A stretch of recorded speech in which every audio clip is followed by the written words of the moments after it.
That's weird.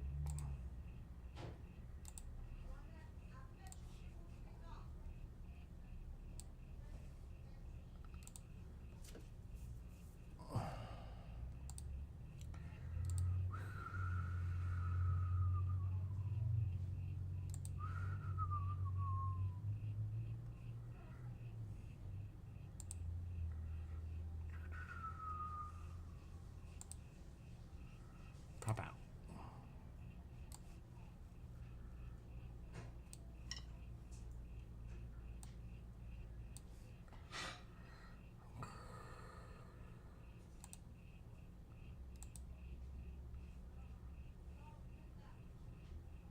Okay, everything seems to be working.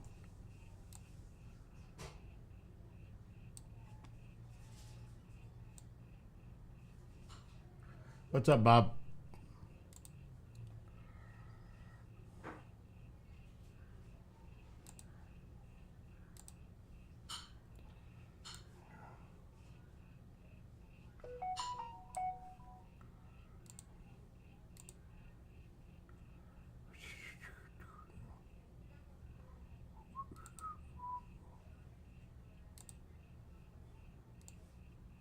All right, all pop-ups are done. It is not looking good in Canada. It looks like it's snowing.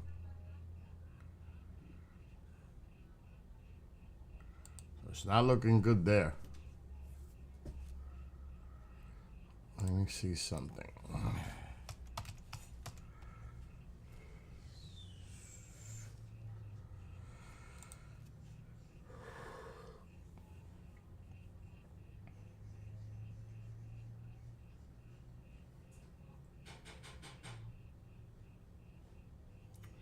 So it says here, arriving earlier than expected, a CME struck Earth's magnetic field today. The impact sparked hours of geomagnetic storming, mostly G1 minor. Another CME might arrive tomorrow, delivering a glancing blow that could extend minor storming through the weekend.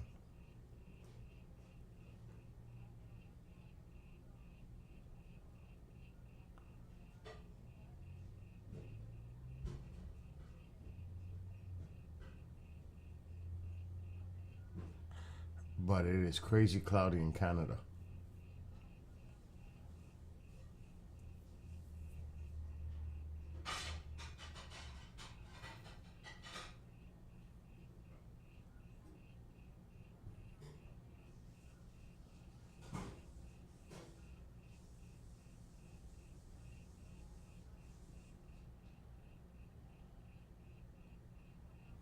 So it doesn't look good.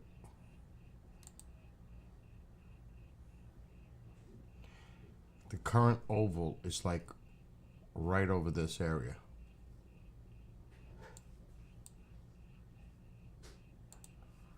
Right there.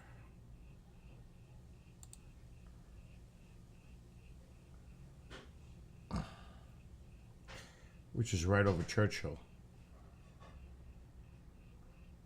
But it's just not clear. Alexa, what's the weather for Churchill, Manitoba, Canada tonight? Overnight, in Churchill, Canada, you can look for snow, with temperatures around 7 degrees Fahrenheit. There goes that.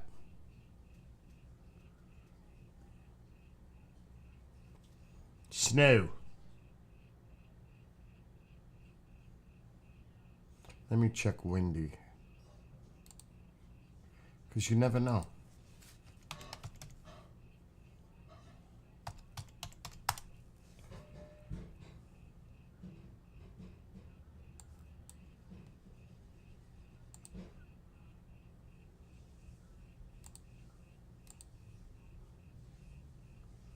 Actually, I can look here. It is freaking cold outside. Doesn't look too bad here. It's clear here. Not much to see, but it's clear. This could be coming down from the lakes.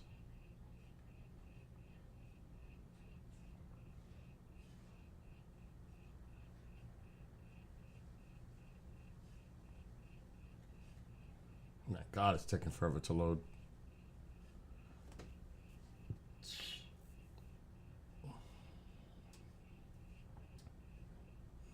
It's going west to east. That is clear conditions tonight for here. Oh my God, to put my equipment outside would be crazy.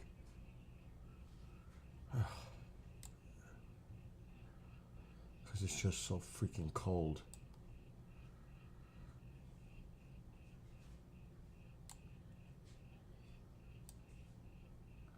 It's cloudy in Churchill.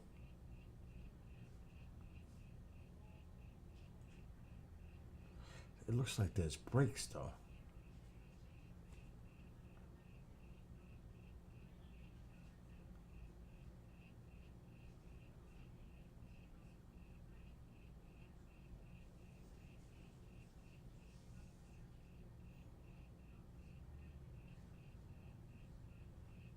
I think I'm putting my 22 millimeter back too,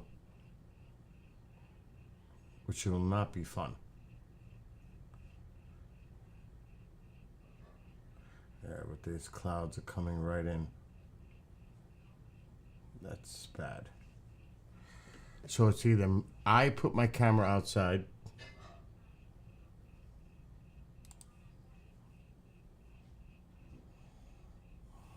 or I game.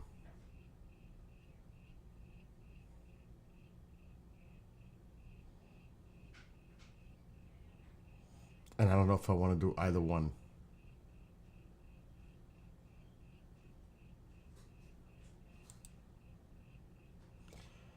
I mean, as far as do I want to put the camera outside?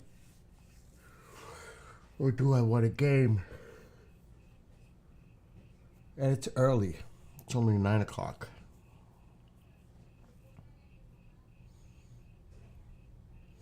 Decisions. Oh my God. I really don't want to use this 12 millimeter.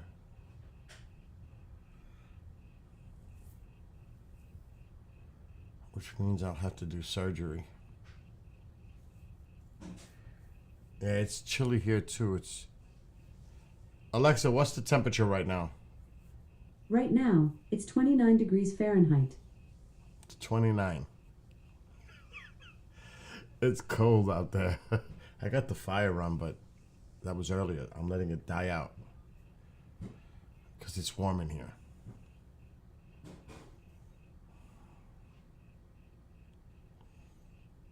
Alexa, brighten living room light 50%. Okay. Yeah, but the games get boring. I tried looking for games just now. There's nothing I like. Nothing.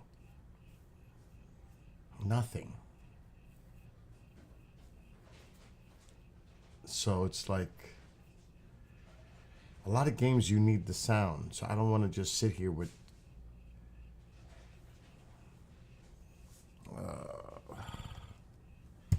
let me just do what I gotta do here. I really don't want to put the lens on. But I don't like this wide view lens thing. I really don't. I'm not a fan of it. I'm really not a fan. Because everything just appears so small. So now I gotta do this.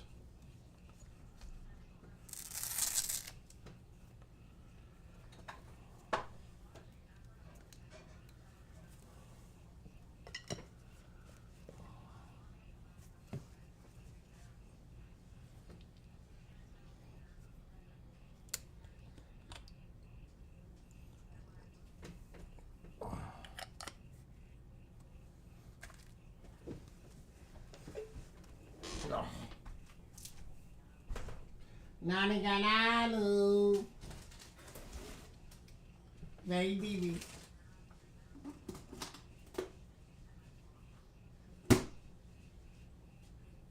Nani's cavacavo.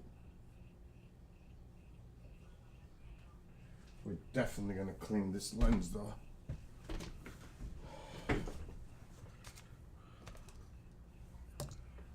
Where's my special pads?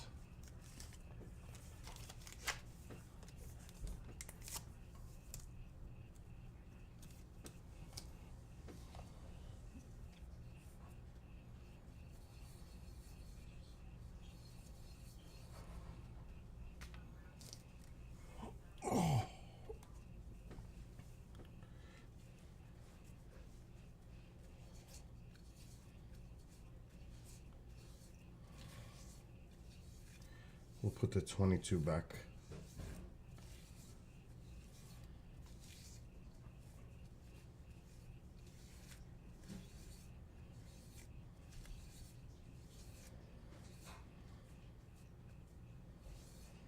That moon is so bright outside.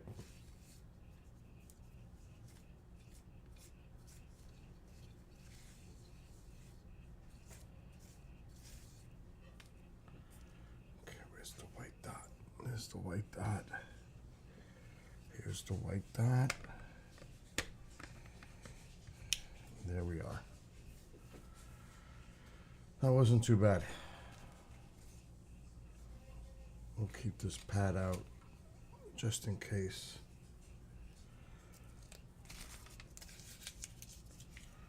I'm gonna put this one back and cover it.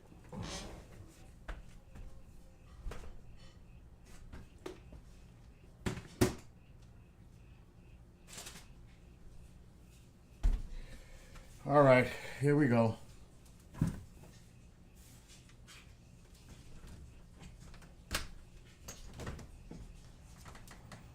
This is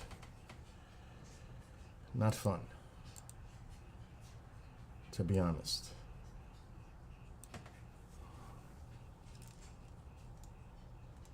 It's not. It's cold. Put a jacket on. Stop complaining.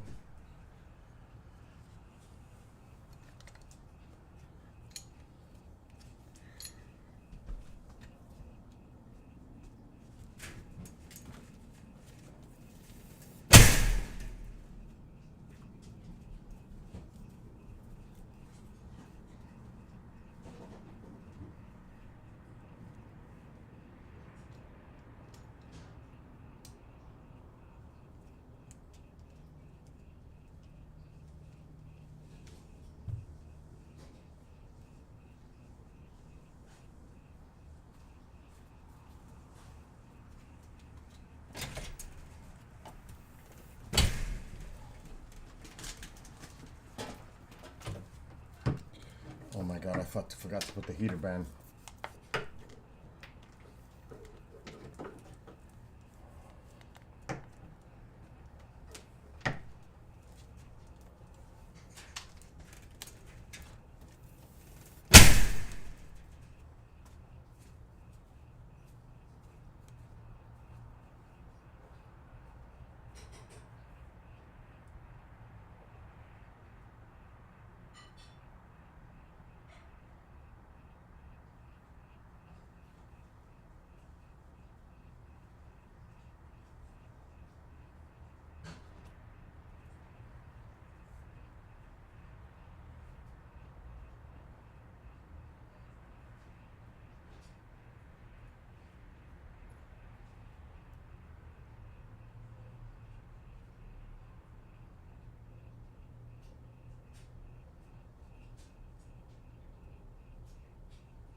gotta shut the light off on the other side of the house.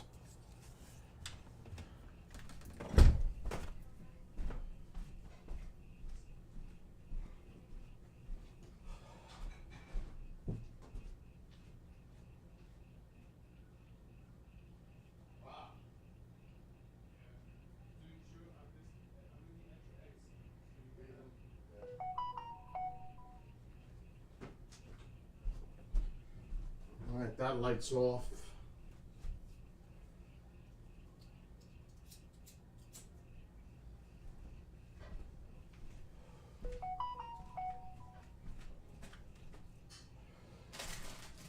All right, should I put more fucking fire on? I think I should put more wood in the fire before it goes out.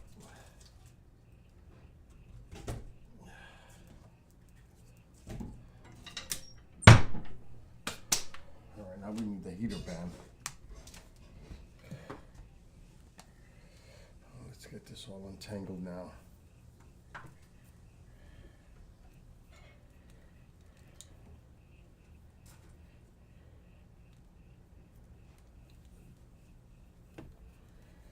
All right, here we go.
Now we're gonna have to focus it.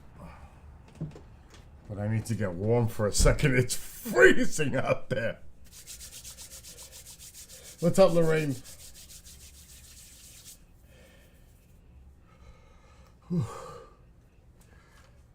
Let's press number 1. Now we gotta go focus. That's the moon lens flare on the top.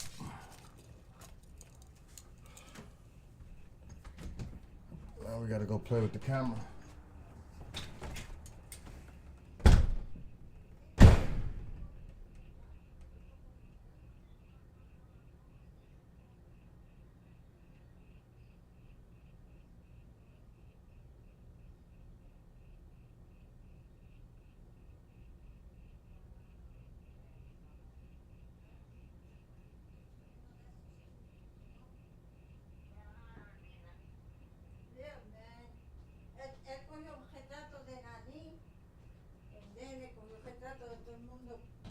Para ponerlo como lo vio a Nani.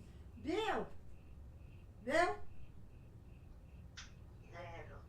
No sé, yo no, te parece que está afuera.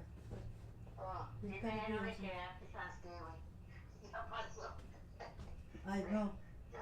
Oh, no, él no está adentro. Oh, ahora viene. Bill! What? You didn't take pictures of the Ralphie and anybody? No. Man, that was fucked up. Man. Espérate que no tengo. What is it, Mom? My sister wants to tell you Happy Thanksgiving. Happy Thanksgiving. Happy Thanksgiving. Did anybody connect that TV I sent you? No. My friend was supposed to, he had to do something, so I don't know, maybe if I call him tomorrow. Yeah, I mean, try to get that TV. Yeah, because that TV mine is so old that I can see it. Yeah, And I'm bored to death. I believe it. I was sleeping all day. I believe it. All right, see you later. Yeah, okay, take care. I love you. Love you too. Say hi to your friend. I say I love you too. The mom is bad.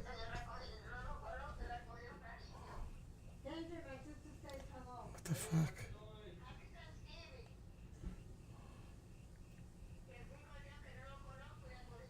Who's got the best record in the NHL? The New York Rangers! For now. You know something? We're actually in a good spot, but not that the Geminids are going to be active right now, but so where Betelgeuse is, the Geminids is to the right, to the left of that. But I got a big bush in the... Should I go chop down that tree? Maybe I should go outside and chop down trees when it's 28 degrees outside. I can't do that one. That's a magnolia.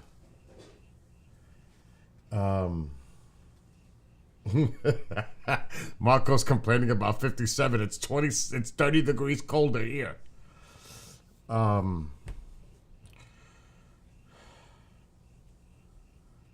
You see the one on the bottom right, though? That is the one I chopped. That is the one. This is very low. I'm thinking.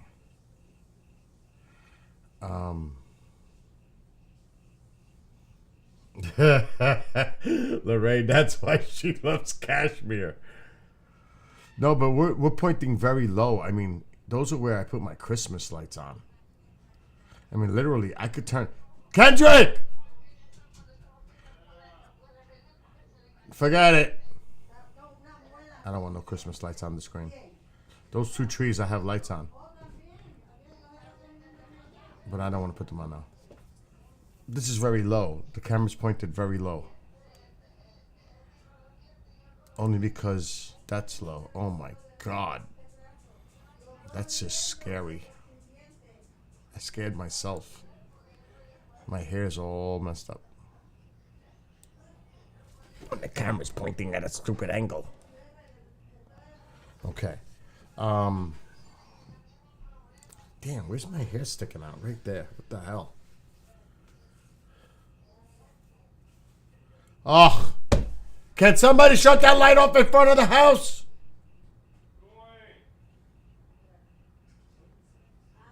Shh, keep that light off in the front of the house. Yes.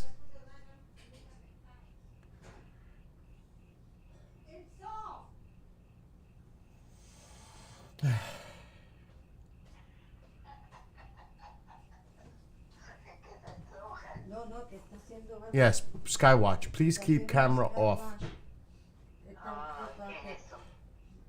Él es un mirando al cielo y para las estrellas y todas esas cosas, él tiene una cámara afuera.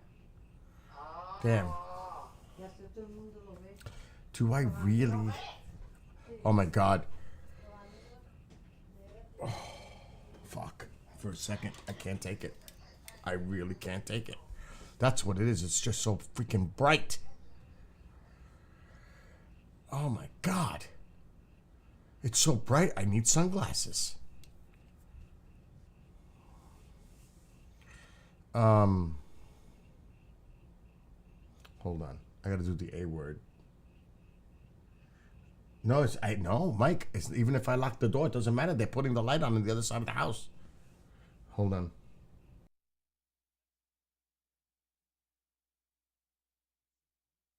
Okay. Oh, thank God.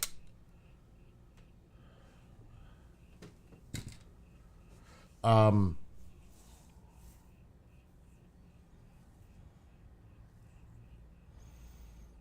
contemplating. And I could actually put the camera down while I drive up the driveway and back. Contemplating on... Oh, freak. The bad thing is cranberry juice gives me heartburn. Now, I could do tequila shots. But I have limes and lemon would be better.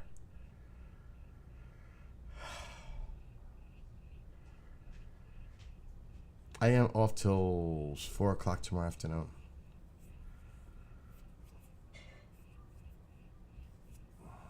I wonder. Let me just look this up.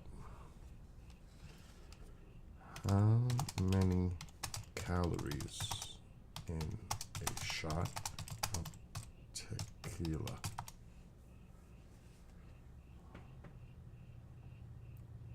$98 calories. That's just as bad. Yeah, but I wouldn't have that many. I ate only once today, and that was at 1 o'clock when I was watching the New York Rangers game. But it was left over from Thanksgiving, so I'm full.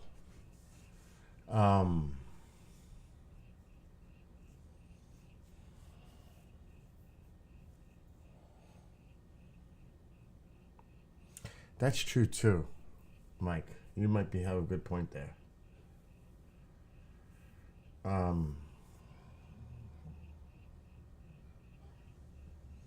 As long as nobody took my stash.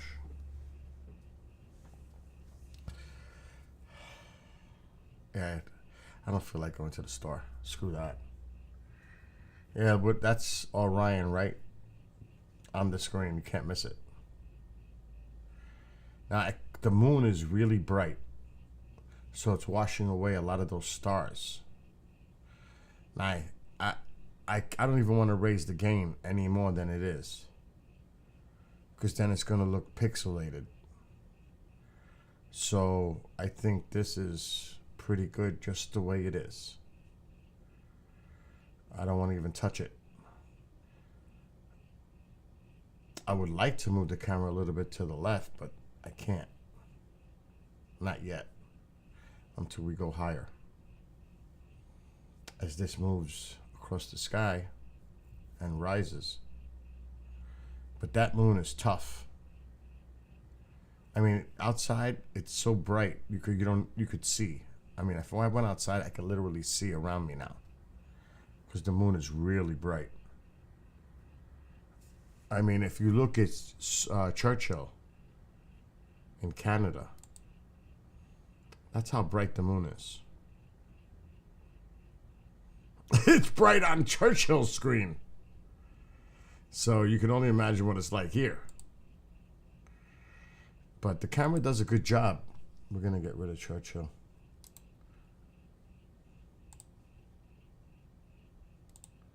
There's no sense. It's going to snow there tonight.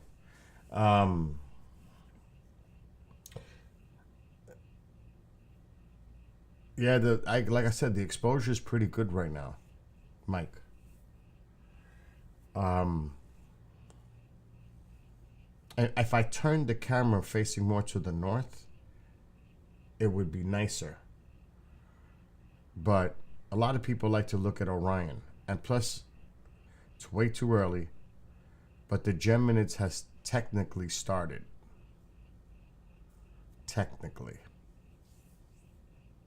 So, you never know. Matter of fact, let me look that up. I'm pretty sure.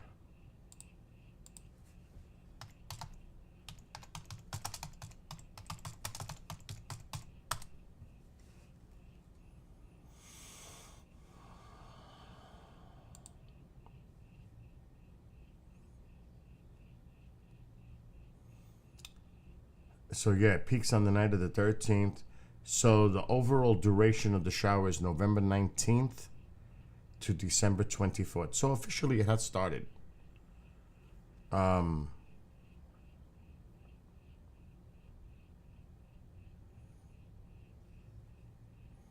Leonids might still be active too.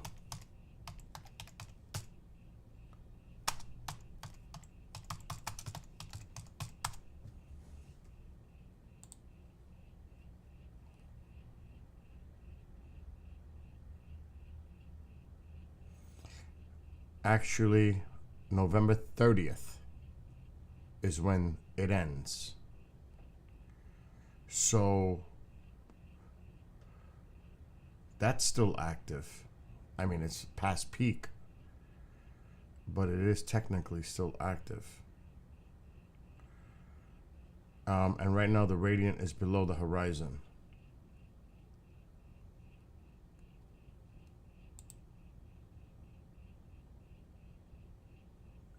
It's pretty cool because it has a live, and it's not far from Gemini. Let me look.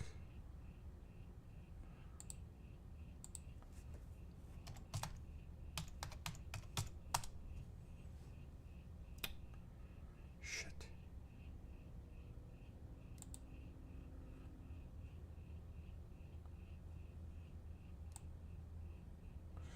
Yep, I was right. So right where Castor is, which is probably that star behind the tree, is where the radiant is for the Geminids.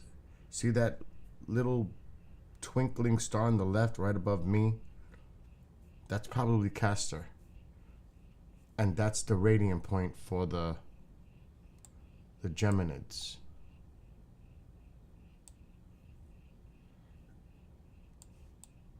And you could see it here. Perfectly, actually. So you can see, I believe this is Jupiter. Oh, it's Betelgeuse. So Castor's just to the left of that. Now, obviously, this is not a peaking meteor shower. It's just starting. So but you might still get a little activity. It's possible. So there's Betelgeuse on center left. So that star behind the tree should be Castor. Should. So that's what we're going to focus on tonight.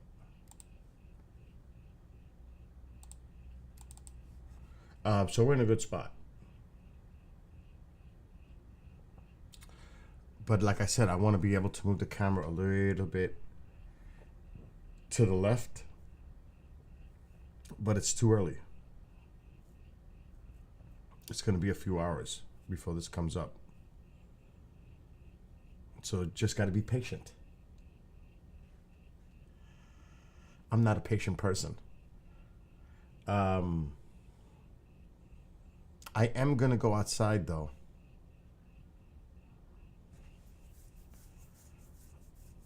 And get a lot of these trees out of the way.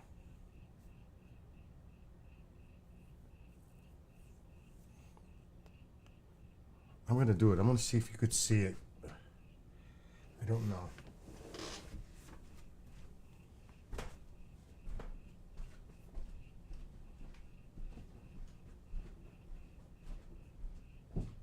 Looking back to the mountains now.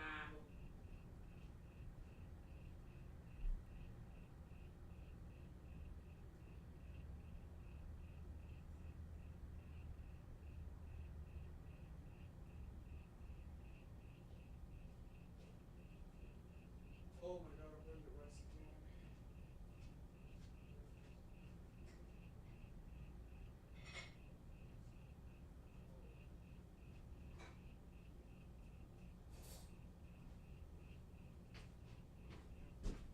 again. I could smell burning. You can't leave the kitchen, bro. You got to stay on top of it. Is it on? Oh, you can barely see it. You can't really see it. See, I don't wrap that tree is 30 feet high. It's really hard for me to do.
And you can't really see the Christmas lights. I only put some on.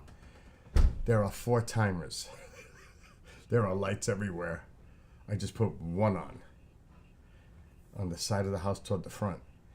There are 4, maybe even 5, that light up the entire house. Kendrick, when you go back to your room, I'll do it because just shut off those Christmas lights. I wanted to show them. Yeah, it smells like shit is burning. Ugh. I ain't drinking. I changed my mind. No drinking. Oh, it's outrageous how many lights are outside. Even just in front, there's on this balcony. There's over 1,000 lights just on the balcony. Just on the railing, it's 1,000 lights. Oh my gosh.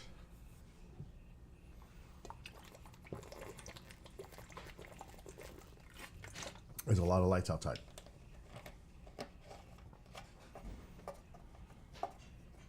It's a beautiful night here. Cold, but nice.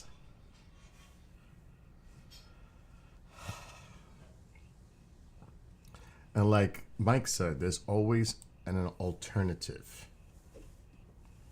Always. Right, Mike?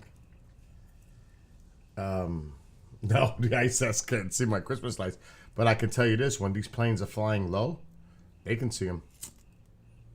Oh, they definitely can see them.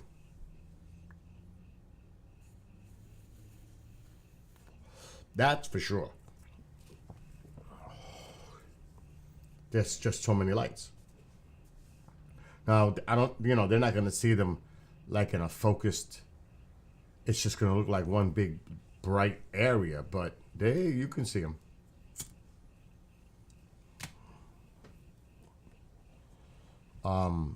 He'll shut them off in a minute. See, the moon, if I try to go too high, the moon is going to affect the camera. Because the moon is like right above the top of the screen.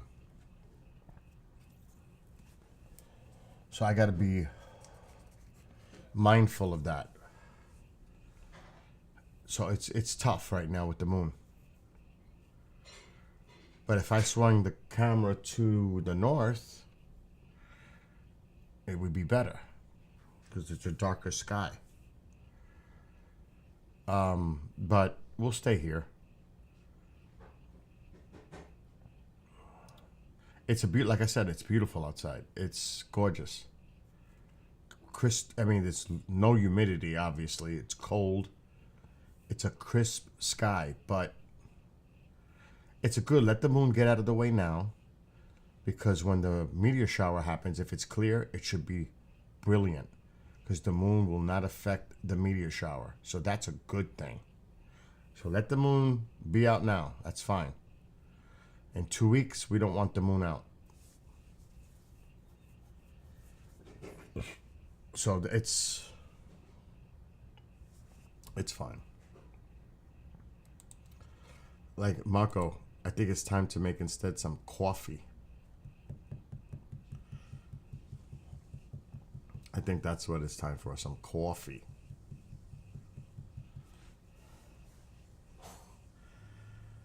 And I don't know how long I'm going to stay on YouTube.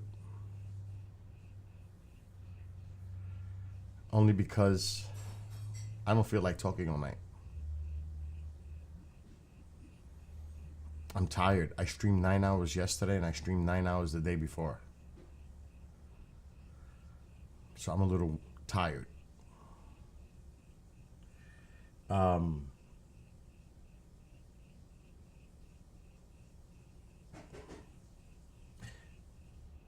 should lock the door. I keep all of them out of the room. But you know what happens when I lock the door? Boom, boom, boom, boom, boom. Open the door! That's what happens. Open the door. Why do you got the door locked? So I lose either way. I lose. What time is it? And it's not even 9:30. Matter of fact, we need a clock. That's what we do need. You know what? I'm not even going to drink coffee. I'm going to drink some Swiss Miss. Hot chocolate. That's what I want.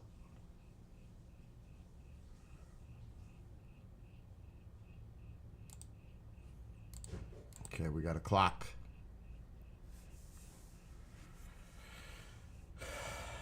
Oh, the plane.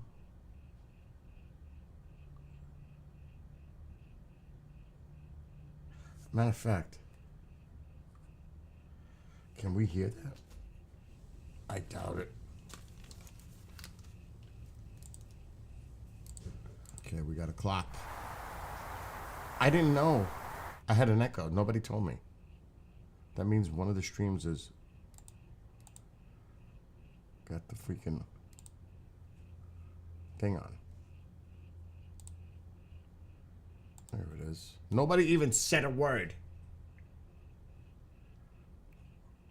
that you guys were hearing an echo. Everybody's just sitting there.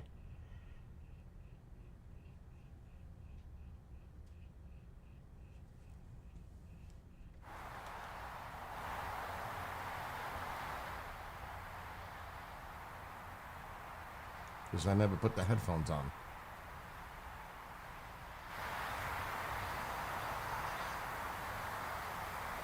You didn't hear I was repeating. The stream was saying the same thing I said twice. Rumble audio was on. So it was like I was saying things twice.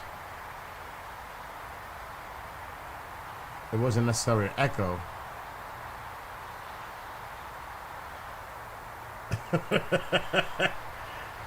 Oh my God. Oh, you know why you didn't hear it? I'll tell you why you didn't hear it.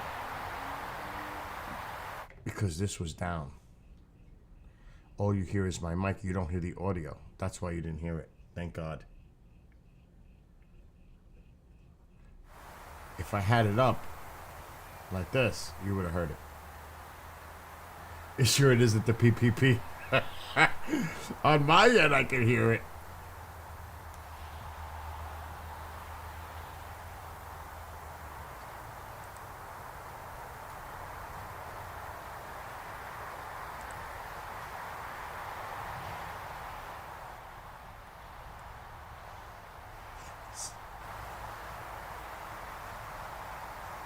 If we would have done this earlier, we would have heard coyotes. Because it's right when the sun sets, that's when they really start going nuts.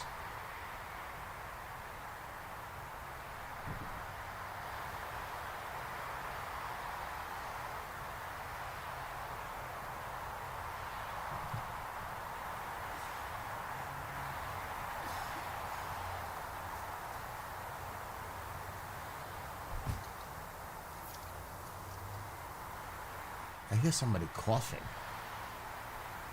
But it's not coming from inside the house.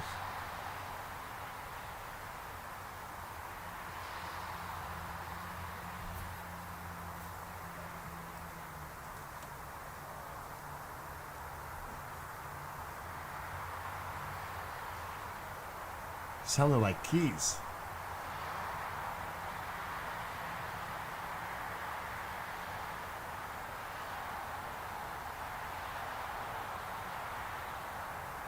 I heard voices.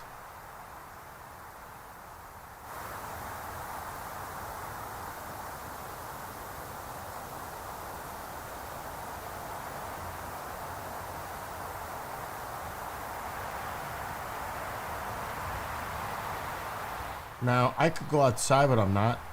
I could swing the camera around where that sound is coming from is a road.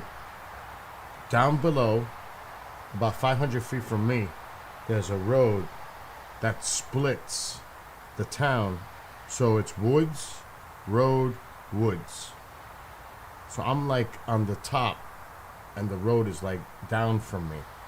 So it's like really loud because on the other side it's the same thing. The woods go up. So the sound is like bouncing. That's why it sounds so loud. What's up, James? Ryan is upside down. Oh, that's funny.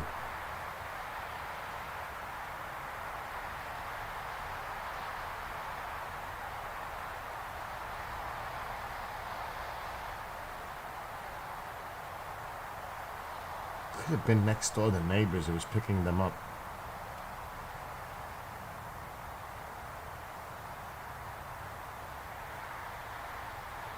Tonight, I'm not asking anybody to make me anything. If I'm gonna make anything, it's gonna be me.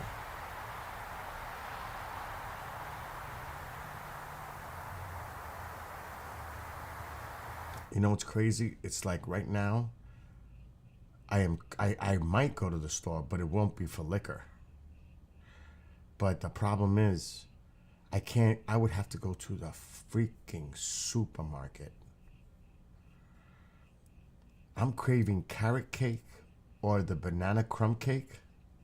Entenmann's. Oh my God, with coffee or hot chocolate. Oh my God, that's what I'm actually craving in my brain.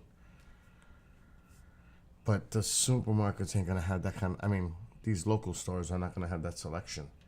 I would have to go to the supermarket, which closes at midnight.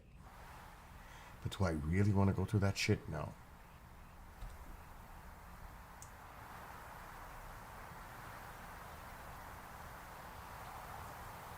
I had bagels and cream cheese. That's pretty good enough instead of having to go outside.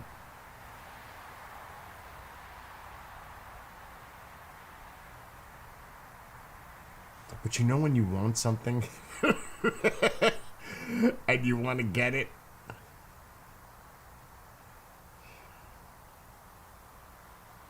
Oh, shit. It's 10 minutes there and 10 minutes back. And then another approximate 7 minutes in the store. So it's a half-hour deal.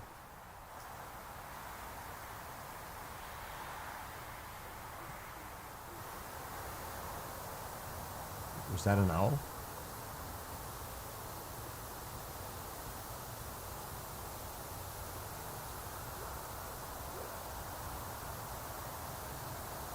Dog? Coyotes?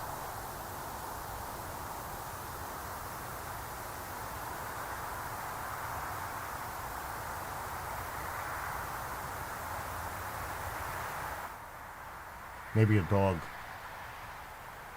You'd be surprised what you hear on here.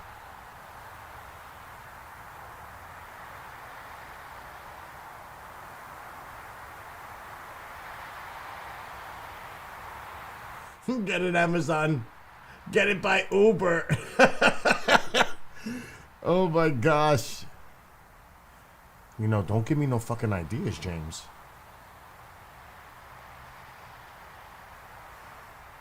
Yeah, but see, they do fast food. I don't eat fast food no more. Like DoorDash and all that shit.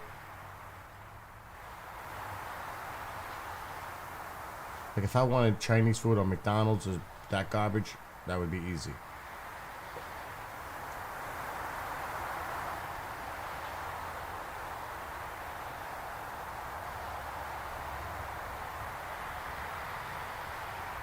I had pumpkin pie, but the pie monster in the house ate it. Or did they? Oh, I would go for pumpkin pie.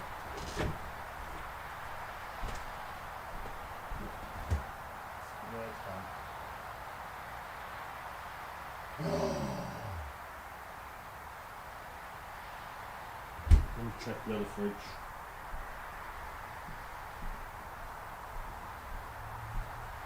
Hendrik, do they sell pies at your home club? They do?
I'll settle for the bagel. I'll have to settle for the bagel. And hot chocolate.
Tychos doesn't know where he wants to go. He's like right in the middle.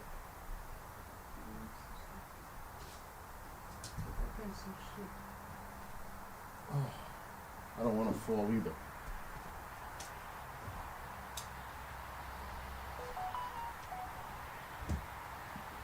Okay. Mira, pon esas luces, por favor. Oh my God. I'm looking for my laptop.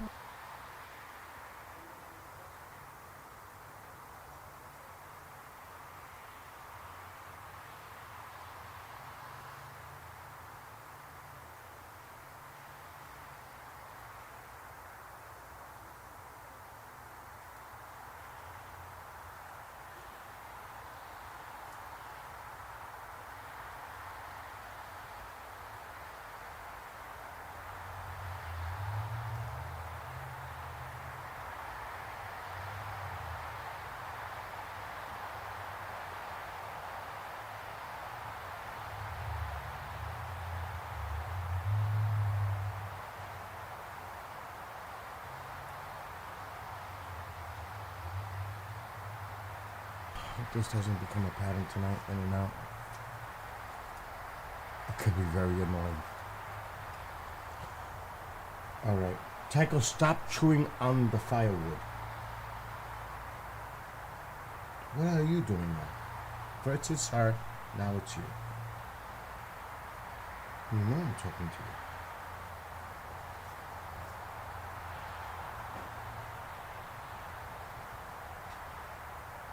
The hot chocolate with the... I think the bagel was the right choice. After all that crazy talk, I think it actually ended up being the right move. Well, it depends on... The local supermarket will deliver from their own delivery to a certain time. They're going to be closing soon, so they won't deliver this late. If I would have done it at like 7, 8 o'clock, they would have delivered. But now it's just too late for that. There's like a cutoff point. Even Walmart delivers. But there's a cutoff point, and then you gotta wait for the next day.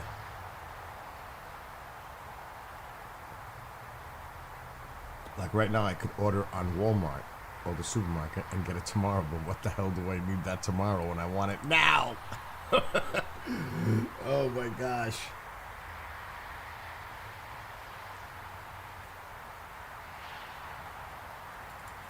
But this will suffice. I mean, you know what's the worst? When you go to a place and you ask for a bagel with cream cheese and they have the nerve to put like a little cream cheese. No, it's got to be like cream cheese, not a little. I hate that. When they're cheap. And you know, I don't know if anybody's had that experience, but it pisses me off. I'm like, if I want cream cheese, I want cream cheese. if I have to pay an extra $1 to put fucking extra cream cheese on it, put extra cream cheese on it. I hate that.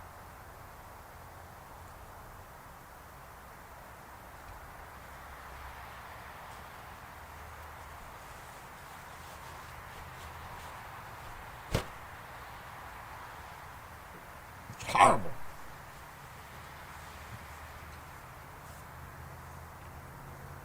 Yeah, Walmart supercenters are 24 hours.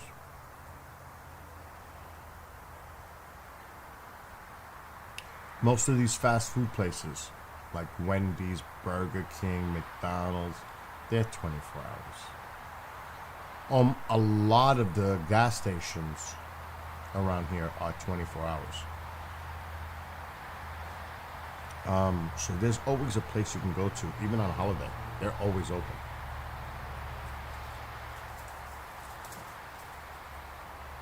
It could be New Year's Eve, New Year's Day. Everything's open. Christmas. They're open. But if you want to get like a specific item where it's not going to be available in those places, you're forced to go to the local supermarket. Believe it or not, even Walmart does not have the selection like the supermarket does. It's bizarre. Like if I went to get, well, obviously, the supermarkets have their own custom bakeries. You know, they have their areas. So I'm gonna find cake, pies, all kinds of stuff, specialized items, cheesecake.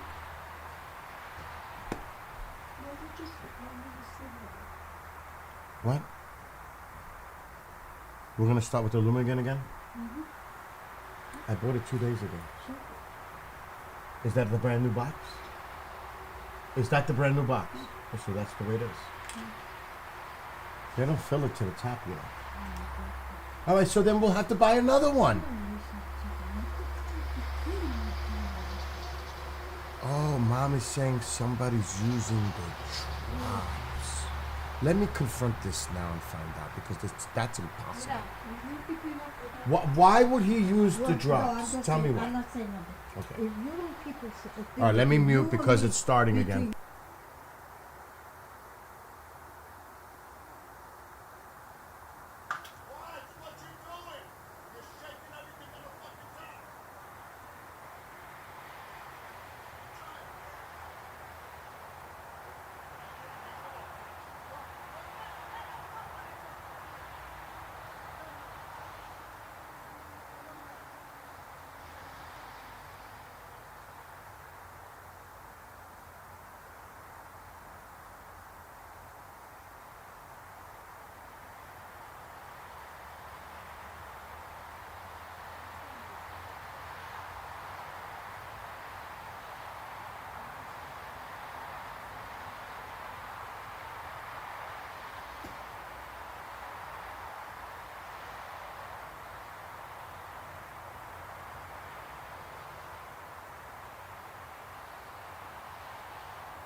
I had to mute because there was some stuff going on here over eye drops.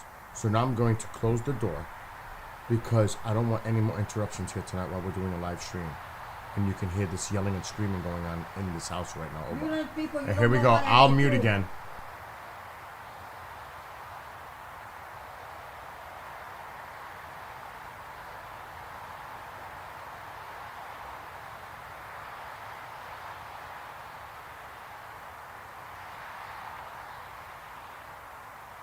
Now we lock the door.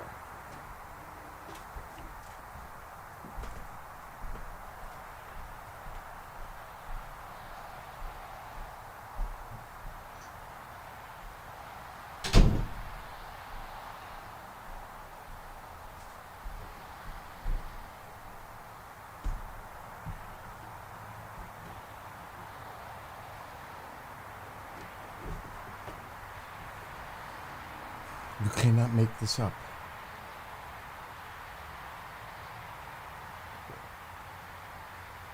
Anyway, what's happening, Mahmoud, Kelly, and Akis? If I'm mispronouncing, I apologize. There is no real meteor shower going on yet, though technically there is. So, obviously, there's Orion, but to the left of Orion, where Castor is, that's the radiant point for the Geminid meteor shower. Now, it has technically started, but we're not expected to see much activity from it. The peak is not for another 2 weeks. It's actually the night of December 13th into the 14th, so it's over 2 weeks. But technically, if you look it up, it started. I think November 19th. Like a week ago. What's today? 25th still? So I'm not expecting to see much at all. But it's a beautiful night. So why not do a sky watch? It's nice. It was quiet and peaceful until 5 minutes ago here. Hopefully now it will continue to be quiet and peaceful.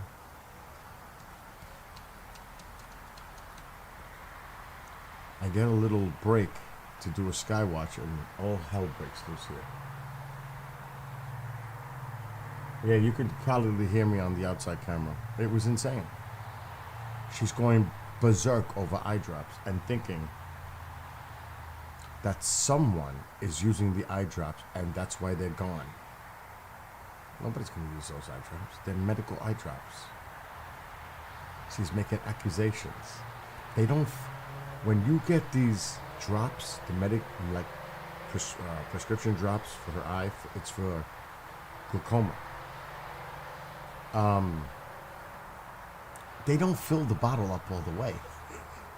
It's like half or less than half. So when she feels it feels empty. She doesn't realize that though. So it's like you cannot tell someone anything when they don't, understand the facts behind the situation.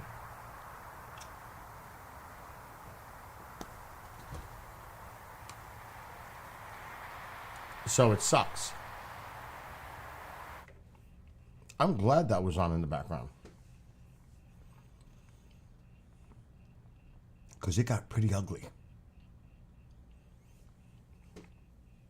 Now, if I locked the door, I didn't lock it.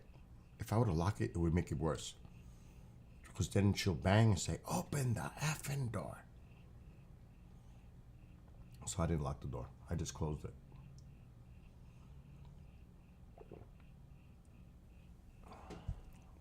And hopefully she'll focus her attention on something else. And not me. Stay away from me for the rest of the night. It's not even 10 o'clock. But yeah. That's what happened.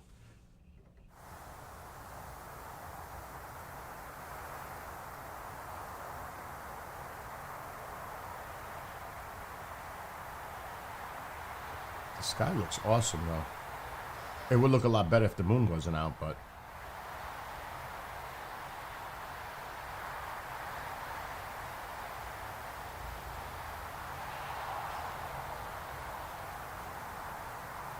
I'm going to put this on full screen on my monitor.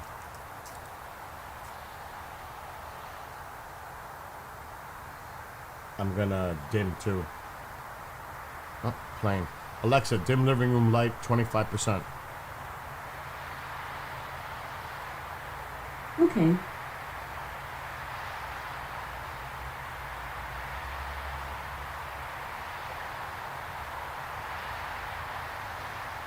I'll tell you one thing. Can you imagine picking up something really, truly unusual? That would be outrageous.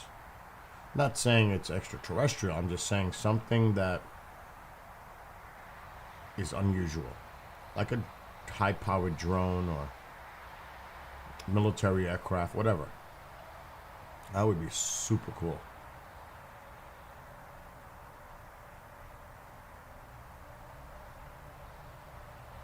It looks cool on full screen.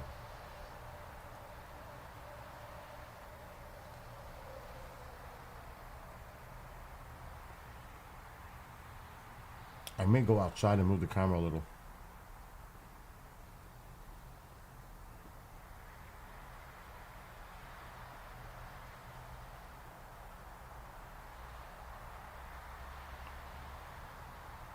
Yeah, everything's calmed down now, Mitchie. She's just got to vent. She's just got to get that out of her system. Once she does, she calms down. She is a typical Puerto Rican with the temper and the attitude. Trust me, that's Mom. A feisty little person. She's always been that way.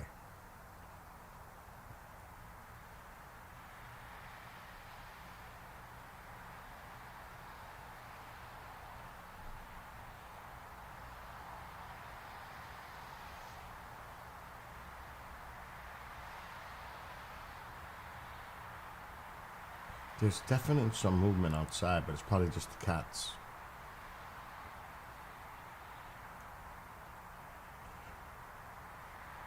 There is a lot of air traffic tonight, but that's just because of the holidays.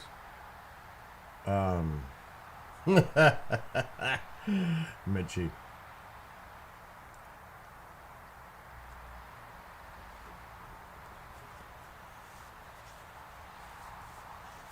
I think it's time to move the camera up.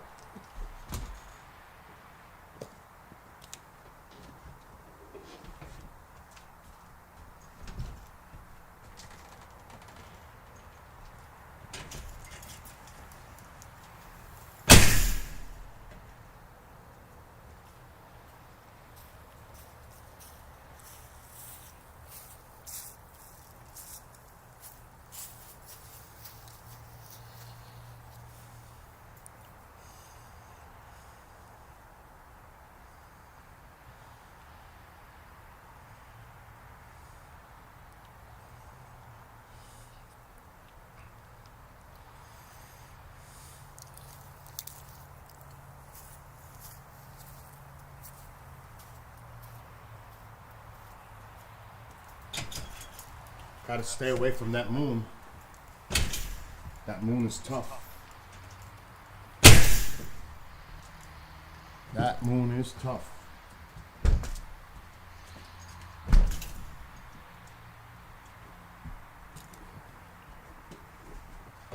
Yeah, that's not bad.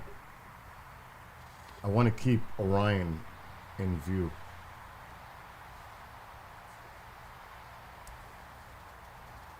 And that's pretty good. Like I said, it's beautiful, but it's about 25 degrees out there.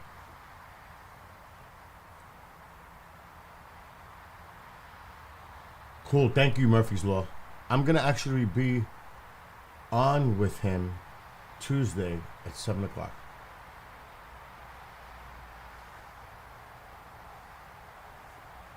On his channel.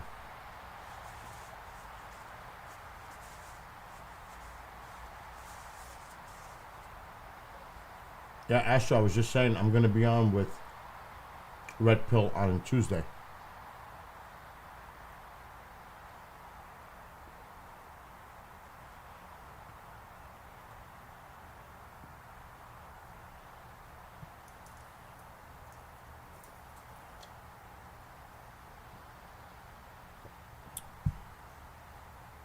Every time I do this and I think about music, it's always past 10 o'clock where I can't go crazy on the drums. It happens every time. Why didn't I think about this earlier? I always do that.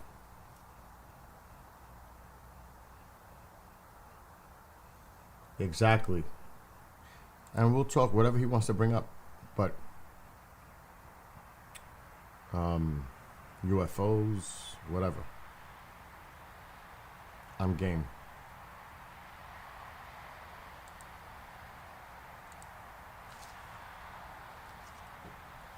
It'll be fun.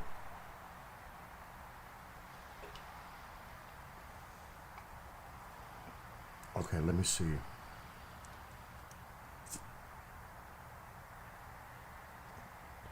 Like I said, I'm not going to stay on YouTube too long.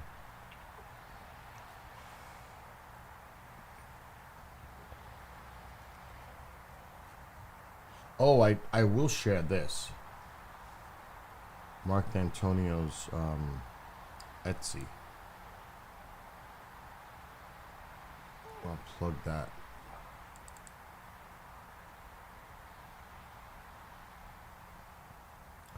Okay, where is it? It's not that. Did I move it? No, here it is. Sky Tour Shop.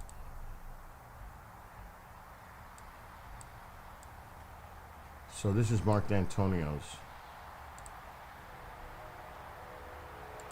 stuff. Oh shit, I shouldn't have done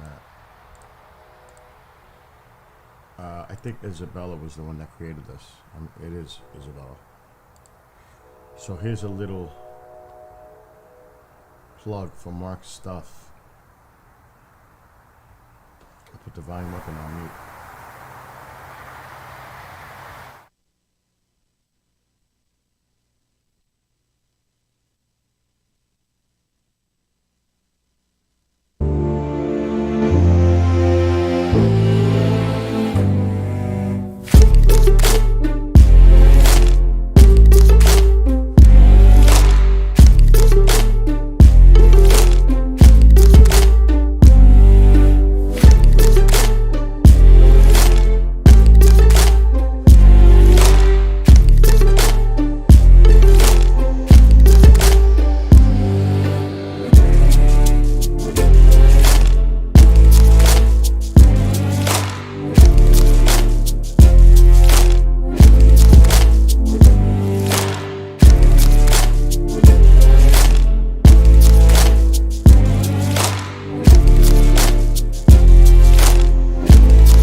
There's a little plug for Mark and the products he has available for Sky Tour live stream.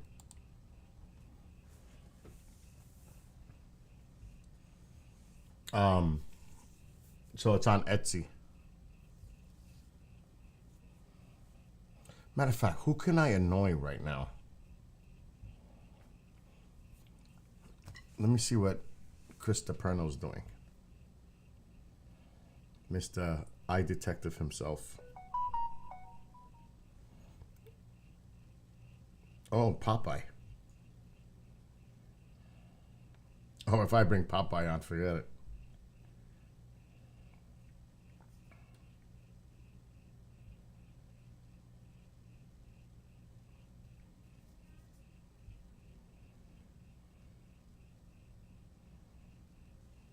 I didn't even see his message.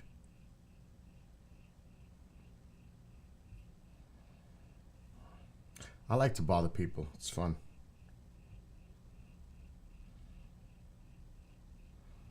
I can get my high school buddy on if he's not watching TV again.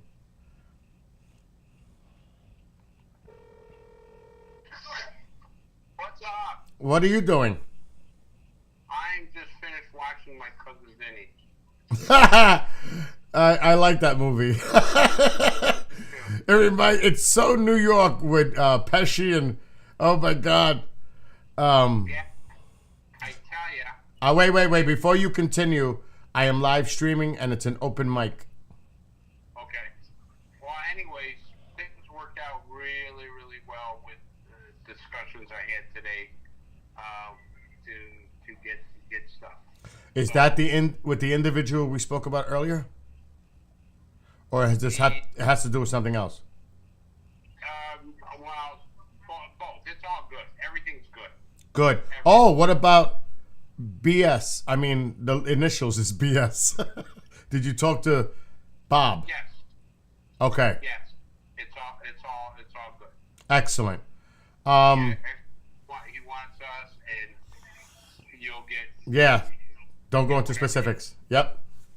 Also, remember the thing I told you about the Hudson Valley?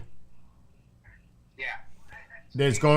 I'm going to have a big meeting Monday, and then I'm going to get all of you together.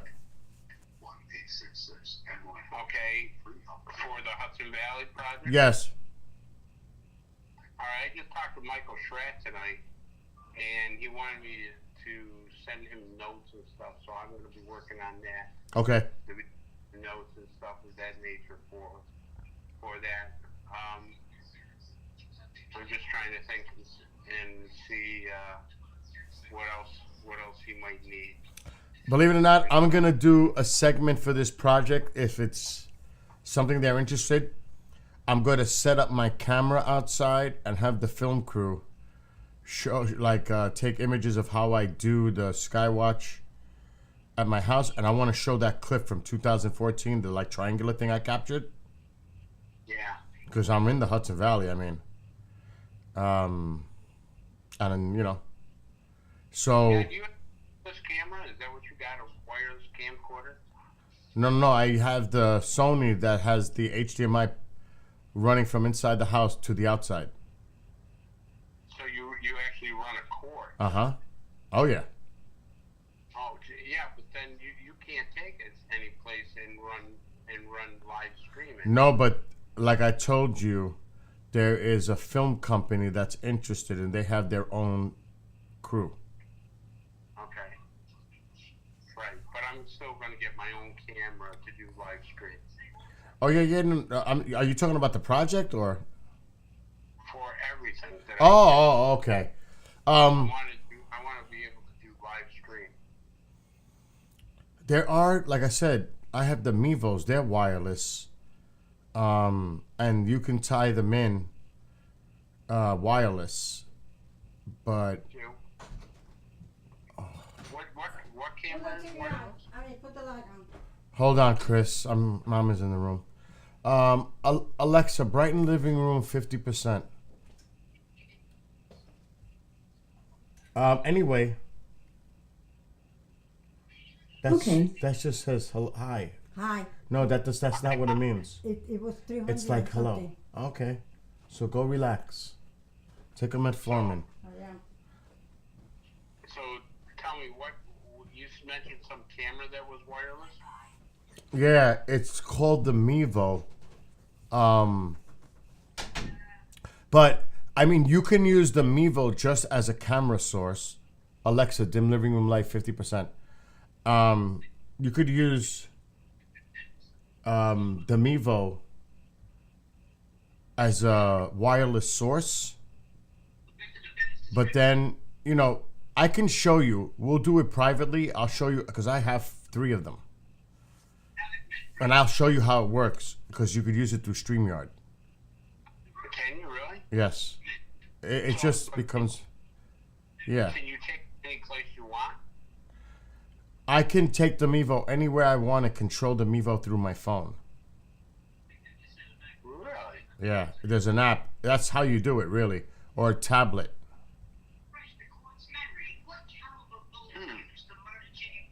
So then, see, because I would hook, I have a shotgun mic that I could hook the camera with a shotgun mic. I don't necessarily need a wireless mic, though I probably would like to get one. Well, like I said, it depends on the camera because a shotgun mic would work better like on the camera that I have right now, the Sony. Right, that's what I have. I have a shotgun mic. I have a Rode shotgun mic. Works great. Yeah, they are good. Yeah. Like I said, I can hook you up with a guy that I know that is a dealer, big time dealer for cameras in Jersey. And you can I told you can have a conversation with him. His name is Steven. And maybe he can get you a rebuilt or used, refurbished for a good price, and you just go with that. Yeah, that's what I would want. Because remember, you can also record on them. 1200. Well, you can get my old camera, my old Sony A7S, for about 1200. New. Right, but it's not wireless, though. No. So you gotta have wireless. The Mevo would be your best choice for wireless. That's how you spell that, Amiibo. Hold on.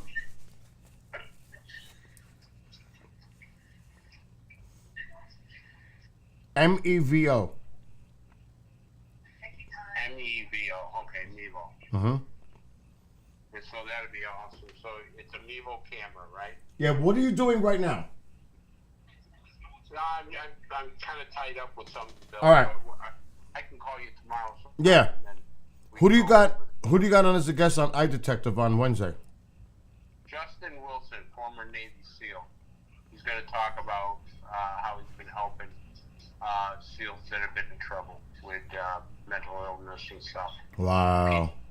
Yeah, it's an important show because Oh, yeah. there's a lot of veterans, a lot of warriors that are coming home and they're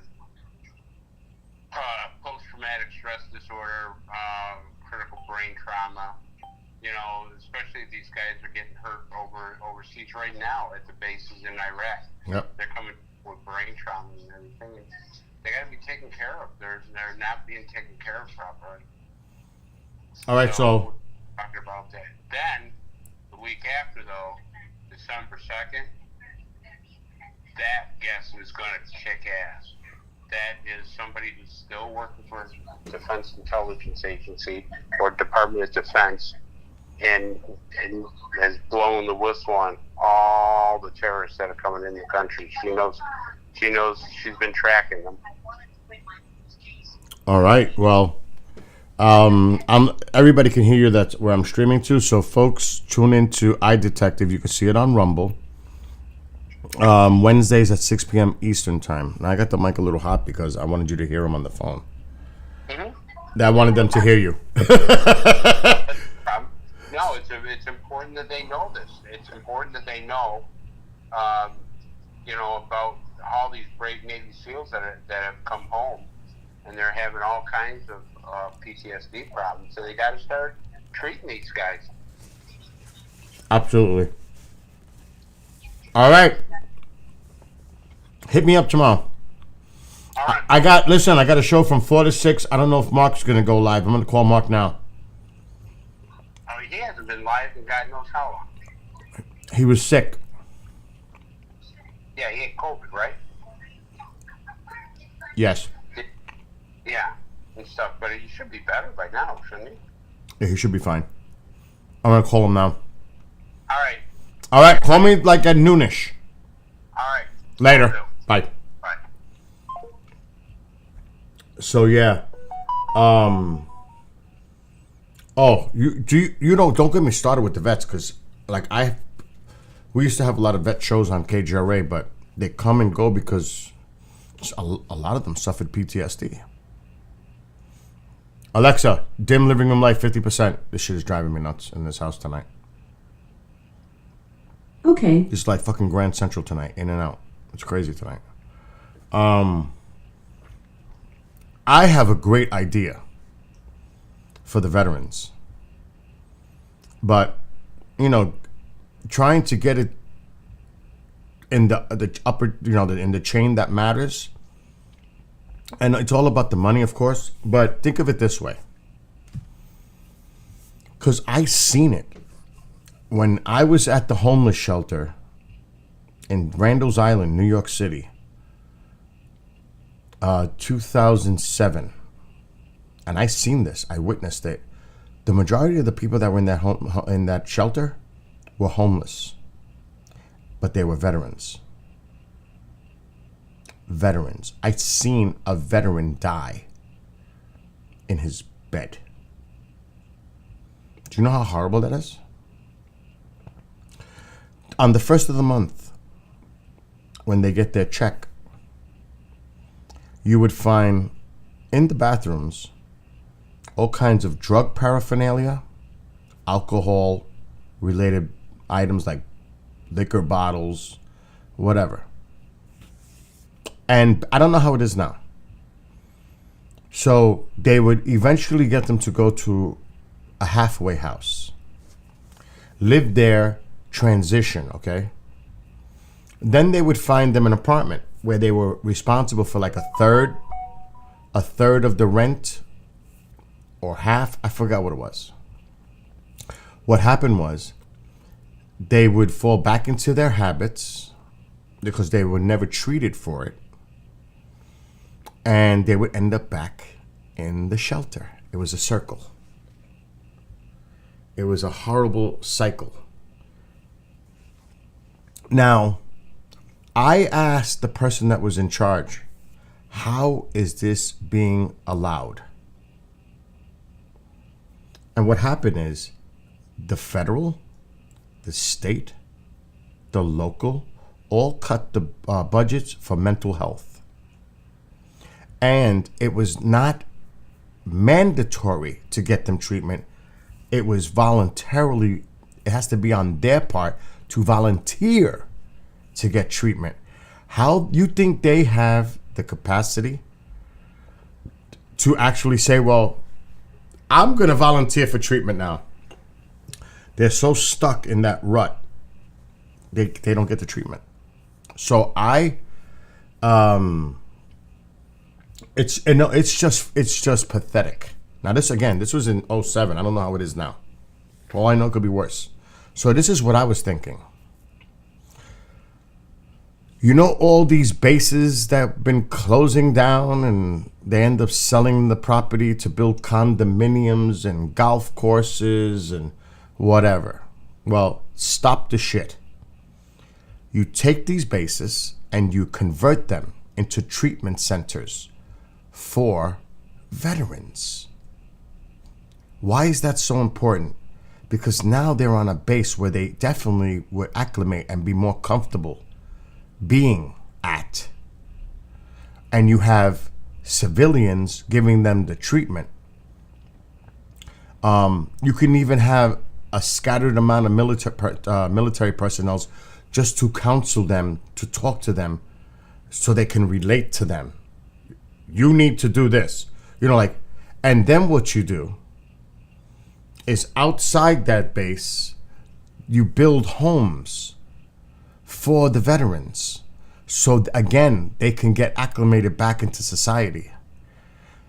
I think that is the best scenario, is these closed bases, change them over, make them into housing units on the old base, and send the veterans there to get the treatment and to give them the housing that they need. It's a much cleaner, better, safer, and probably would have better results than putting them in any just shelter. So that's just, that's just my thought on it. But I think it would work. I think it would work a lot better than it's working right now. So it is sad. I'm reading your comments now. It's terrible. It's all about budget. I'm reading what everybody's writing in the chat now.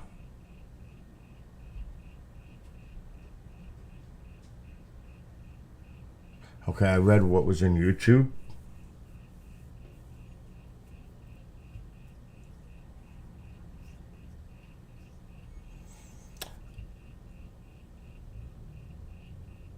Okay. Oh, God, yeah, the high tech. But you got to remember, with the PTSD, what is the suicide rate amongst veterans? I mean, this is a serious mental health issue. And how long do they got to wait for VA treatment? And virtual, I mean, that's a whole different.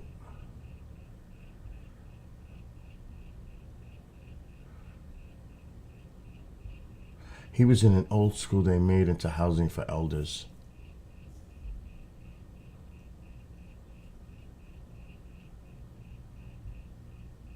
Wow. Issue was if someone did not like you, they would file a complaint, lie or not, and you get a warning, 3 warnings, and you have 10 days to get out. Holy, that's some BS right there. People just file. I've heard that before.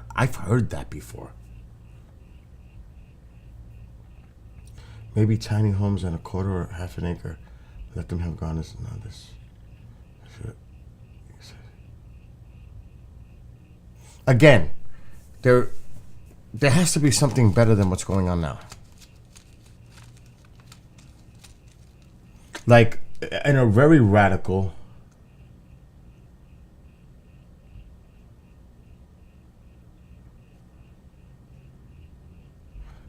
Bob, you're making some great points too. All of you are.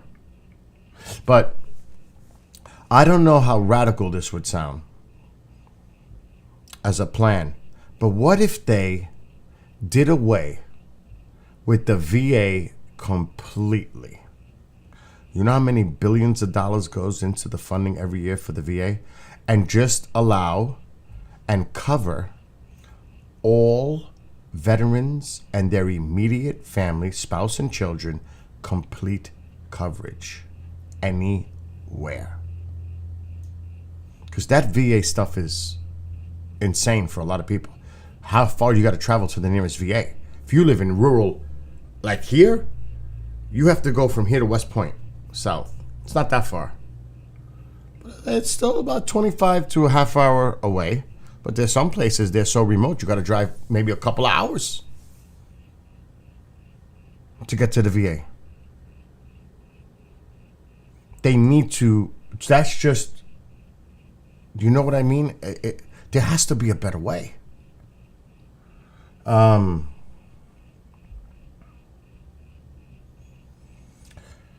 just has to be a better way. What is the VA budget? In the 80s? Billion? I don't even know. I'm going to look it up. VA budget 2023.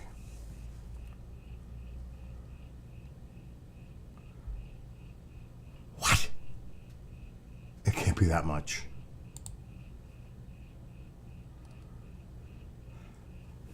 Okay, they're requesting for fiscal year 2024. The U.S. Department of Veterans Affairs, the VA, is requesting a total of $325 billion in fiscal year 2024, a 5.4 increase above fiscal year 2023. $325 billion. Do you know what that could do for all veterans in the United States if they just take away that 325 and say, okay, we're going to do away with the VA and we are going to use that kind of money to cover every veteran, their spouse, and their children, period. There's plenty of money there. Plenty. That's insane. See, that's insane. That's crazy. That's crazy money.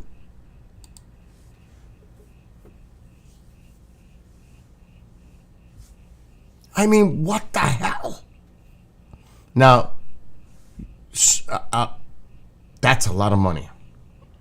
A lot of that money could go to housing for veterans. They can do a better job. Now, on the flip side, now there's two ways to look at this. The federal government is still controlling everything anyway, whether it's the VA or if they took it all upon themselves anyway, because the VA is the Fed. So, but do you really want to just give it like that and say, okay, with no oversight, you know? But if the VA has had its issues too. I wonder what like a third-party independent group, well, that just freaked me out for a second, could do with that kind of money where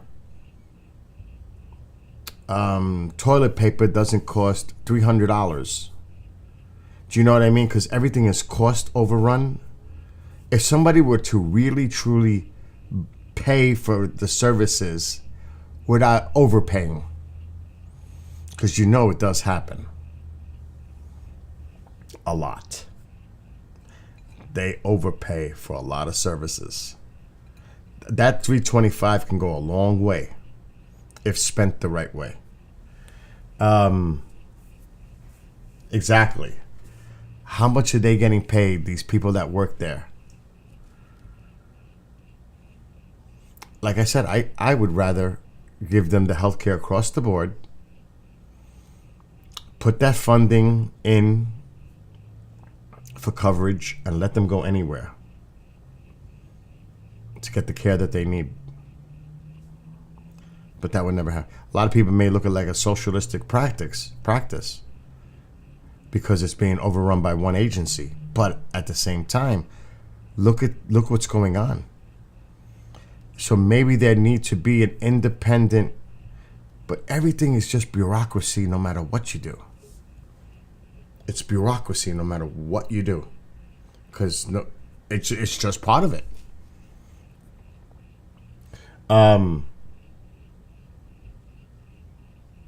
Like I said, did you guys see what I just read? Well, Roy Rat is doing work. He's got like a piece of property that he's helping people to relocate and live there. That's what he told me. That's what he's working on. I don't know if he told you guys that, but that's what he told me. Well, gas here, because I gassed up today, is $3.39 for regular. Gas isn't that bad here. If you go to out west, California and stuff, it's crazy. But here, it's $3.39 as of today. And we're not complaining about the gas prices up here, because most of these homes are heated by heating oil, which is more money than gas. It's close to $4. Could you imagine if we paid $8 per gallon for oil to heat our homes? I have a 250-gallon tank in my garage. That shit would cost me near $2,000 to fill it.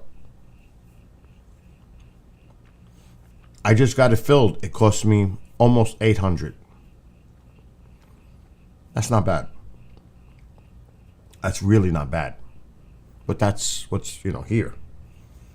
I'm sure in other places of the country it's different. But not here, it's not bad. So Bob. So again, it depends. It depends.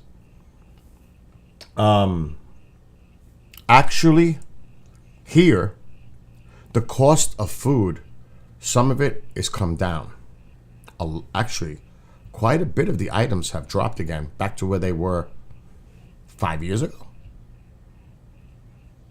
To be honest, I can pull up Walmart.com or my local supermarket. The prices have come back down. In some instances, and in other areas, it's high or have increased slightly. Again, it depends on where you are. It's a regional thing. What does it cost for them to transfer that food to you, or whatever your goods are? It may cost them more to bring it to where you are. Thus, they're going to charge the consumer. They're not going to pay for it. They're not going to swallow that cost. You are. So it depends on where the products are coming from. Really, that's what it's based on. Like, in the summertime, we have a lot of farms here in upstate New York. Dairy, produce, fruits, veg. It's all here. Locally grown products are cheaper than the romaine we would get from California, because it's grown locally. The local farmers, that's how they make their money. That's just an example. Like eggs, you know how the eggs went crazy. The eggs are back down. I can get 60 eggs for $5 and change now. That's fucking normal. It's not like it was. So, like I said, it depends on the product. You know what I mean? So, it's just one of those things. That's another thing. Like in New York State, they tax on everything. The gas is probably cheaper in Jersey. Just going to Jersey, the gas is probably cheaper because they don't charge as much. Though Jersey, I think, increased their taxes on gas. You know how many people in the past used to go from New York to Jersey just to gas up and come back home? Because they didn't charge that much on taxes. Do you know what a pack of cigarettes costs here? A pack of cigarettes. Because it's heavily taxed. $15 for a pack of cigarettes. It's taxed to hell. If I went down south, or some other places in the country, I would pay a third of that. Not that I smoke anymore. Well, okay. We got to remember the pandemic caused a lot of that too, and Trump added more to the deficit than any other president. Remember that. We cannot, we have to be fair and objective. And it's always that trickle down theory that they're going to do the tax breaks to the upper echelon and it'll trickle down to the consumer. And a lot of times that shit doesn't fucking work because they keep the money in their pockets and they don't reinvest. So he added almost it's crazy, in 4 years. Like 9 trillion. That's a lot of money. So, there's a balance here. 7 trillion. But you know what? That 6 trillion you're talking about, Murphy, has actually helped the people. The middle class, the lower class. If you look at what that money went to, it actually helped people. It's not like the other way. You have to look where that money went to. And people screaming about inflation. Inflation's coming down.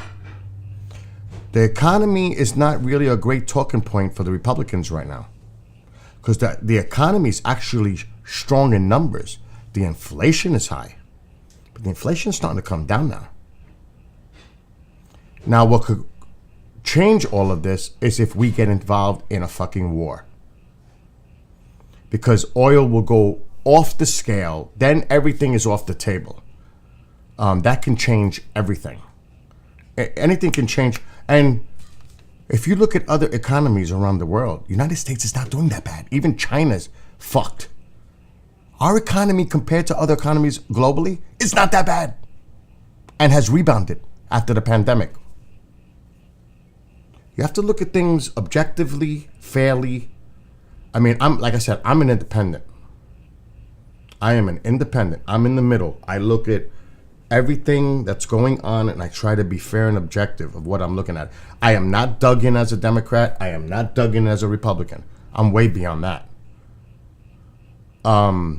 Because when you're dug in, you're dug in. There's no compromise. There's no, it's our way or no way. And if we're going to move forward as a country, that shit is it's not going to work. Because eventually shit is going to hit the fucking fan really bad in this country. That's just my own personal opinion, but we have to find a way to come together. And it shouldn't be a fucking war or some kind of insane thing that happens that brings us all together like it happened in 9/11. I was living in New York City at the time. I was there. I lost friends in the towers. It shouldn't take something like that to bring us all together. And again, it's okay. It's great to have difference of opinions when you're talking about policies. But it's beyond that now. It's name calling. They're the evil ones. They're the enemy of the state. We're talking about fellow Americans.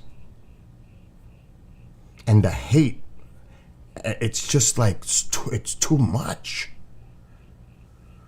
And I'm scared. I'm actually nervous about the future. Because it can get very ugly.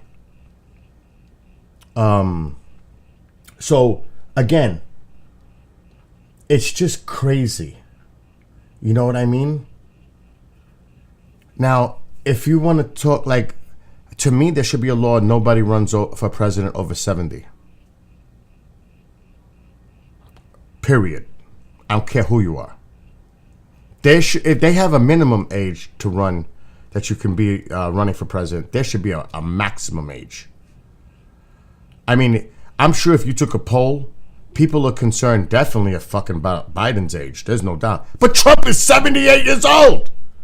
And lately, on his rallies, he's been off. Saying he's somewhere else, talking about things and getting it wrong where they have to correct him on the stage. He's been a little off too. So he's not, Teflon on that either, to be honest. He's been stumbling in the last couple of months when he's doing his rallies and saying things that are off. So I think, period, there should be a maximum age, 70. Because by the time they finish the 4 years, they're 74. So that's just me. What's the minimum age to become president? If there's a minimum, there should be a maximum. That's just this is just my opinion. Look, they're under the Constitution, and it's clear. It does not state that the president of the United States you can run to become president even with a felony. There is nothing that says you cannot. There's no way, if he's found guilty, that he's going to go to prison. There is no fucking way. There would be instant insanity on the streets if they even tried to do that. Home arrest might be even much. There's no way. There is no way that he sees a prison cell, a jail cell, anything like that. Because if it did, all hell's breaking loose. Period. It would. You know what I mean? No way. That's not going to happen.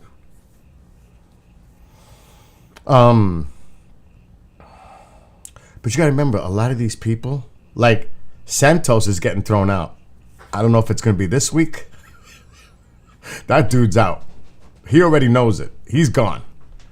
But there's so much of this stuff that goes on. The corruption is across the board. That goes without saying. Whose pockets are lining whose pockets? It's like that's a whole different conversation. So again, I wrote President Trump 4 times. 4 times. And I got great correspondence back. The last one was personal. And it should be on my other computer, the last one. I wish I had the fucking emails, but I do have the letters I wrote. Emails to the White House Correspondence Office.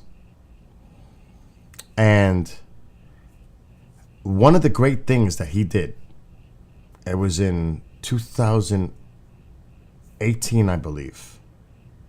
And you're not going to believe it, but I wrote him that morning. This is a true story. And that night, he was on Sean Hannity on a town hall. And he mentioned some of the freaking stuff that I had wrote in the letter. I was like, that's the one thing I truly believe, that his staff was reading him the letters that were coming in to him.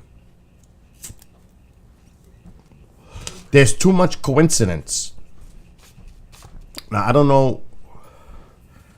I'm going to see if I could pull up a couple. Is there anything there? Yeah. Let me give you an example. What? No, I'm talking to the people on the stream.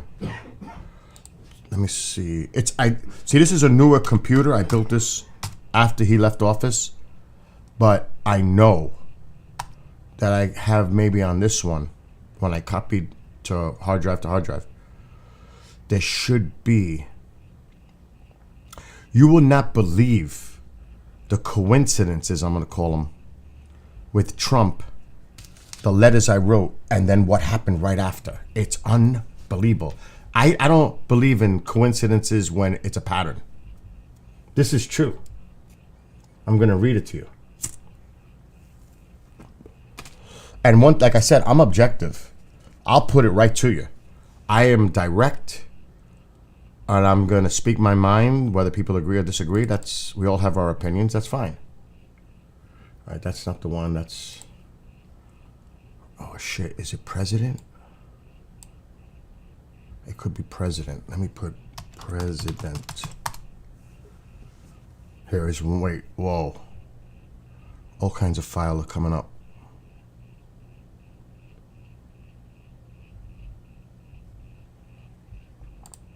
You're not going to believe it when I read. I'm telling you, it's bugged out. It is bugged out.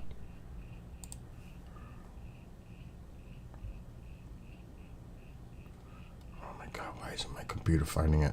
It's got to be here. I have 7 computers. They're all, I rebuild them. And one is being used in that room. I guarantee a lot of that is on there. I'm searching my entire computer for this file. It might be letter. I put pres. I'm putting president. It could be letter.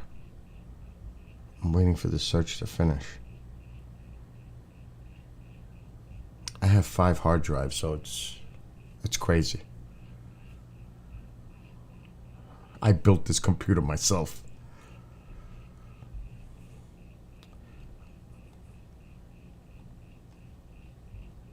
So far, nothing. I know it's on here because I've read them before. What stupid me is I deleted the emails that came from the White House. Stupid.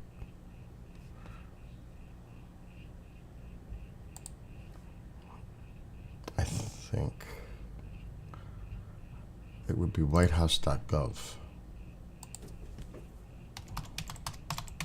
I never wrote to Biden. I don't know if he can handle reading my letters. Oh, I don't want to make jokes, but I have not.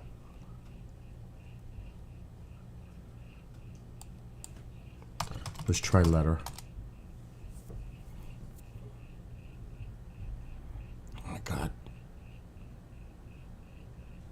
Oh, no, that's not it. Here they go. Here's one. So I wrote this. Now think about 2018 and what was going on. This is what I wrote. We all know the current tense situation in regards to racial social issues that have been in the mainstream media in the past few weeks.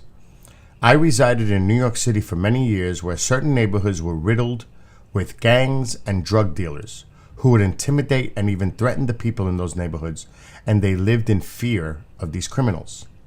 When I moved upstate to the town of Newburgh, I noticed a similar scenario in the city of Newburgh nearby.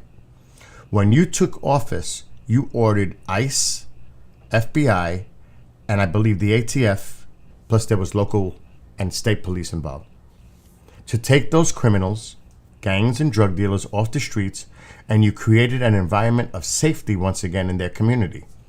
If people really want to recognize the core issues regarding Black lives and other minority lives matters, please take the role once again to implement the agencies you used in the past to go into crime-riddled neighborhoods and take these individuals off the streets. Look what happened in Chicago last weekend. The real issues to save lives is the crime committed by individuals against the minority community and the fear it installs in those communities. And this is what I wrote up, which would never work.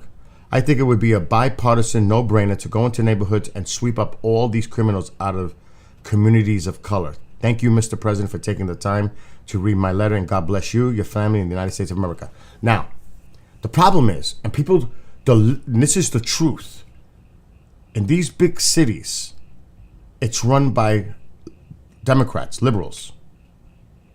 And God forbid you should address the crime in a black or Latino community, because that's where it's happening.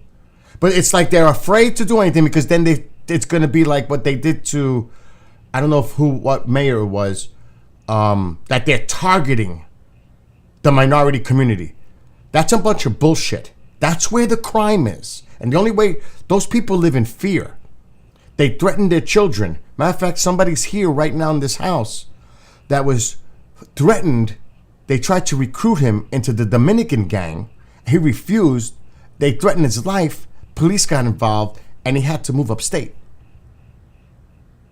Because that's what it is. The MS-13, you know how many kids got killed on Long Island because they refused to join MS-13 and they kill them?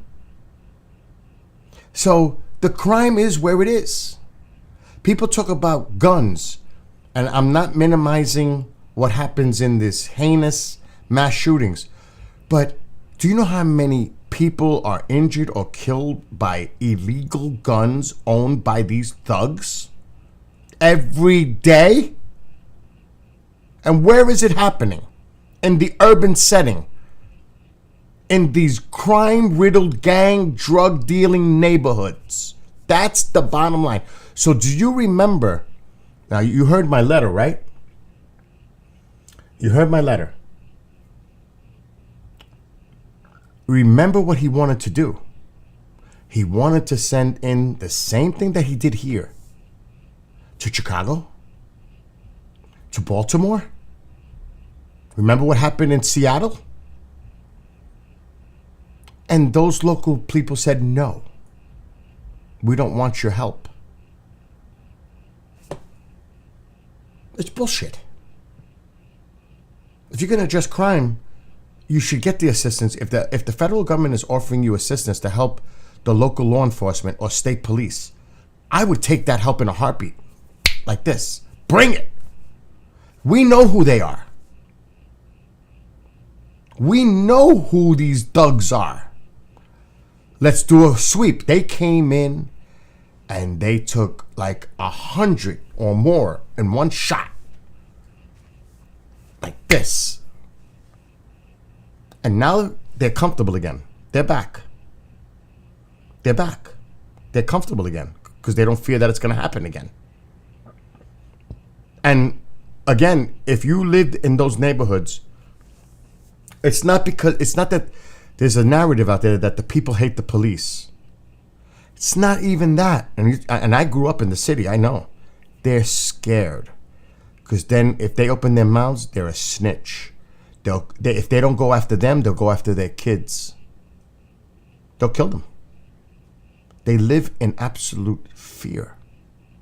Because these thugs control the neighborhoods.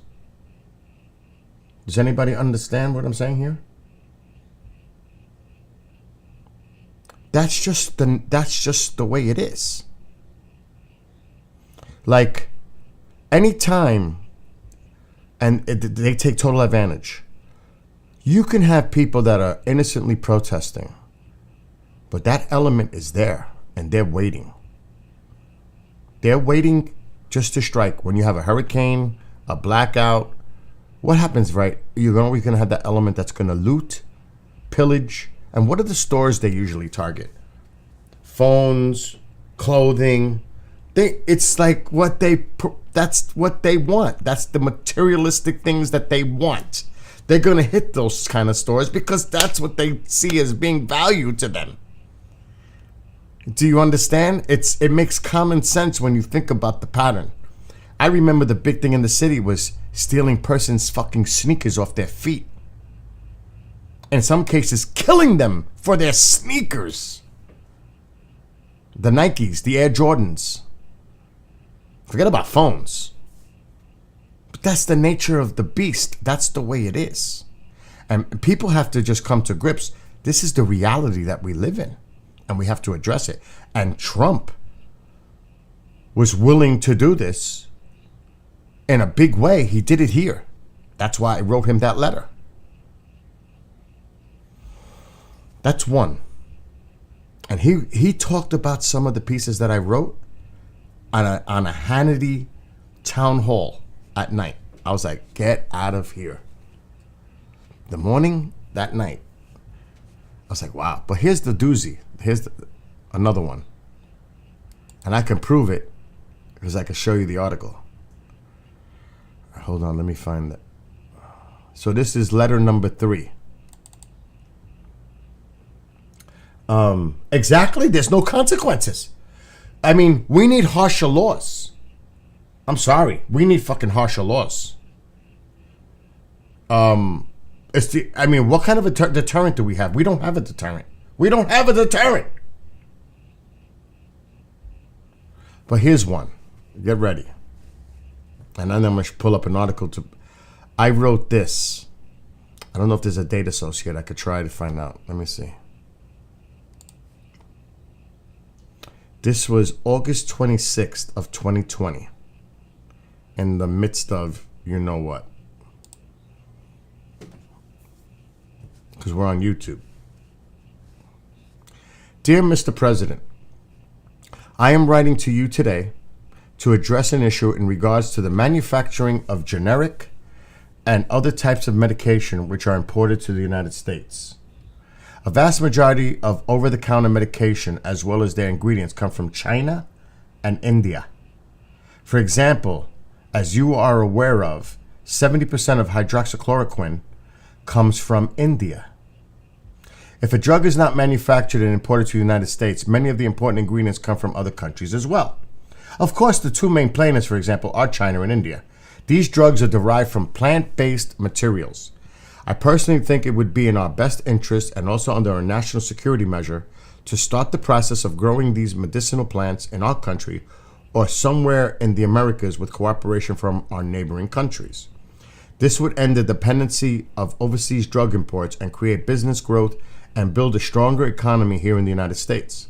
It's time to end these other countries' control of over our supply of needed medications and their ingredients and create a national supply here at home. And then, of course, I wrote, thank you, Mr. President. God bless you, your family, in the United States of America. So what happens soon right after this letter? I'm going to show you. I couldn't believe it.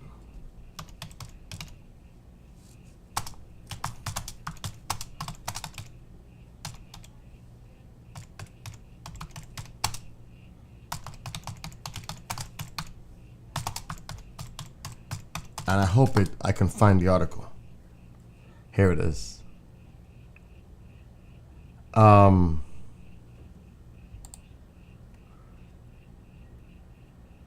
Check this out. This is crazy.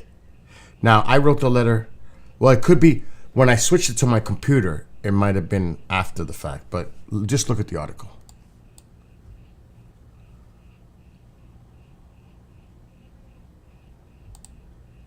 Eastman Kodak to get $765 million US loan to make drug ingredients. I was like, what? Where'd that come from? It's like, wait a minute. So now the money was given to Kodak, almost $1 billion, to start creating these ingredients for medicines here. I was like, whoa, this is a little heavy now. And then the last letter I wrote, which is not on this computer, it was October 1st, right before, the election. And I wrote it like personal. Thank you for, you know.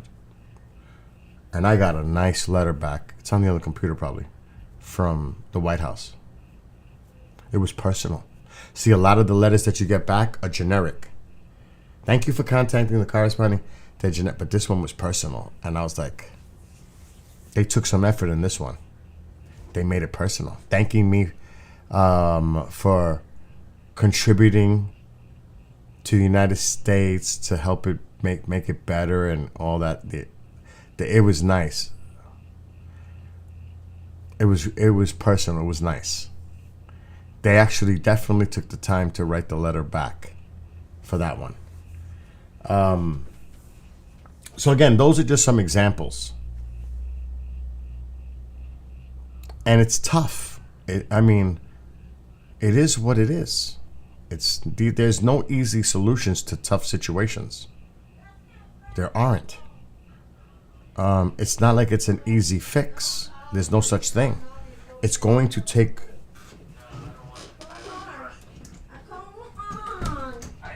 Bill, What is it now, Ma? Bill. That fire is killing me. What? No.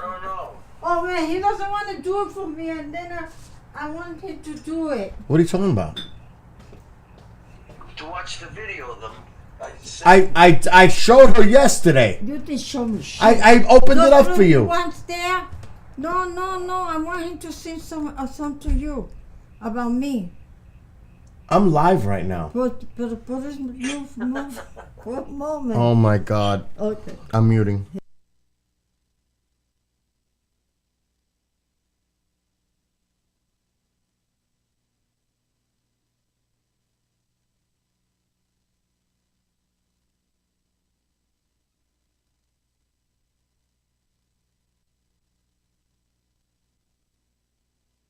Oh my God, that's crazy. Isn't that so nice? That's crazy. Isn't that nice? Yes. And it's because not to wake her up in the morning. Oh no, but you know what? If I'm doing stuff at like 12 or 1 o'clock, she still complains that I'm making too much noise because she's still sleeping. So You showed her the Munchkin video? I pulled it up for her yesterday. I don't know if she watched it. She saw the picture like of your father and back in the during the Korean War and the hat that he was yes. wearing, Yes. sitting there with Mom. But I don't know if she saw the video. Oh, she hasn't seen it. You have to show I'll do it. I'll do it If after she wants to watch the movie Poltergeist. You know, the What? latest one. the latest one. There's a new Poltergeist. 2015, I think they did it. Oh, okay. I thought there was like a new one. Yeah, that's like a remake. Yeah. I could always find it for her. Well, see if she can see the video, though, man. I don't know why she hasn't. I'll do it for her after you hang up. Okay. All Yeah. right. All right, Abe. See you later. All right. He's a fuck. He's a fuck. Oh, you. c- He gets me so mad. You don't know how he's been putting me to hell. Ave María. Oh, no. Me tiene que se lo dije, se va a tener que ir porque ya le- I'm not gonna talk till she leaves. And she closed the door. I'm hot in here because I had the wood stove going and I'm dying.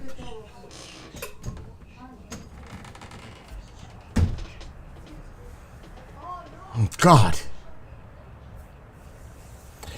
Like Chris said, and some of the guys that are coming to the station. I gotta make sure that door is closed. He'll go out. Some of the guys, the police guys that are coming to the station, worked on special ops, border patrol.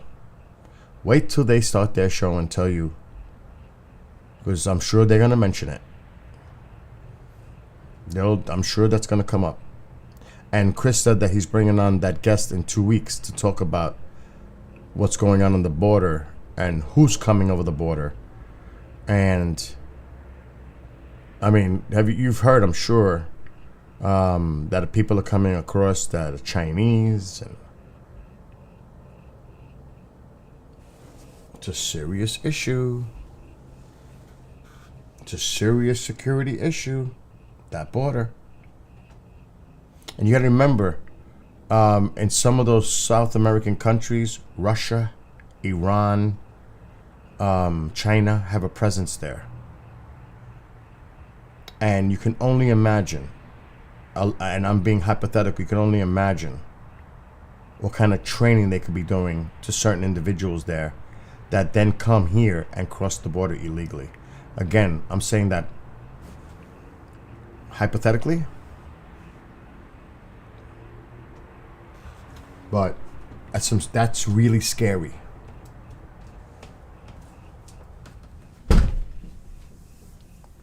It's not just about the influx of all of these, but it's what could be coming over that border. That is that should be a concern for every American in this country. The possibility of a terrorist or terrorists funneling in over that border and like sleeper cells waiting to be awoken. That really and somebody said it in the chat earlier. The amount of money that is spent to house, provide food, medical care. Think about the poverty in this country. Think about all those people that are suffering, American citizens, right here, right now. They don't get that kind of care. They don't get that kind of housing. That's pathetic. That American citizens are being treated much less in overall care than a person who's coming here illegally and being housed. That has to shake people's head, no?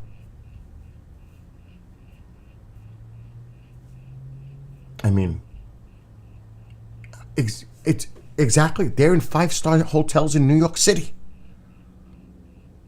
Now, they tried to bring them up here, but the county put a court order in and stopped that shit. They tried. Got stopped. A few of the counties that I know my county did. I'm sure Rockland did. Other counties did as well. No, you're not. You're not shipping them to us. You are the one that said bring them to New York City. That had nothing to do with us. Don't get us involved in the shit that you opened, that you did, and now you want to send them up here? When you volunteered to bring them there? No, it doesn't work that way.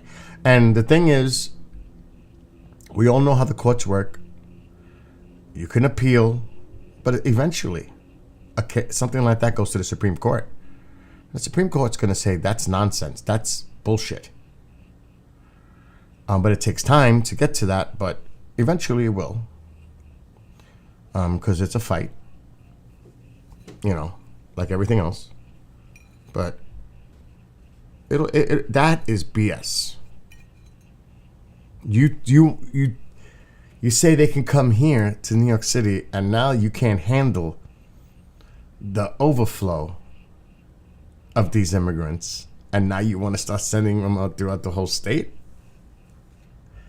Really? Oh God, a host messaged me.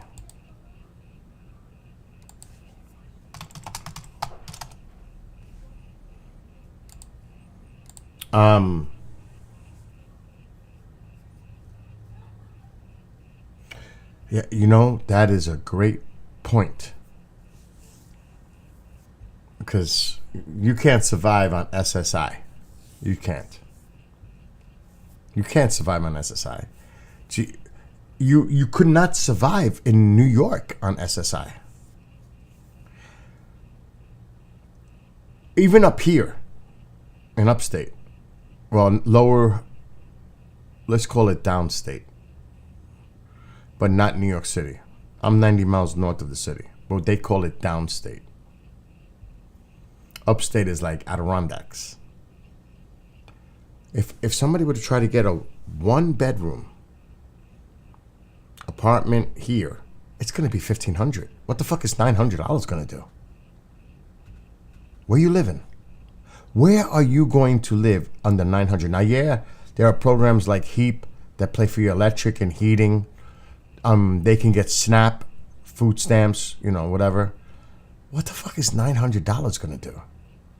With the inflation the way it is? How do you survive? Even if they give you whatever X amount of SNAP, the cost of food is so high. What are you going to eat? Peanut butter and jelly? Ramen noodle soups? Like, what the fuck they expect you to survive on that? Do you know what I mean? It's crazy. It's insane.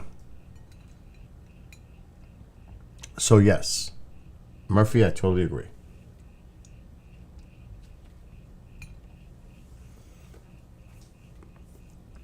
I'm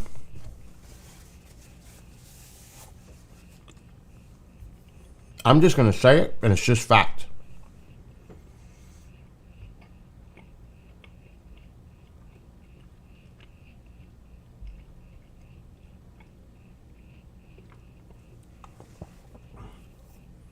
The thing is, and you can look at, there's many ways to look at this, and I did the homework. By things might change before this. Between 2040 and 2050, there could be a majority-minority flip. And it's based on a lot of different demographic numbers, birth rates, the influx of people coming into the country. Like I said, the birth rate is a big one too. The older generation dying off and what comes after that.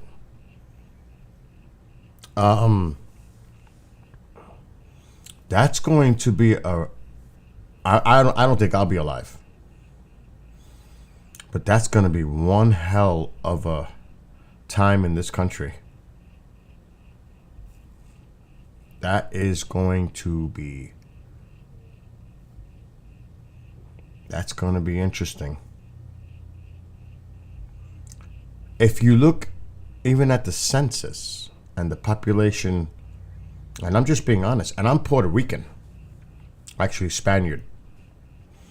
But if you look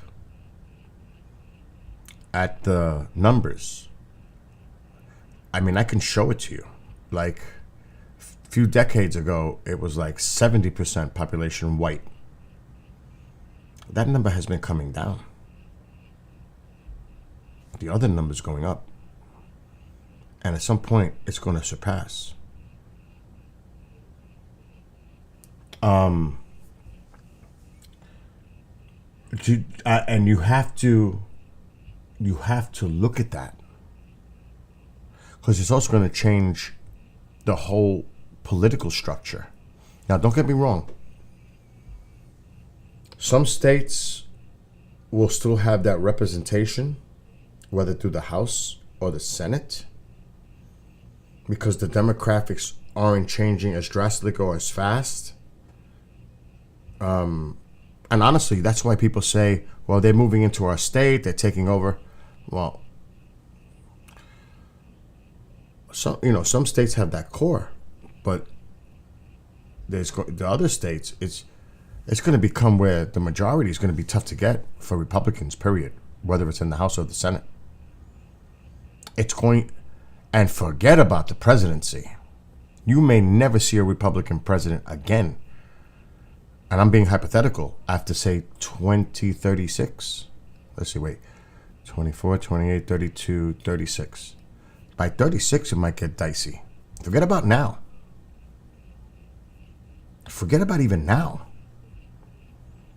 But that's coming down the pipe. Based on the numbers. And the demographical change. The power shift. I suggest people do their homework and start looking into that. And I'm not trying to be a fearmonger. I'm just being realistic. I'm just telling you based on the data. Statistics. You got to do the research. do you know that? Look what happened. Remember the supposed red wave that was supposed to happen, 2022. Well, something happened. Do you know what that is? A lot of the young kids voted, 18 to 29. 70% of them voted Democrat. That is a flag that the Republican Party needs to look at. That's a big flag, because as they get older and the older Republican people die off, because a lot of people that are the core Republicans are like 50 and over. What happens when they're gone? Who's replacing that in the next generation? Well, right now, the younger generation is predominantly Democratic. Look at the numbers. Do the research. And that's just on the voting board. Just on voting. Now let's see what happens in 2024. Do they come out? Because it's not even about the Republicans and it's not even about the Democrats. It's about the independents, like me. There's like 30% people represented by the Independent Party. Now, I will be honest, a lot of them lean Republican. I would say the majority of them lean Republican. But still, that number is growing. So, independents, and it's going to come down to the same battleground states. Because whatever states are dug in with their voter base, it's going to be the same thing. Texas is going to be Republican. New York is going to be Democratic. It's blue-red. You got the purples. But you're going to have to watch those same battleground states. And if I was a campaign manager, I'd be there now. I would have been there yesterday. You better go in strong. And it's the same ones. And they need to, and like I said, I'm an independent. I'm looking at this without any partisan lens. I'm just being bluntly honest. It's something I would do. You know what I mean? I'm with you, Murphy.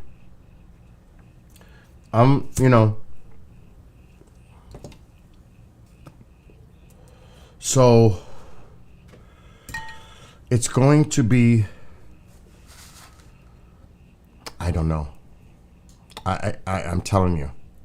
Then you got to watch out for the October surprises.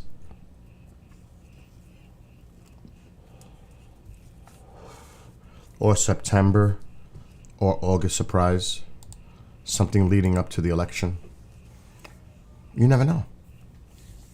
And of course, I am completely speculating.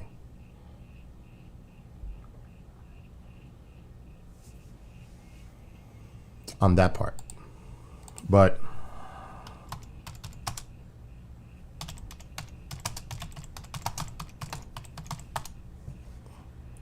let me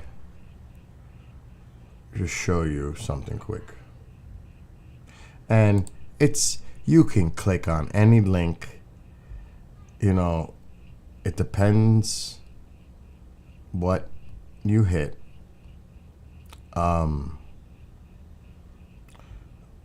Let me see.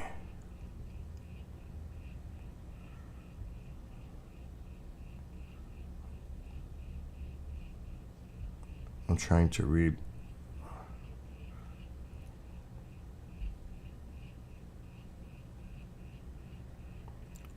What year is this? In some states.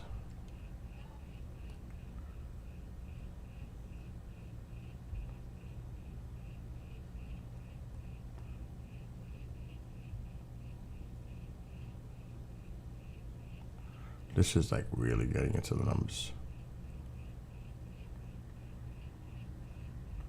This is talking about the changes in the different states. That's a hard one.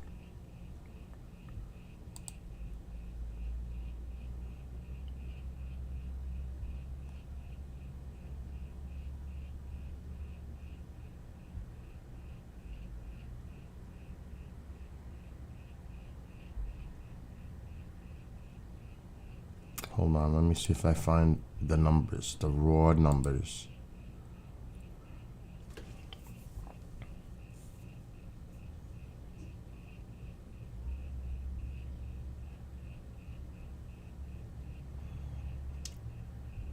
Oh my God, I don't even know if I can find it.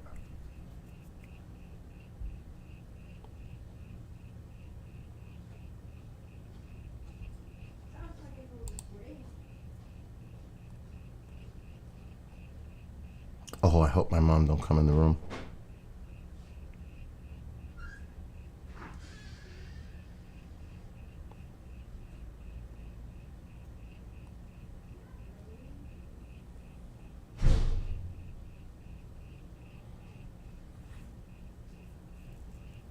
This is a very important chart to look at. What I was just talking about. And the Republican Party needs to keep an eye on this. Youth back Democrats swing key races in PA, Michigan, Wisconsin, Georgia. Research nationally, 63% of youth voted for a Democrat and 35% voted for a Republican in the House. They thought they were going to take the House by a wider margin. Didn't work out that way. And it's a slight shift downward from 63 to 67 in 2018. But it's definitely something to keep an eye on, Gen Z. And in these states, close races, it's things like this. Now, that's just like a very small sample. Now, obviously, if you live in a certain community that has certain constituents, that may not change dramatically based on those kind of demographics. Because every state, every county, local, whatever is different. But it's the trends. Now, if I am a person, and I'm being hypothetical again, if I am a person who's young and a Democrat, and I marry, and I have children, just like you see rallies, you see at a Republican rally or a Democratic rally, they bring their kids along, and they're influenced. These are the parents now bringing their kids, so the likelihood is the kid is going to grow up under that influence and become, in most cases probably, on the same party line. It could, there are instances where I'm not going to be a Democrat. I'm going to be a Republican. They get their independent thought. They go to college, whatever.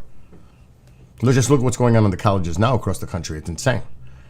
But Gen Z, if you're going to look at trends moving forward into the future, and if, like I said, you got to really, really study the data, the statistics, birth rates, what demographic is growing faster than others. How fast do you think the white population is growing compared to the Hispanic or the minority community? And remember, I'm Puerto Rican. So I'm telling you from being completely objectively honest.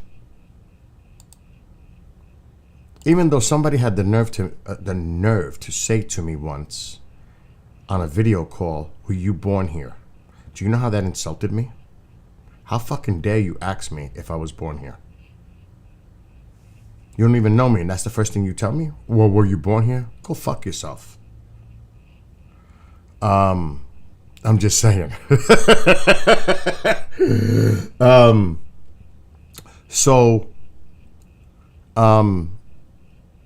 Let's just look at something.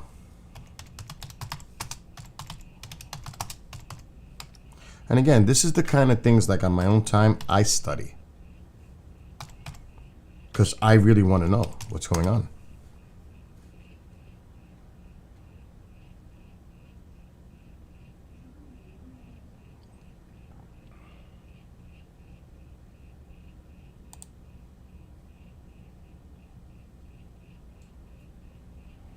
Watch this. Fastest growing. Okay. White changed from 2000 up 19%. Hispanic 80%. Black 31%. Asian 104%.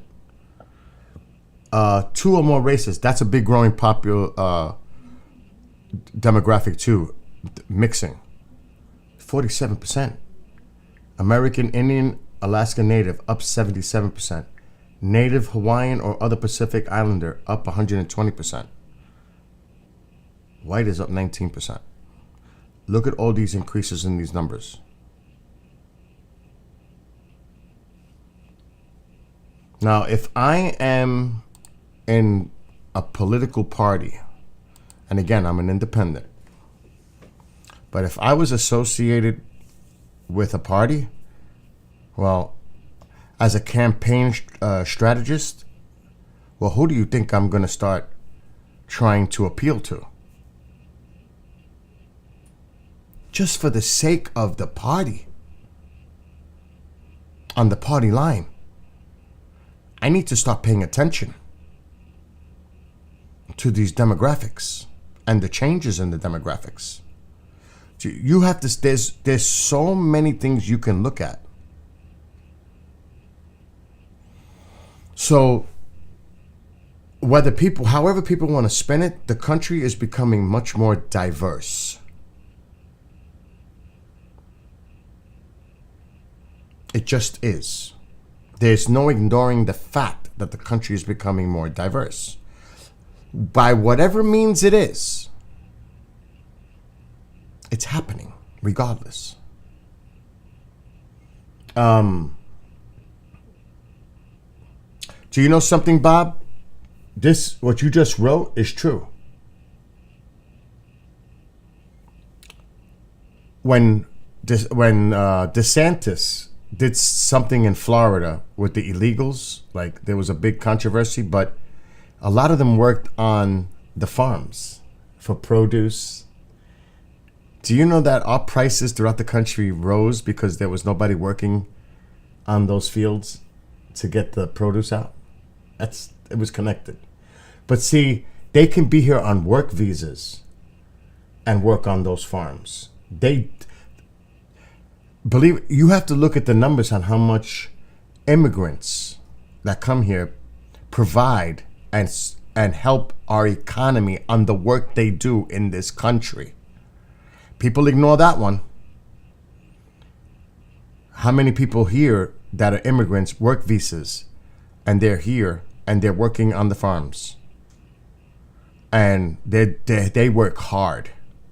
And I say, why aren't Americans on welfare that are healthy working on these farms? Earn it. They don't want these jobs.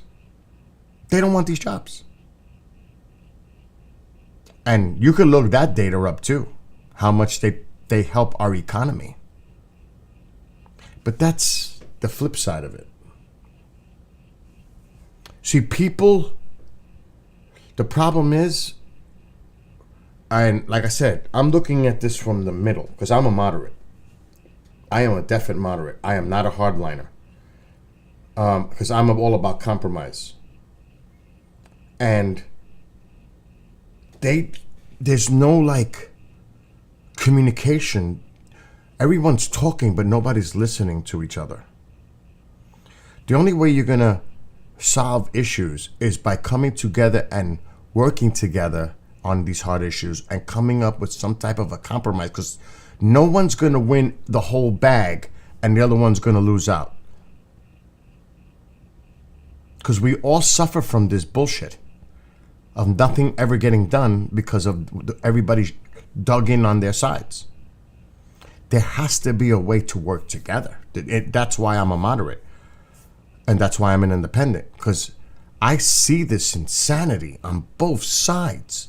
They're so dug in that they don't even want to talk to each other. When Ronald Reagan was president, and you had, what was his name? O'Neill.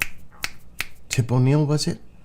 Do you know that even though they were on opposite sides of the aisle, they would go to dinner together, they would talk, they would go golfing.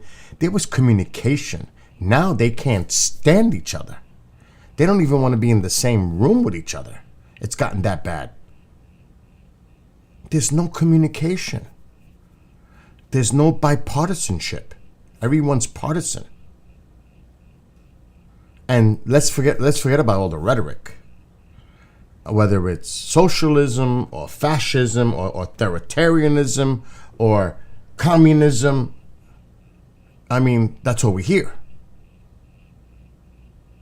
Instead of actually sitting together and working on things and getting things done. And here's another big problem. And that's why Getz is right in Florida. Stop putting these bills all bundled together. They're not going to pass. Do one bill at a time. Okay, let's deal with this. Okay, now let's deal with this. When you put all these thousands of pages of insanity together, somebody or some people are not going to agree in the language that you're trying to pass by in this big pile of papers. It's not going to happen. It's crazy. So it's very complex. It's this, what I'm saying is very complex. There's no easy, like I said, solution. There is none. You can rah-rah all you want. It's not going to happen. Even if you have all power in the executive or the legislative branches, even when you have full control, shit doesn't get done. Even when you have the president, the House, and the Senate majority, and you can imagine when it's split, nothing's. I mean, you could pass something in the House, the Senate might say, kiss my ass. And it's stale. It's stalemate. Done. Nothing's getting done. So that's just the way, it's always been that way. That's politics. You know, that's just the nature of the beast. And that's the way it is. We're a democracy. You know, that's the way it should be.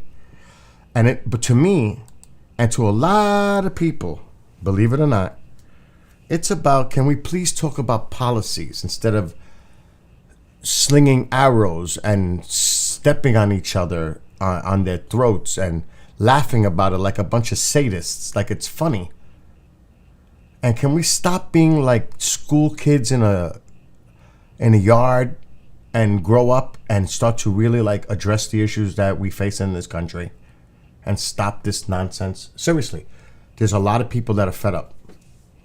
And some people that are in a Democrat or a Republican are fed up, but they may not voice it. They may not say it if they were truly honest with themselves. But I think everybody's at a point where we're just all fed up. And like I said, I am one of those. I'm fed up.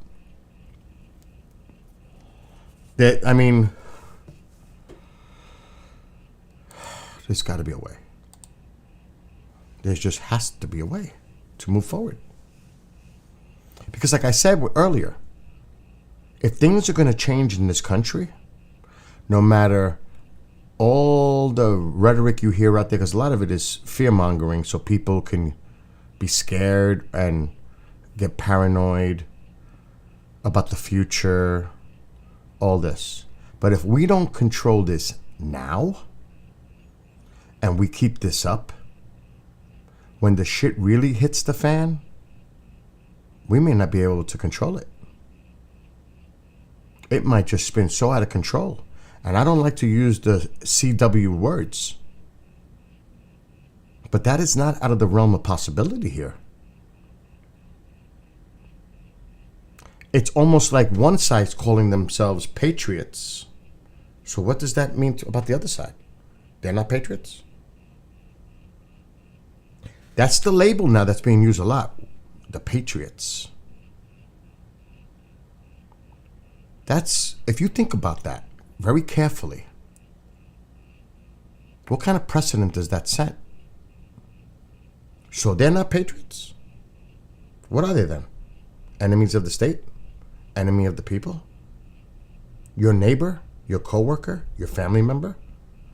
But because you don't agree with what they represent, now they're the enemy? Because they're not part of your belief system and your opinionated views? Oh, so now they're the enemy. Fellow Americans are labeling each other that way right now. Is that the way we should be doing things? Honestly?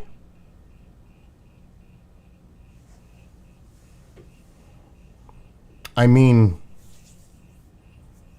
one has to think rationally. Short term is one thing. Long term is another. Because when we're gone, or when we're seniors, the younger generation is going to be in our care. I mean, what kind of an example does that set to the kids? That the adults in the room are not really acting like principled adults in the room. And that, like I said, there's a lot of things that I think about that freaking scare the shit out of me on how we're moving forward. And like I said, don't think about the now. Think about 10, 15 years from now. When those demographics go up while the other one's coming down, and when there's a power shift coming in this country. Because inevitably, the way things are trending and have been for decades, it seems like it's pretty much inevitable that that's going to happen. Like I said, I'll probably be dead when it happens. But the writing's on the wall. You can see it if you're objective, what's coming in the future. And a lot of people may not want to hear what I'm saying, but if you want to be truly realistic and grounded and see things with clear lenses and peripherally, not narrow-minded, but peripherally, these are things you better start paying attention to. And like you guys, like Murphy's bringing up points is true. When you give illegals the moon and shit out on our vets and our people, they can go, But the point is, regardless of, the obvious things that are going on, the ball, it's like a snowball. And it's rolling down that hill. Now, we have to address these things. We must address them. But the only way they're going to get solved is by people working together.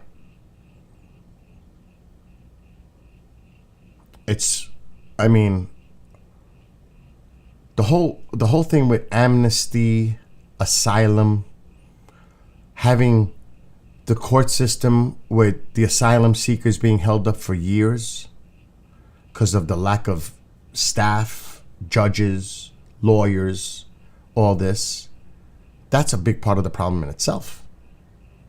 Because a lot of these asylum seekers, it takes years for them to get their case seen in court. So what does that mean? Who's taking care of them in the meantime?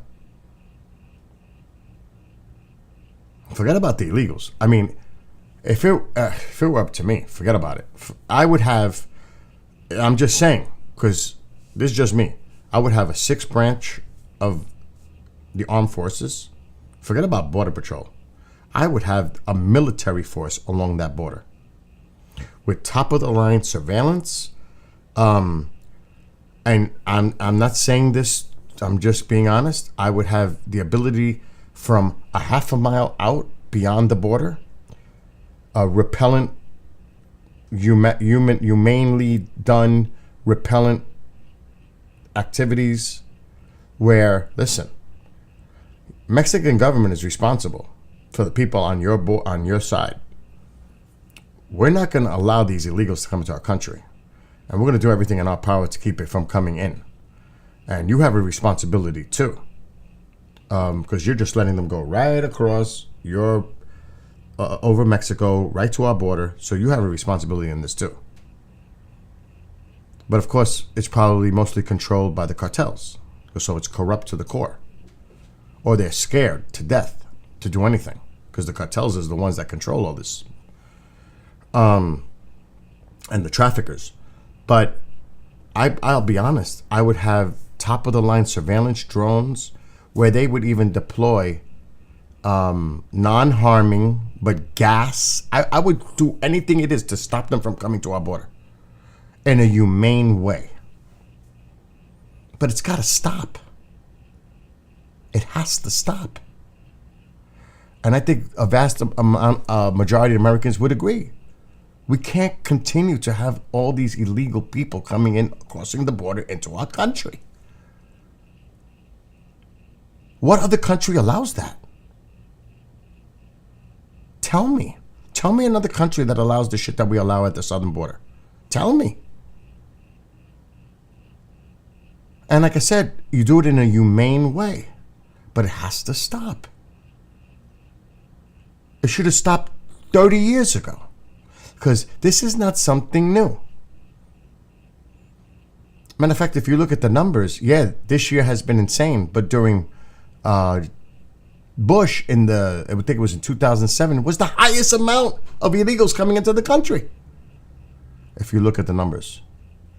I don't know what the exact numbers are now for this year, but I know it's nuts. But in recent history, it was the Bush year that had the most coming in. And people talk about Obama. Obama's nickname was the deporter-in-chief.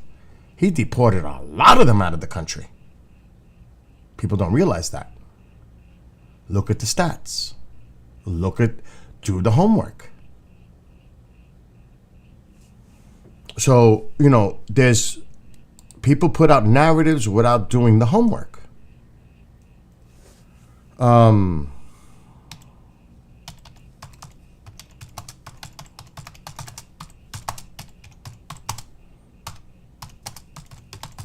Because it becomes politicized.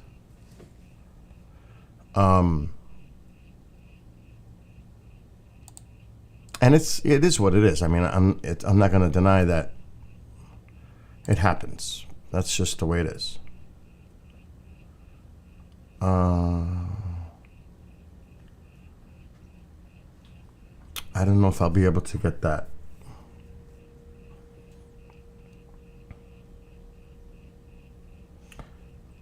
Okay, we don't want to do that. That's not going to show.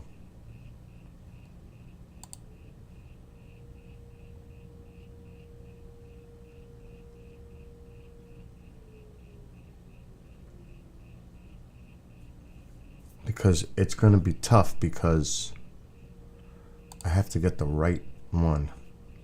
Not from a Democrat site or a conservative site, but the actual numbers. And that's where it gets a little tough.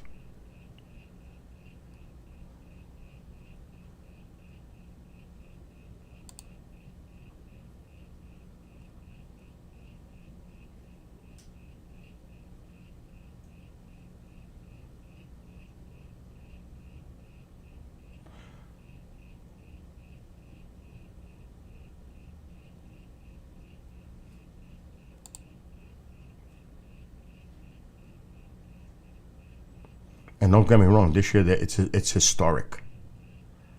It's like the highest, almost ever.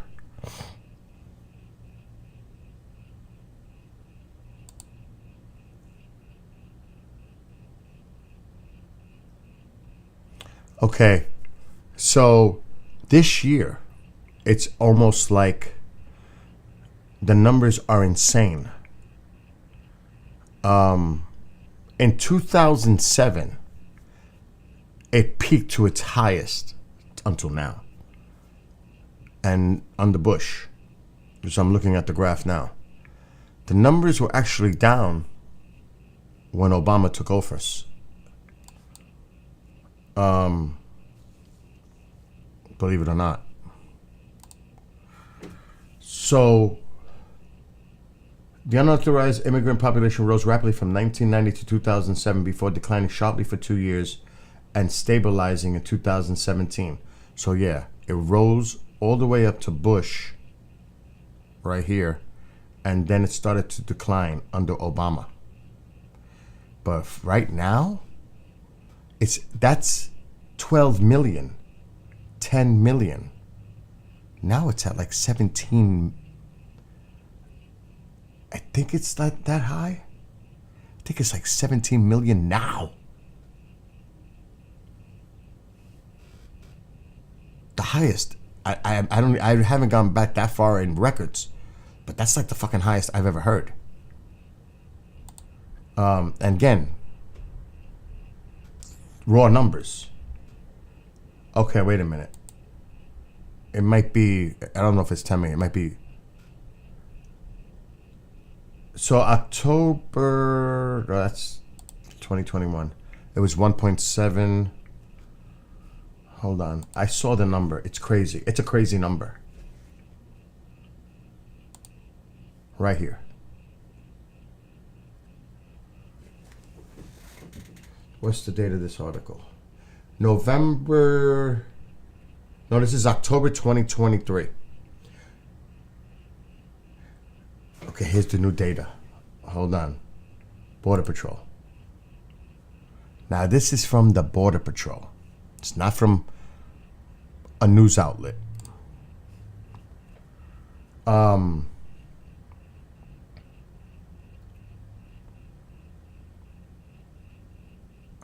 number's nuts.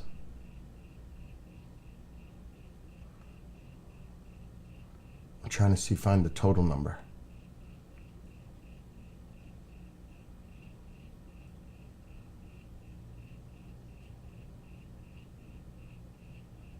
So this is the one here. Just look how it changes. Look at these numbers. Almost 300,000 per month. Look at that. The lowest dip is 211. 209, but look at these highs. What's the total?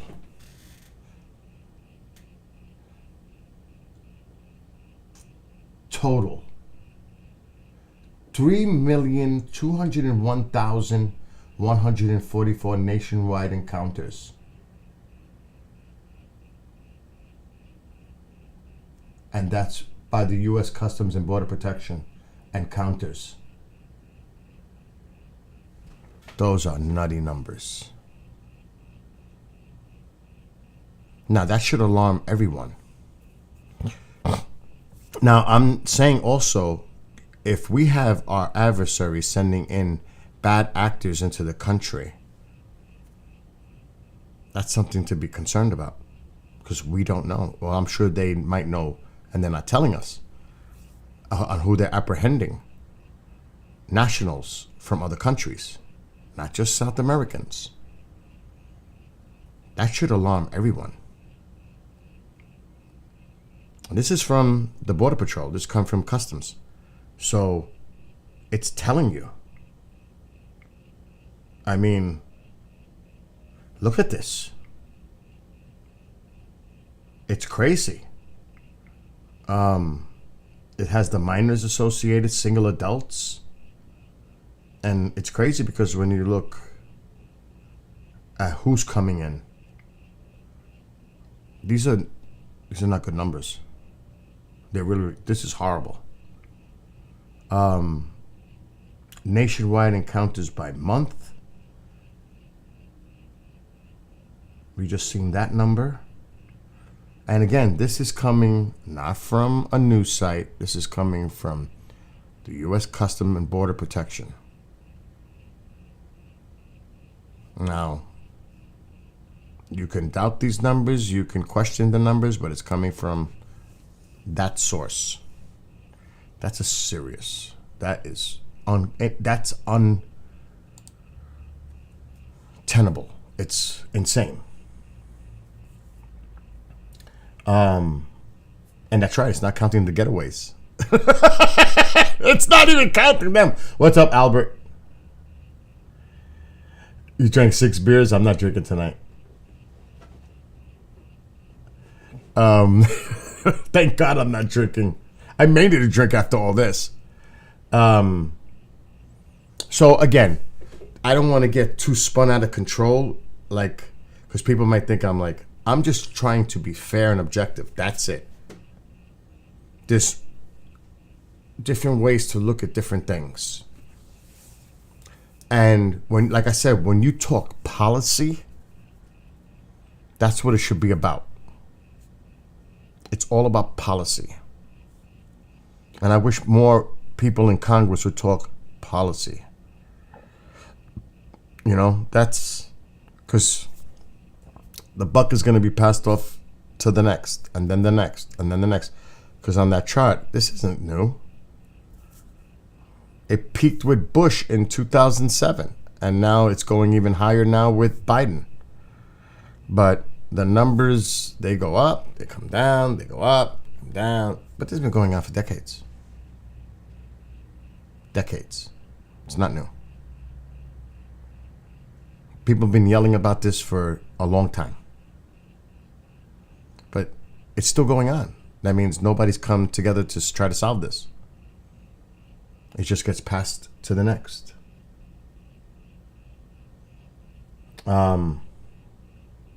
What's up, Michael? I wasn't paying too much to chat. I'm sorry. So like I said, I'm gonna stop. I'm gonna back off because I go off on my little rants.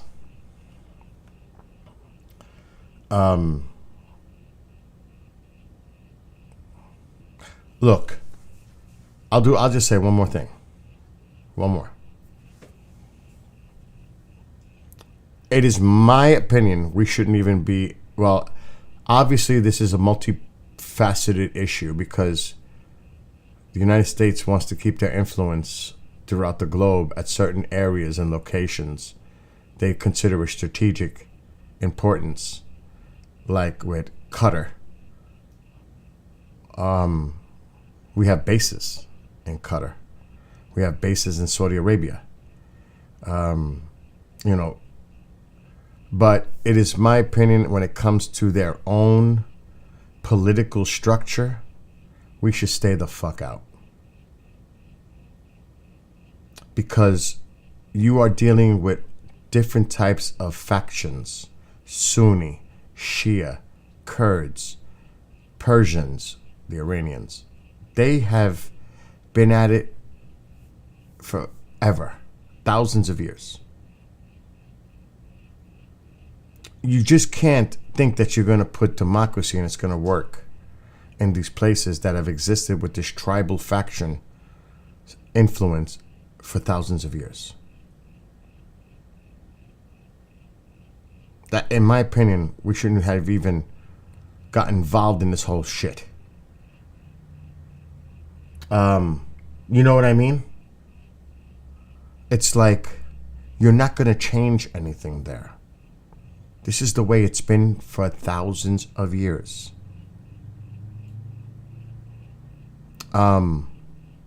Think about going back, because remember, the UK, England, the colonies, they had a lot of influence there as well until they left. But think about this, and I'm going to be quick on this. When the Shah of Iran was in power, and we had close relations with Iran at that time. And then we all know what happened with Jimmy Carter and Reagan, the whole thing that happened with the embassy. But what happened after that? Now Iran is our enemy. So who do we ally with? Saddam Hussein. Because remember, the Iraq-Iran war. So now we become buddy-buddy with Saddam. And we build him up. We, United States, built him up. Then what happens? We go after him. Then the Russians are at war with the Afghan fighters, rebels, And who do we supply and support? Which comes back to bite us in the ass again. So, you know, we have our own set of responsibilities as well. And I can get into more, but I don't want to get too controversial. Murphy! Oh my God! That's a great one. I love that. Oh my God. Holy shit, that's great. And that's true too. How much money do we give to all these fucking countries and they can't stand us? Honestly, they can't stand us. Meanwhile, we give them all this money. And they talk about us behind our back and they can't fucking stand us. But we still give them all this money. Oh my God. This is what Murphy writes in Rumble. Maybe we all need to go to Mexico and come back in. I'd like a free vacation. 5-star hotel and all. And that is not necessarily false. Because in New York City, we can look it up. Where are they staying? They told everybody to get out of hotels in the middle of New York City to house them. So that is fact.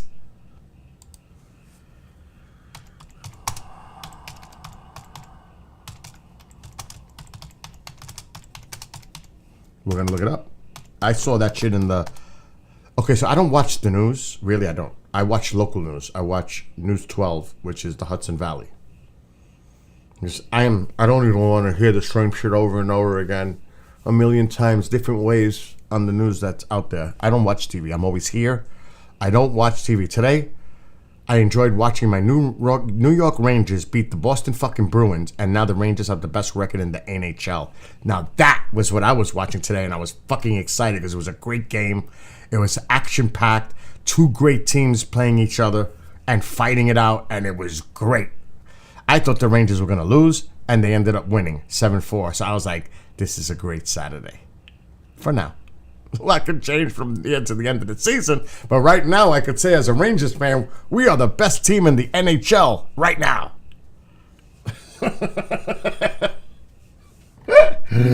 Oh my God.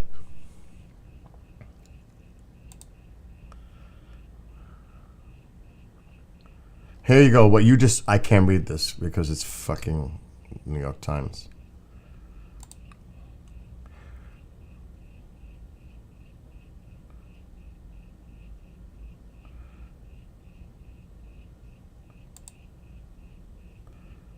Okay, that's a video. I can't play that. We're on YouTube. We still are on YouTube.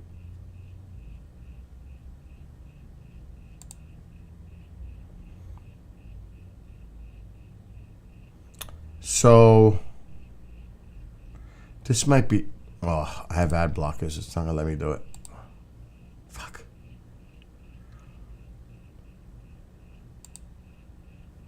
And again, another ad blocker.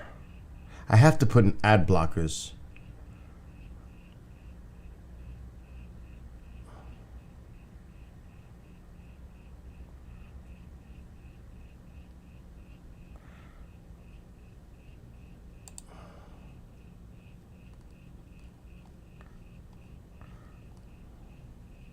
Oh my God.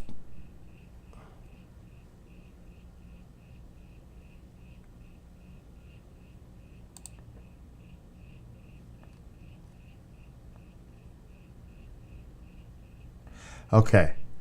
So I'll just read it. This is an example. I can put the article on the screen so you can see it. This is AP. Associated Press. But this is an example. New York City converts hotels to shelters as pressure mounts to accommodate asylum seekers. The historic Roosevelt Hotel in Midtown Manhattan, shuttered 3 years ago, but it'll still be bustling again, reopened to accommodate anticipated influx of asylum seekers. That's just 1,000 rooms. Now, that was the one that was closed down, but they reopened it. But it's across the city, hotels like the Roosevelt that served tourists just a few years ago are being transformed into emergency shelters, many of them in prime locations within walking distance from Times Square, the World Trade Center Memorial Site, and Empire State Building. A legal mandate requires the city to provide shelter to anyone who needs it. So, this is an old article. It's May. And look what it says. Even so, Adams says the city is running out of room for migrants and sought financial from the state. Bullshit. You know what they tried to do? They tried to send them upstate. That's what I was talking about earlier. Now, my county said no. They went to court and said, nope, not going to happen. Nope, you're the one who opened your mouth, and this is your problem. This is not our problem. It's not our problem. This is your problem. Don't involve us with your problem. And that's not to be like a cold human being, because I help a lot of people.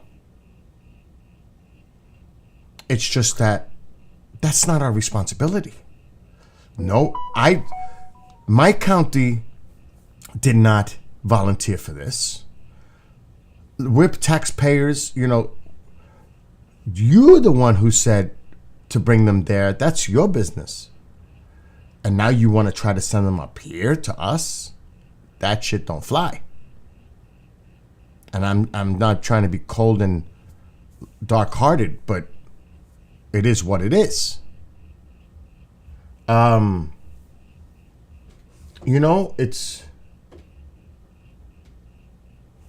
It's tough. It's tough.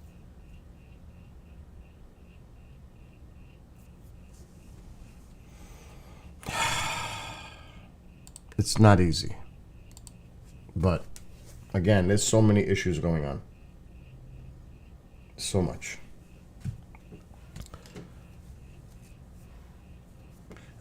My main concerns here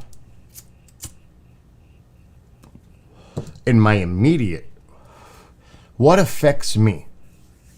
Taxes, cost of living, which includes food, electricity, clothing, fuel, oil for the house heating, like community safety, taking care of our infrastructure, like, what do we care about? We care about the well-being of ourselves and our families, our neighbors, our friends, our communities, the places we work, the places we worship. Like, what are the core values? And I could call my mom in here. Mom and I contribute, yes, Salvation Army. We bring clothing. We bring toys soon. We buy a bunch of toys and we bring them there for the kids. We wrap them. So at least there's going to be a happy kid out there with a toy. Unless the people steal them and take them home. Not saying that happens, but it's in your mind. And Mom could tell you, when I go out on the street, I shake the hands of a police officer, yes. Because they're standing at Walmart. Like, I was there Wednesday. And then there was an officer there. I said, Happy Thanksgiving to you and your family. How many people tell him that? How many? I wonder. That would stop to speak to the officer and say something like that. Or, like Mom, she wants to bring stuff to the firehouse for Christmas, for them. There's things that you could do out of the goodness of your heart. And like my friend was here last night, I help my neighbors. Anybody who's been in my house knows that. I help my neighbors. Because we're all in this together. If I had my keys, I would show you. Now, I've been living here 16 years. There's not been a murder, a burglary, a robbery, an assault, anything in this area. Nothing. Zero. Nothing. Not a one in 16 years. Knock on wood. That's not to say it won't happen. Now, I used to live in the Bronx in New York City. Mom had that New York City mentality when we moved in. Alexa, brighten living room light 100%. See this door? Okay. This is a security fucking door. They're on every entry point of this house. There are cameras. There's all kinds of stuff security. You know why this is here? It's not necessary. It's that New York City mentality still embedded that she made me put these doors in. Because this is a security door. This is not, you know what I mean? This is an iron wrought security door. You will have to break the whole foundation, tear this door. This is not your ordinary screen door. But it's not like that here. But she had that paranoia from living in the city for all those years. Alexa, dim light 75%. Okay. That's what happens in the mind. And it takes a while for that to get out of you. Coming to a beautiful place like this, peaceful, safe, a place that you want to live. And yeah, this is New York.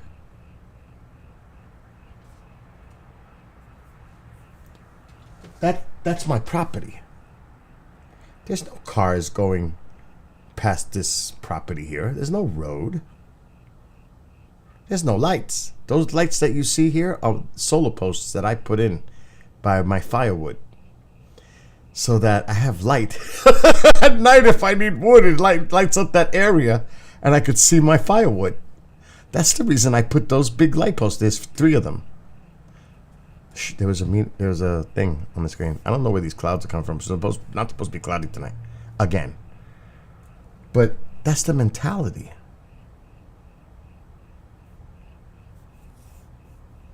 It is so quiet out there. It's hell dark. Very dark. Now that the moon is blocked by the clouds. But I love it here. I'm going to die here. And I'm good with that.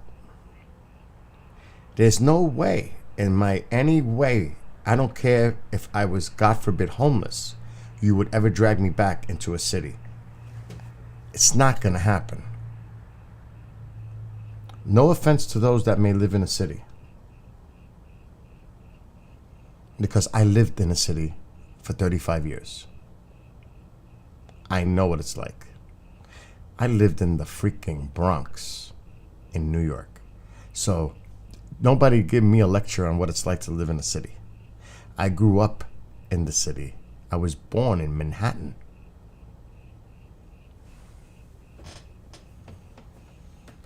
I went to school in the Bronx, all levels. I know what it's like.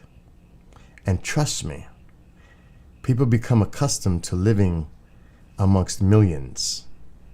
It is a life-altering change to live in a place like this, where your nearest neighbor is 120 feet away. It's not like there's we had a house in Florida, beautiful house, 4-bedroom, 2-car garage, brand new, built after Hurricane Andrew. It had all the codes, beautiful house. We sold it. I can't live in Florida. It was stifling for me. The heat, I just didn't like it. Beautiful, but it wasn't for me. I wanted to come back up north. I love it here. I love the weather change. I love it all. Anyway, beside that, the house was in a subdivision. So you drove in, you made a turn, my house was here, you make another turn, then you got to make the little U-turn to get out and get back out. So it was like a subdivision. But the houses were so close together to each other. They were like separated by 20, 25 feet. With me, Mr. Loud, drums are impossible unless they're electric like this. They will call the cops. And plus, the worst thing was I fucking couldn't stand the homeowners association. It's like they control your house. It's like you don't even have a say on your own, in your own house. I couldn't deal with that. I would never, ever, ever, ever, ever get a house with a homeowners association. Screw that. Keep it. Enjoy. But here, I have the woods right here. Like I said, my nearest neighbor is 120 feet that way, 120 feet that way. And now this one's a little closer. It's about 80. I like that. There's nothing near the woods. I like that space. I like the privacy. I like to be in my pool where nobody could see me in my pool. Not that I'm skinny dipping or anything. I just like to be private, where I'm playing my music and I'm doing what I want to do in my pool, and not having eyes looking at me while I'm in my pool. You know what I'm saying? Now, if I wanted to, Murphy, I wanted to buy a house in the Catskills, and it would have been much more remote. But here's the problem with that. Mom is here. I have health issues. If there's an emergency, it could be literally a matter of life and death. Matter of fact, true story, and some people here know this. August 26th, I had a heart attack in my backyard. I was with a chainsaw cutting a tree. I went into my swimming pool and the water felt weird. I said, wait a minute, this doesn't feel right. The water doesn't even. So I was starting to have the heart attack while I was in the fucking water. I get out and that's when it hit. The pain was here, whatever. So I called I dialed 911 with myself. Within 4 minutes, the EMTs were here in the house, hooked me up, and walked me. Because I said I could walk. Now, there's a long story here. It was an impending heart attack, but it was angina, actually. Because when they hooked me up, they couldn't detect me having a heart attack. But something was definitely wrong. I felt it. I got to the hospital. When I got in the ER, there were 10 doctors surrounding me immediately. And they gave me the typical stuff, the stuff you stick under your tongue. I can't remember what it's called. Oh, shit. Whatever. And they rushed me because they said I was going to have a full-blown heart attack. I immediately was rushed into the room where they do the angio, where they put it through your leg. They can go through your wrist. They went through the leg. They went up to the heart, and they found an artery blocked 95%. And I swear to you, because I'm awake, and I heard them talking. Wow, this is going to be a tough one. And, you know, they're struggling. It was like an hour and a half. Doesn't take usually that long. But finally, they got it in. And I felt instant fucking relief. The pain was gone. And I knew, I said, did you guys just put it in and unblocked it? And they said, yes. It immediately felt normal. Now, nitroglycerin. That's right. Nitroglycerin. I was 230 pounds. on August 26th.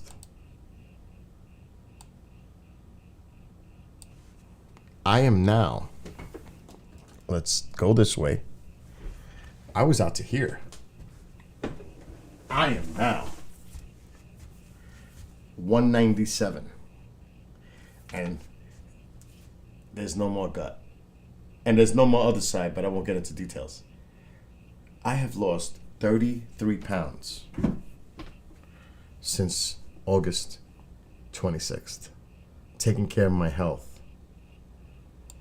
Now, if that would have happened living in a remote area, I probably would be dead.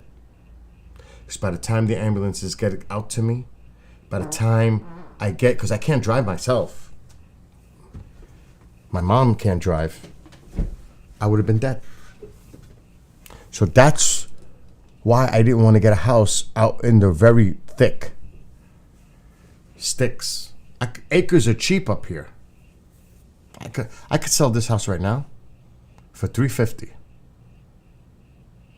and buy a house upstate, because the further you go upstate, the cheaper it is because it's so remote. The closer you get to the city, like here, this is a commute house. It's 90 minutes from here to the city by train. A lot of people live here to work in the city. So the value is a little still decent. So I could buy a house in upstate New York, further north. I can get a fucking many-acre, beautiful house for the same amount that I could sell this one. You follow?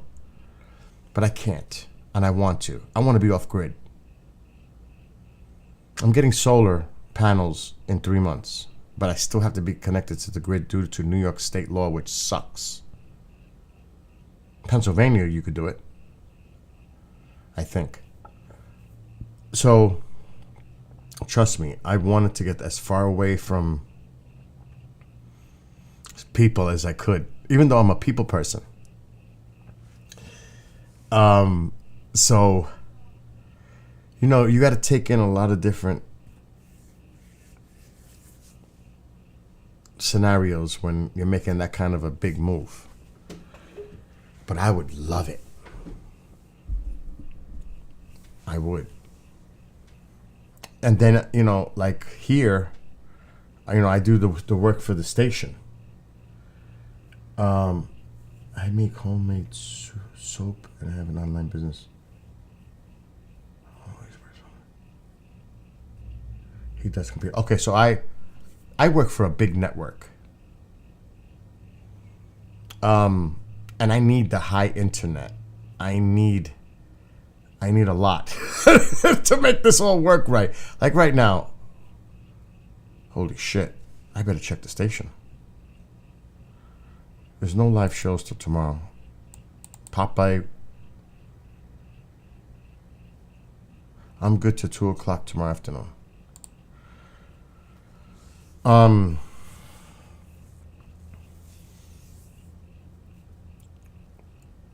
You have no idea. Like, what is in front of me. I say that all the time, but this is like one hell of a work area in front of me. But like, I could actually show you, because there's nothing much to see on this freaking screen because the sky is horrific. Matter of fact, speaking of that, let's see what's going on in Canada. Let's see if it cleared up.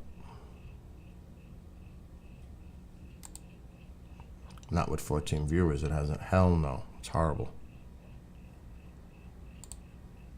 That's a shame.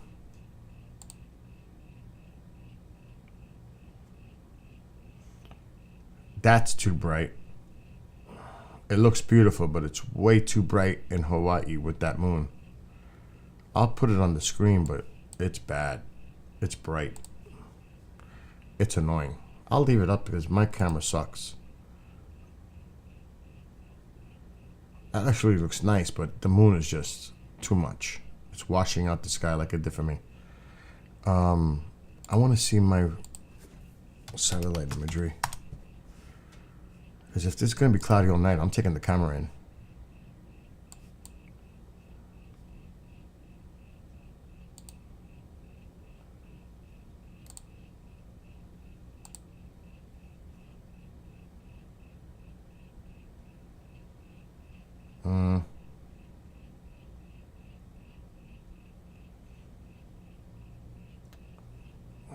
Let's put this in motion. I am right about there. That's where I'm at, right about there. There's a break here. It might break up for me.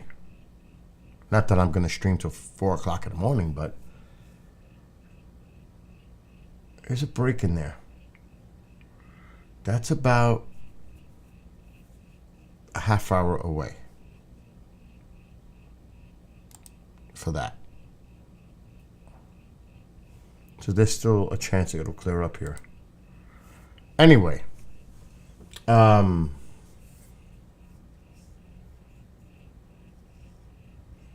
me a favor. Put in your link for your business. Lens flare. It's probably a lens flare. Yeah, that's a lens flare. I see it now. That's a lens flare. Put your link in, Murphy. I'm reading what you're writing now. I'm sorry. How many of us don't have health issues when you get to a certain age? It just kicks in. I had rotator cuff surgery 2016. It didn't heal for 18 months. It sucked. You've had some and ears ring. Well, I have tinnitus. When I put loud music on, I suffer from tinnitus.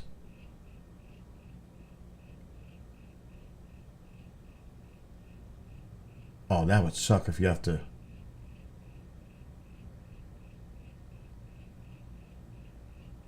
Yeah, I mean, like I said, I want to check it out.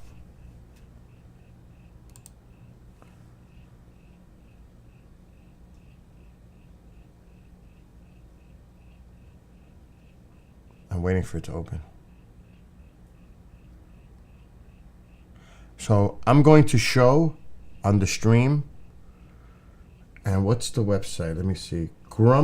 What? I'll just grumpymonkeysoap.com. What?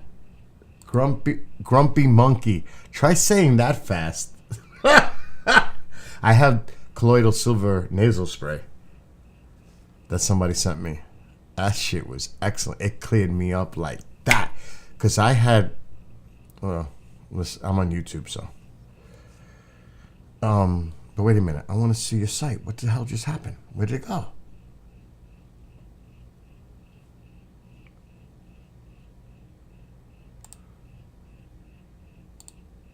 I can open it again.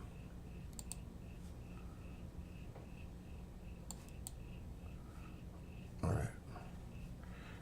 So, Grumpy Monkeys, with plural, monkeys, soap.com. Grumpy Monkeys Soap.com. Let me get my camera off. I might do something right now.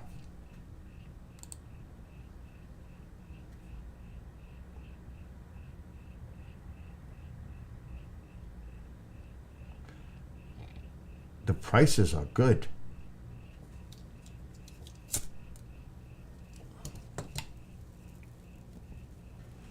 Do you make this yourself?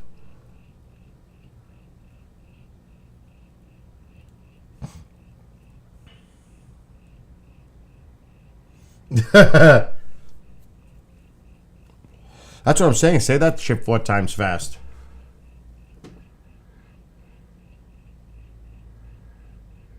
Man, if you made something with aliens, I would flip.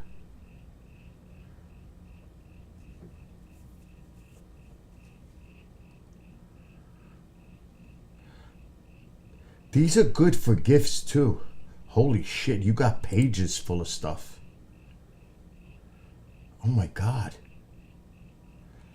So you're telling me that everything that I see on this website is available? Like you could, because there's a lot here.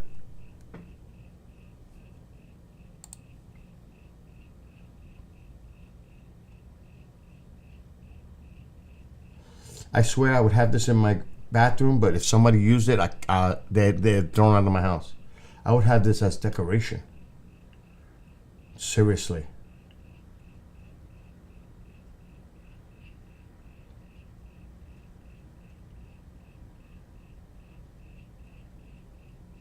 Oh my God. How many pages do you have? How many pages do you have?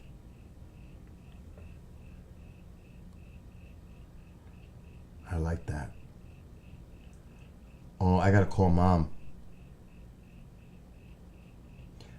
I will probably say there's a high likelihood I'm ordering something. Oh my God, my mother would die over that. Alexa, make an announcement. What's the announcement? Mom, come here. You got to see these products that I'm looking at. And it has a lighthouse. Come here. She would love this, and the mermaid. Oh my God. Announcing. Mom, come here. You got to see these products that I'm looking at. And it has a lighthouse. Come here. Oh, she would love dragonfly. Mom loves that. She's coming. Come here. What happened? So somebody that's in the chat room, she makes homemade soaps. Check this out. Come here. Wait till you see how beautiful they are and a great price. Oh. You're going to have to wait till I go back though. A lighthouse, a mermaid. Ay. Come here. Oh man, no. Necesito me I'm not putting you on camera. Peguero. I know. Look on the screen. And let me show you. Let me go back. Because she has a lot. Let me see if this is the one. Look at the lighthouse. This is actual soap, strawberry scented. Can you see? No, necesito me peguero. Here. Oh. There's glasses for you. So this is goat's milk, manuka honey, oats, and jojoba oil. Strawberry scented lighthouse. What is that? Soap. Oh, But we wouldn't use it. We would use it as a decoration. That's just one example. Look. Look at the mermaid. why can't I see it here? All right, hold on. Let me make it full screen. Wait. Hold on. I got to share that screen. Hold on. You see it? Yeah. Let me make it bigger. Hold on. You see it? Mm-hmm. $8.50. That's it. Look how beautiful. And that's a soap? Yes. And where would you put it? On the sink. Decorating. And nobody could use it. I mean, we could use it. No. Nobody touches it. How about the lighthouse? The lighthouse is this one. Look on that screen. Hold on. Look at it bigger. Look at the detail. See it? You know, like where we have the window by the shower too? Strawberry scented lighthouse. Mm-hmm. She has a lot of stuff. Look at this one.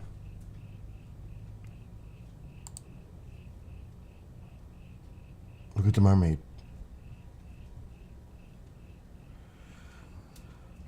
Vanilla scent.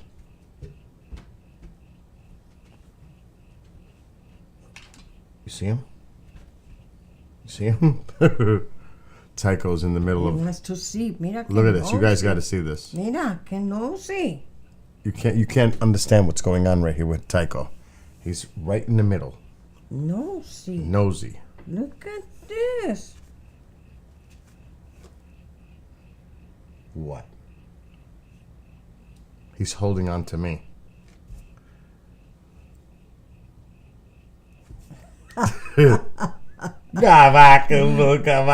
Unbelievable. He's pouring me. Do you see it? Oh, isn't he scratching you? Yeah, he wants to. I like that one. Isn't that nice? That is. But there's more. There's more. Wow. She's really an artist, man. I think I saw 4, but I'm going to go back to 4. She's got 10 pages. Oh, that's nice too. A peacock.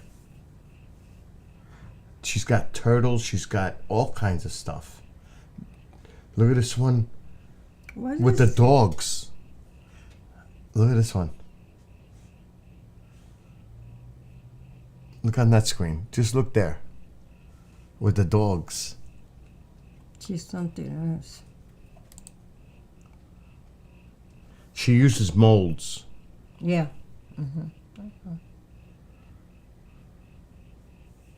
Still.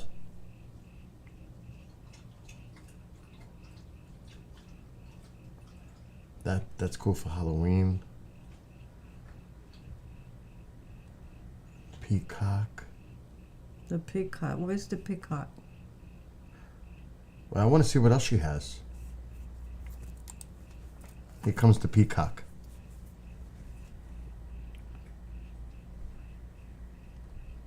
See it? Look on that screen. See it?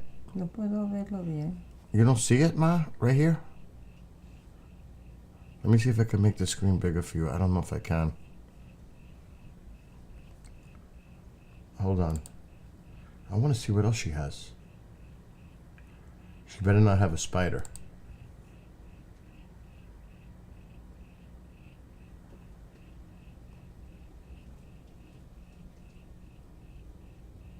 Yeah, Santa. Christmas ones.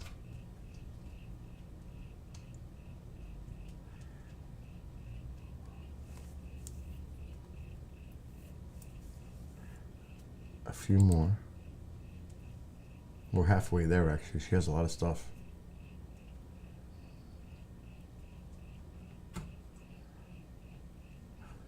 That's cute.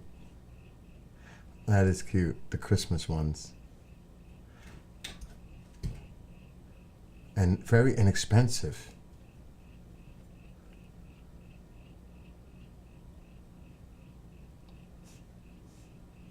What is that with the blue or green?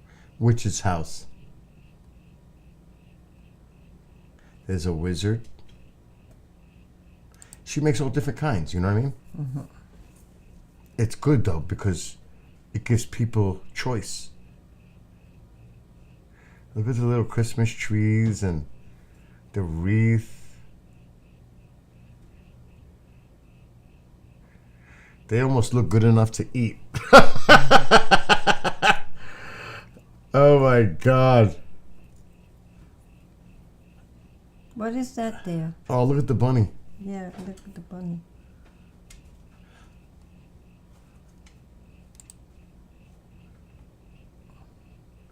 I like the lighthouse and the for you.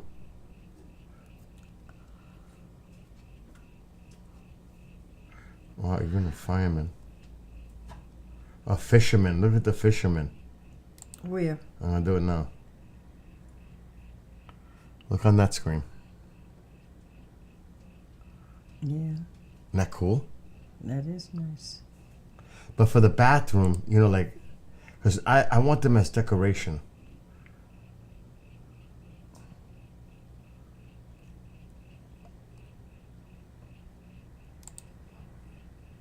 Oh my God, how many pages? She says on the sticker warning, it says, do not lick, eat, or smoke this product.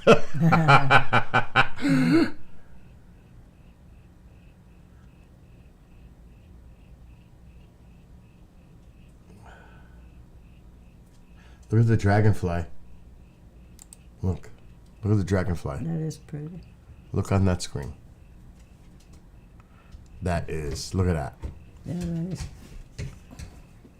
Do you see what he's doing? Bobble. I like that one. Hi, Bobble. How's my Bobs? How's my baby? Oh, you know, look at him. He won't leave me alone.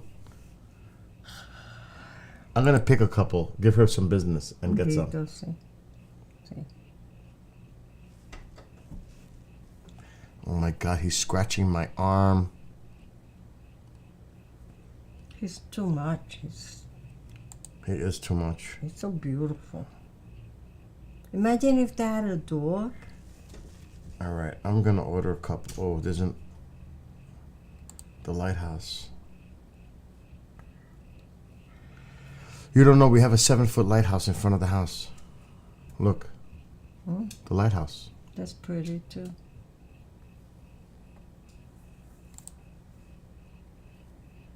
I like the mermaid ones. You know, Ooh, those I are like nice that. for gifts. The Kraken. Oh, I'm getting the Kraken for me. Oíste, Billy. This is called the Kraken.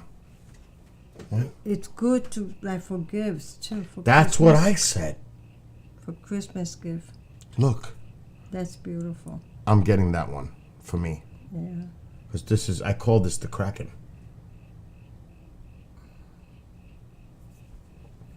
Small pack holds 6. Leave it opening. I'll take an extra in some samples. I can't imagine I just created. The colors are free pour. She said several I have made. I almost licked the spoon. All right, goodbye. I'm gonna get a few. I know which ones you like. Yeah. All right.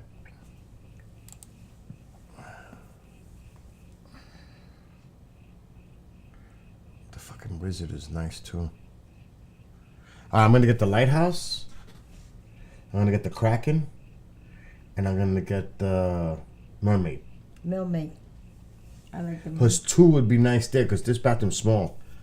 I'll put the 1 here. The one where The Kraken, you know what? The Kraken might stay here for me, just to look at it. Because this is the Kraken. This is called the Kraken. When I made this is called the Kraken. unbelievable. All right, You know Tycho. what time is it? It's 1:30. I mean 12:30. Look at this one.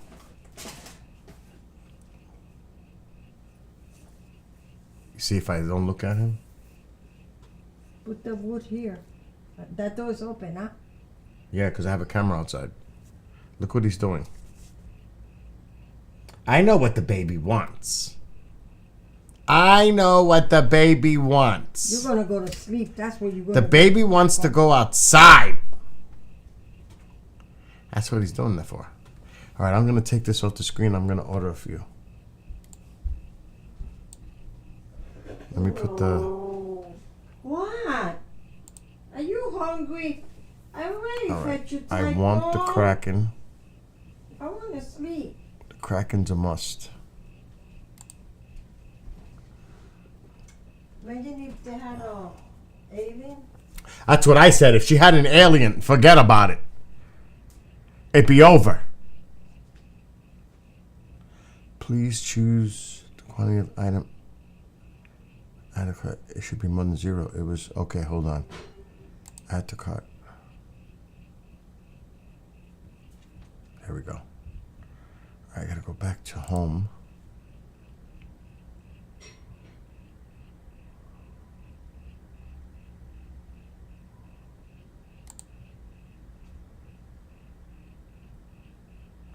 I think it was page 3. It's like I gotta do like a second look at them.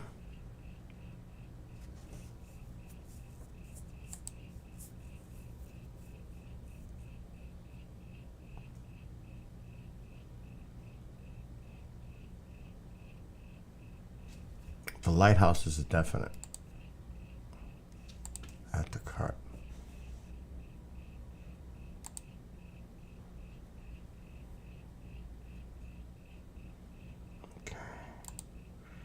The mermaid is a definite.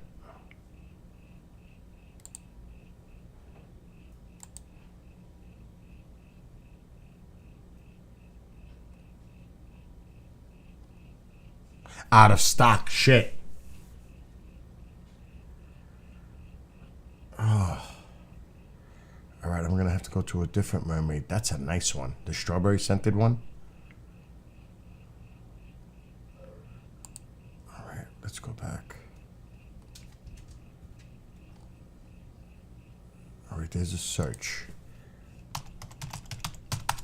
Mermaid.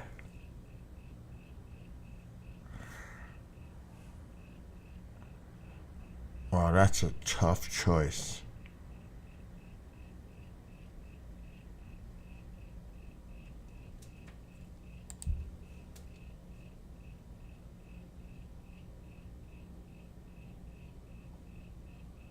I'll go with that one. One in stock. It's mine. It's mine. Okay. All right, so I got 3. Let's get out of here. Check out.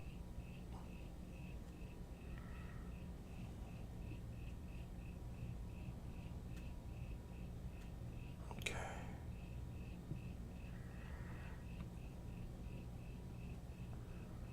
Billing details, payments. Well, here we go.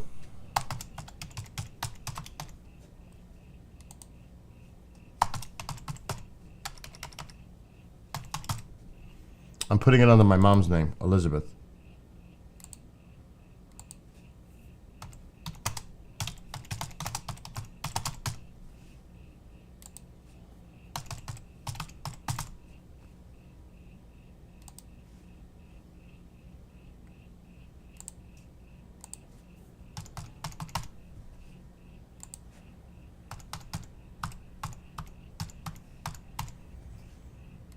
Hey, I'm doing it. Other people, check it out. What was it? GrumpyMonkeysSoap.com?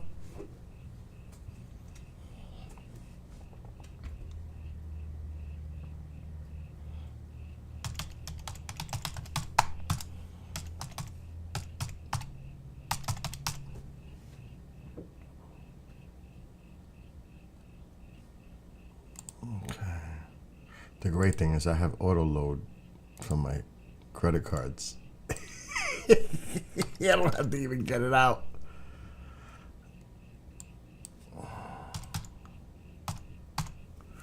It's memorized.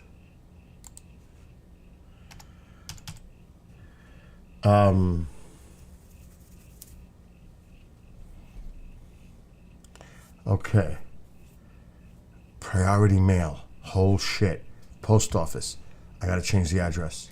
It's gotta go to the P.O. box. Fucking post office won't bring my packages down my driveway. Can you believe that? They won't walk down my driveway, the fucks.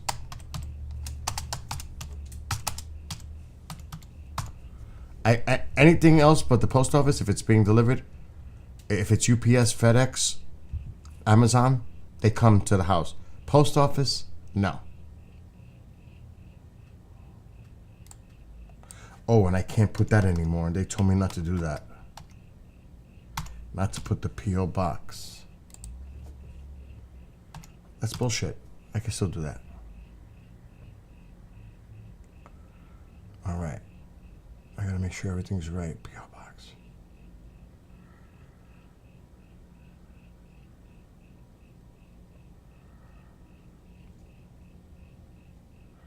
All right. Let's hit it.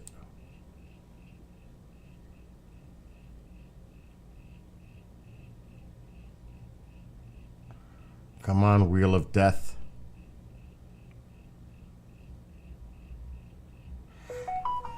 There's the sound. Order is in. What's up, Fantasy?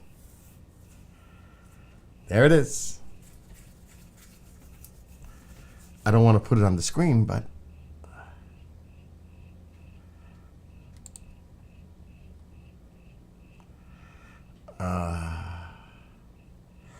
I ordered it. It went through. Murphy. That was the sound that it went through. So, thank you. Like I said, the Kraken is going right there because I just want to see it. I'm using them for decoration.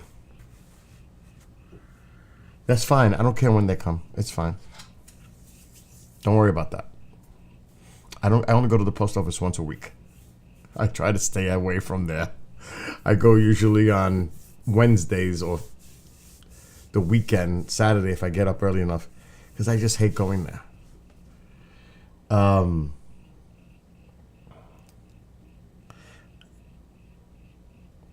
Pretty damn cool. I like it. And when they come, I'm going to show them off. I'm going to put your website on favorite, bookmark it so I can show people. Grumpy Monkey Soap. That's... Oh, you at the Kings game? How about my fucking Rangers, huh? Best team in the NHL right now. So this is where I just bought 3 products from here. From Murphy's Law in Rumble Chat. This is her company. This is what she does. So I bought this for Mom. I got Mom because she loves it. Wait a minute. Let me go there. Mom liked it, so where is it? Page 3.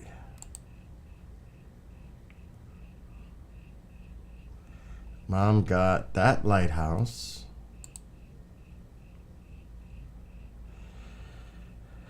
I got Mom that. And then I got her the mermaid. Not that one. Oh, I bought the last one. It's the other one. It's gone. I bought the last one. Oh my God. And then I got the Kraken.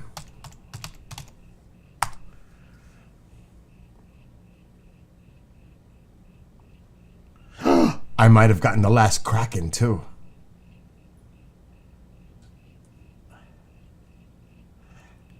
I'll tell you this right now. Do me a favor. This is serious for you. Murphy, this is serious.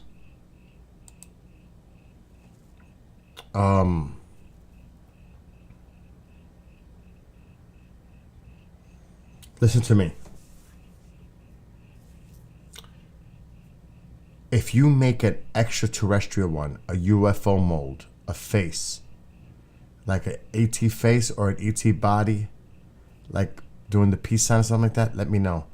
I will get one of the hosts for the MUFON show, because they do Etsy products and they do other products. I will tell them, this is a personal friend of mine, promote these ET products and they'll promote your website. How's that? Try to make a mold with an extraterrestrial. I'm going to give you my email. You will get my email, right? In the order? Email me. It's Skywatcher. And you'll just look for the Skywatcher email. Email me. I will help you out. I will do that. I will have Tara, one of the hosts of the MUFON show, because she does it all the time at the beginning of the show. Anything that's UFO related, like on Etsy or a website, she does it. So if you do that, I will do that for you. And I don't speak lightly. I say I do what I say. Let me see. Oh my God. Something like that. Yes. I did check out the link. Oh my God, yes. Oh my God, yes.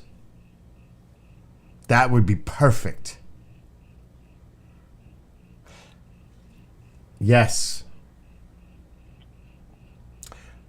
Let me. Oh, it's too late. I can't fuck with Tara.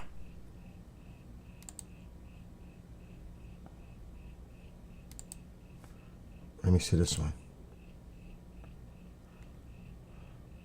Oh, that's a lot of money, but oh my God, it's got the Bigfoot, the alien. It's too bad, Mothman. Oh my God, I don't want you to spend money, but how much is the Bigfoot? They're probably expensive individually, aren't they?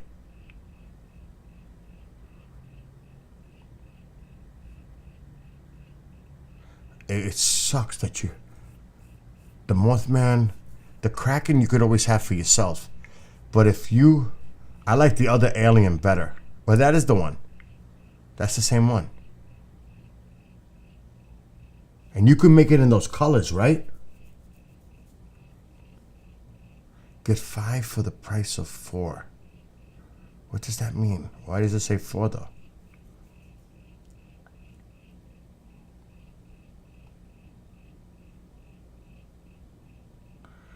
I'm telling you, let me see if Tara's around. It might be too late.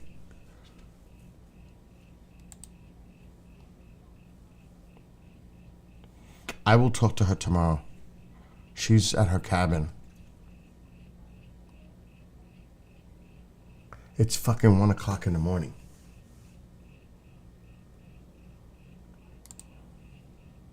Hey, this is my sky, but I haven't been outside because it's been cloudy. I said there was going to be a clear thing out there. I haven't been outside. All right. Okay. I can't. Wait, she's in Arizona. Other than the reservations, I don't know if their cabin is on the reservation though. It's mountain. It's Pacific unless it's on the reservation. They do the daylight thing. I will call, let me just message her. I doubt she's around.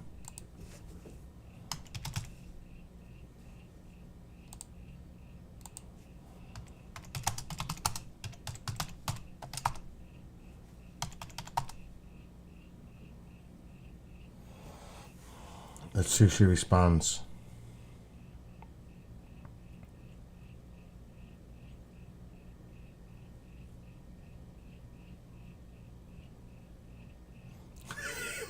It's almost 11 o'clock, or it could be almost 10 o'clock.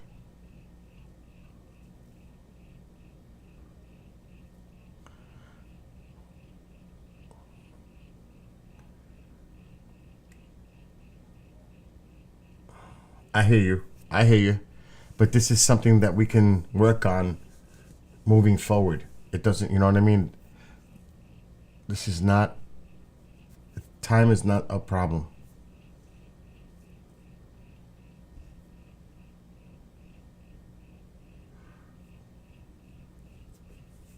Yeah, the Rangers now technically have the best record in the NHL.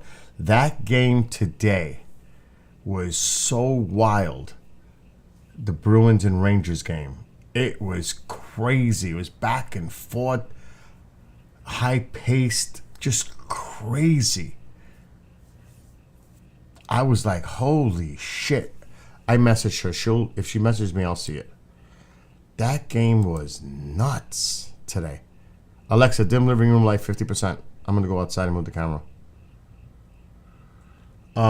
Okay. What a game today. You going to the Rangers Kings game?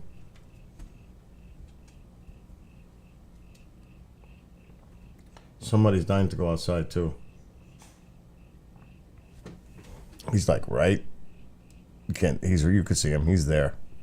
I have to take him outside. He's freaking me out.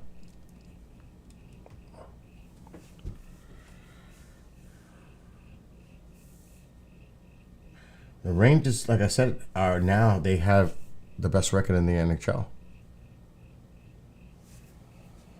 But that's now. We're only a quarter way into the season.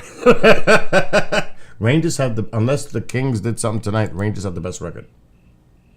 As of this afternoon, the Rangers had the best record in the NHL. percentage-wise. Games at hand, cannot count the points. You have to see how many games are at hand. So it doesn't work that way. Hockey's different. Let's see. The Bruins are at 7.75. Rangers are at 8.16. Colorado. No, the Rangers have the best percentage in the league. I'm looking at the standings right now. Rangers are the number 1 team in the NHL. I don't know what you're looking at. Doesn't matter if they're both at 19.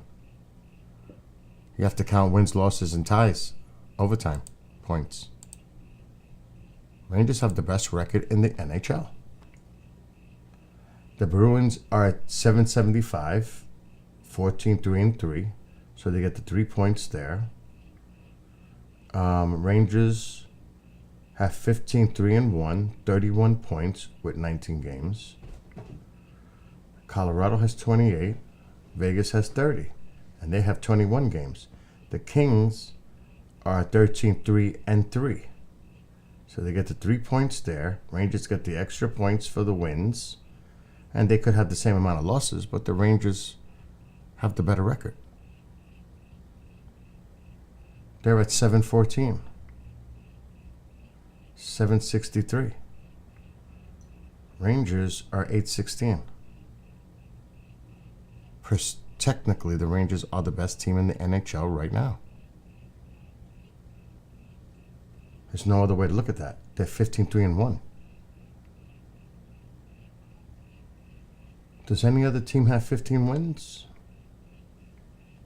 with 19 games at hand? I don't think so. 14, 13, 14. No. Rangers have the best record in the NHL. At 19 games. Now, you can't count out the teams that have played less games, but they can, even if they have 2 wins, 4 points, that doesn't put them there at 19. The Kings are at 19 like the Rangers. What's the difference here is they get a point for the overtime, but they didn't get the 2 points like the Rangers did with the wins, with the 15.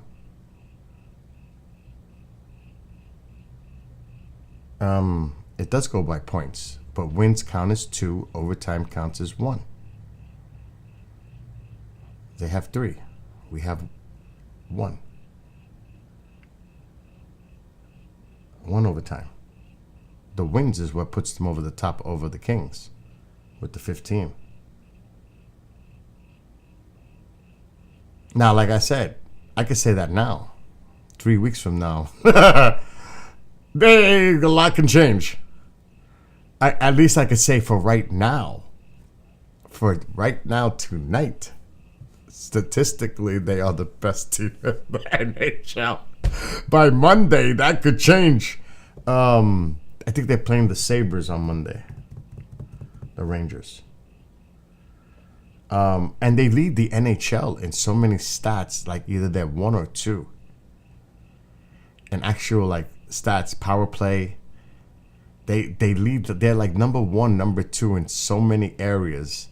This team is playing on right now on all cylinders. Even the 4th line, even their 4th line is stepping up, and they still have injuries, guys coming back.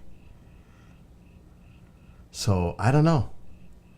All I know is it's nice to see the Rangers in first place. That's all I care about. That's it. Now, the team that I'm scared of on that list, there's 2. And this will change for the New York Rangers. There's the one that is going to probably creep up on them, if not past them. And that's the Hurricanes. The Capitals are always a threat, but it's the Hurricanes that I fear on that fucking list. Right there. For my division, the Metropolitan. The Bruins are in their own division here, but they're gonna be tough. So are the Panthers. I mean, it's the usual suspects. Look at the numbers of these teams. I mean, This is a good hockey season. There's a lot of teams doing really well.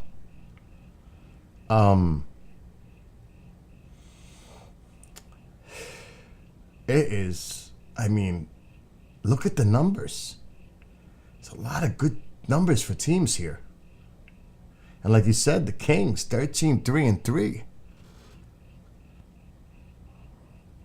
That's badass. And like you said, three losses. Tied in the loss column, but this is what gets it right there. But still, are we the only two teams with 3 losses? I think so. Yeah. Yes. Oh, wait, no. Boston. And crazy because they started on fire. They were like 11-1. They were on fire. And so were the Golden Knights. They were on fire. They started off real hot. They cooled down a little bit. So the Kings, it's going to be a battle. And who, I think Kevin put in something in there? The Canucks? What was that, Bob? Yeah, it's 14-7-1. But see, they got 22 games in already. So the Kings have 3 games at hand. And they got 2.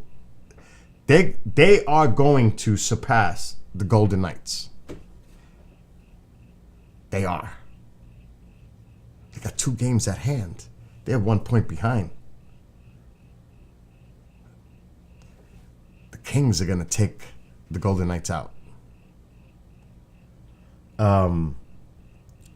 You know, I don't want to get into the whole sports thing. But good night, Astro. And Murphy, you got my email from the order. Email me privately, because I'm going to work on getting your products on our big show, MUFON, What's Up? And Tara will advertise it. If it's got extraterrestrial Bigfoot and Mothman, oh, she'll do it for you. She's awesome. Tara's awesome. They're all are. So don't worry about that. When I tell you something, because remember, I am the program director. I mean, I will talk to them. Now, they got to do it themselves, but I'm pretty sure Tara will do it. Anyway, so it's going to be, at least I could say I have something to watch for the winter. Because the Jets suck. I'm not a Jets fan. I'm a Giants fan. They suck. I'm not into basketball. I'm not into cricket and all that other stuff that fantasy has so many things to watch. So really, my winter is dependent on the New York Rangers. Because that's all I'm going to watch on TV. Let me go outside. Mom took my glasses. I'm screwed.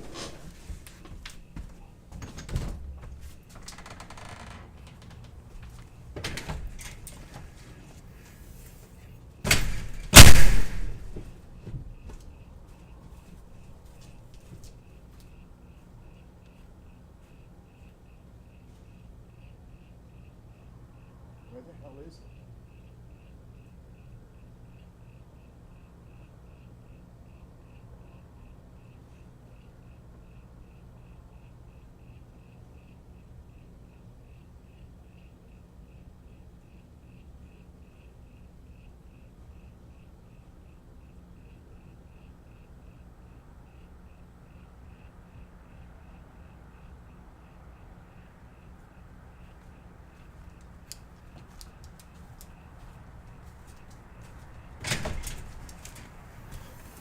That moon is tough. That moon is tough. I can't do much. I can't brighten the game. The moon is just right there. It's too much. There's not much I could do for the screen, for the camera, because the moon is like right there to the upper right side. So I can't move the camera much more. And I can't brighten it up either because the moon. But that's pretty good for now. It's not like there's a meteor shower going on or anything. Now they got back!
I know what you want.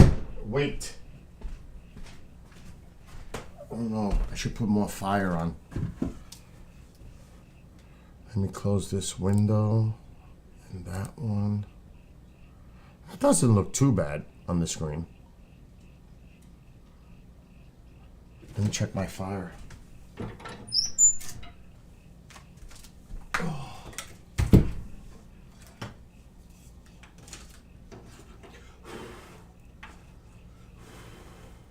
Damn it, I gotta get this back going.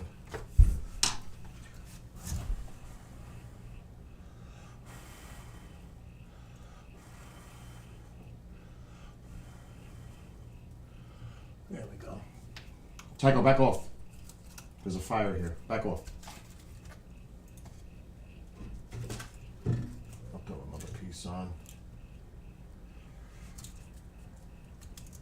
Okay. Let's get this fire going again. Oh! It's chilly here. I'm keeping my fire going. I would say it's about 25 degrees here.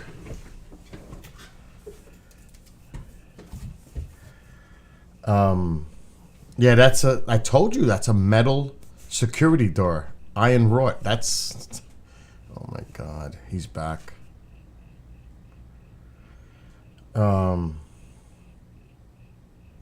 I have a fireplace in the dining room area. But here's the wood stove. Look at him. Do you see what he's doing to me? Do you see him? Look. Why? What is it? I know what you want. He's wondering what I'm looking at.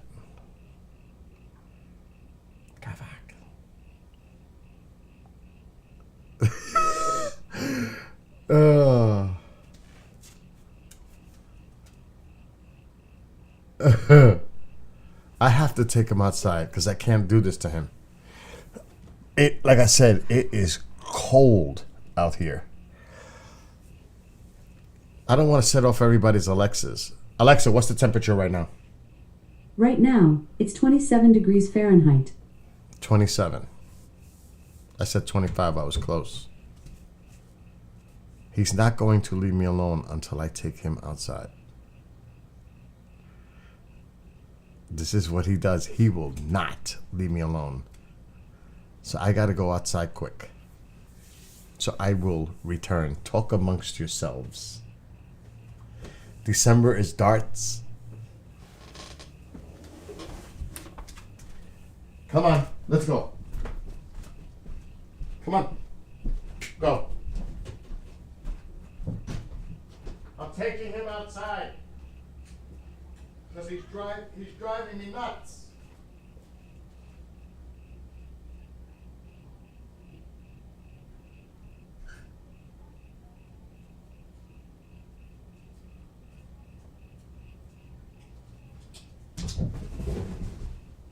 You know what? I'm gonna put the microphone on outside and so you can hear the madness. Let's see how much you guys can hear with the outdoor camera. while I'm out there with him.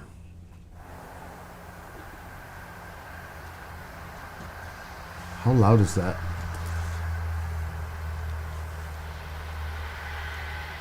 That's pretty loud.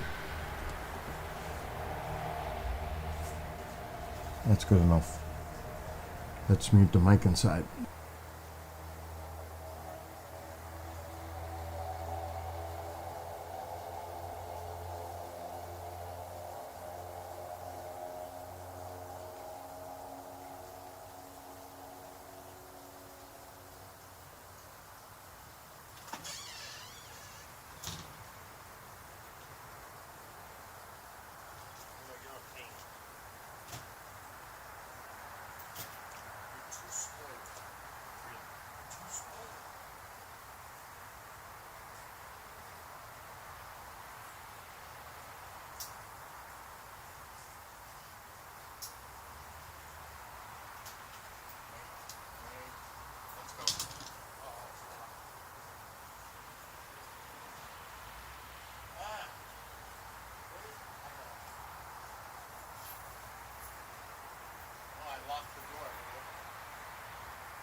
Wait for me. Look up.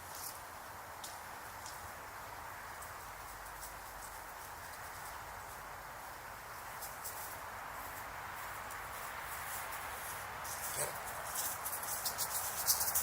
Get him.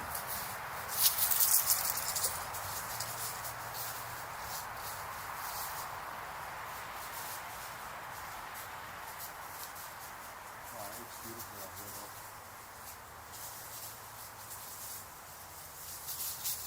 It looks like it's almost a full moon.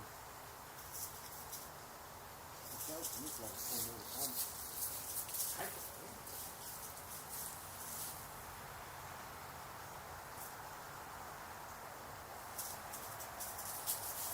No.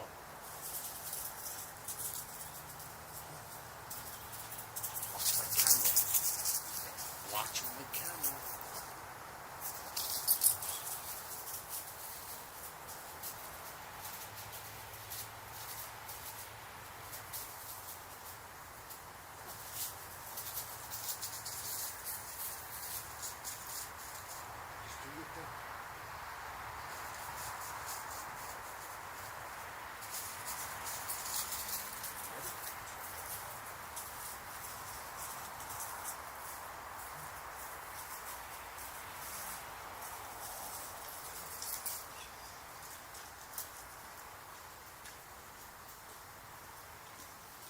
Leave the cats alone. Leave the cats alone. Come on.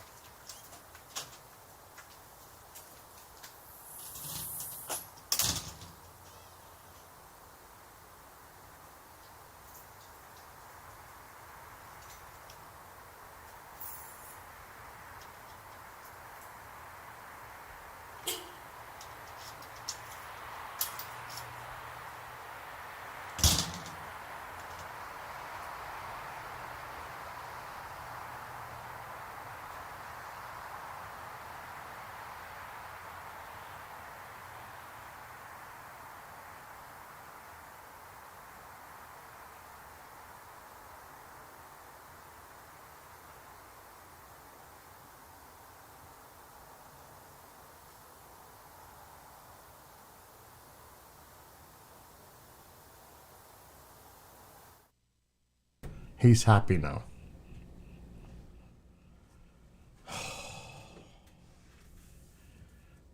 Oh my God, 26 Celsius. So say 52 and 32. So it's almost like 85 degrees there, Fahrenheit. 32. Yeah, something like that, close. It's your summer now. It's our winter. But it's nice out. It's just cold, but it's beautiful. The sky is beautiful. it does. The moon is, I don't know if it's a complete full, but it's damn close. And you know how when the moon is full, it just lights everything up? If you're in a dark area, not city lights, but you could see the moon illuminate the ground. It's so beautiful, you know, like I can actually see out there because it's illuminating everything. It just looks so nice, you know. It's like beautiful.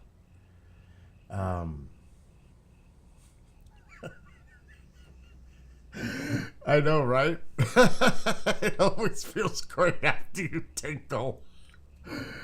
Oh my God, Murphy. It's 80? I know it was close to about that. I was just doing a rough guesstimate with doubling each Celsius by 2 and adding 32. So it was just a rough guess. Because it's close to that.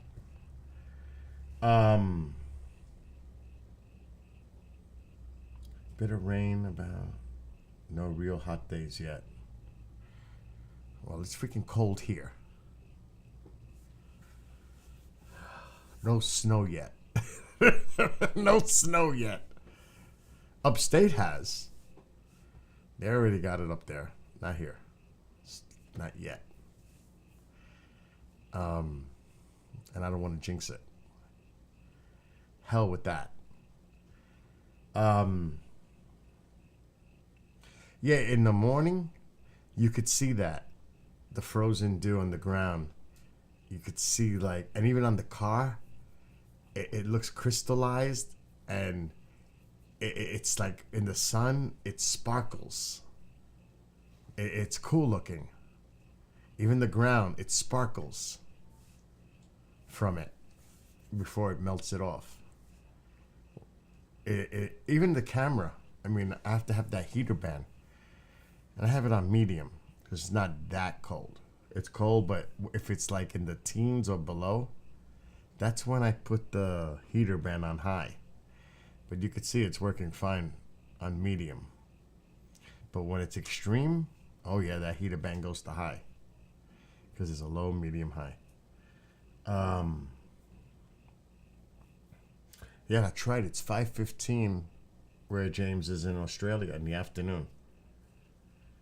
Right? She said it too. Her deck was sparkling as well. It is cool to look at. When you see that on the ground and on the cars and on the surfaces. It's just got to be the right time though. Because then the sun eventually melts it off. But it is nice because I walk him early in the morning sometimes and I see that and it's like, that looks cool. I should take a video of it next time. Because a lot of people have never seen that, the way that looks. Because it actually looks like glitter. It looks like glitter. It's sparkling in the sunlight, and it has like a glitter effect. It is pretty cool. What's he doing?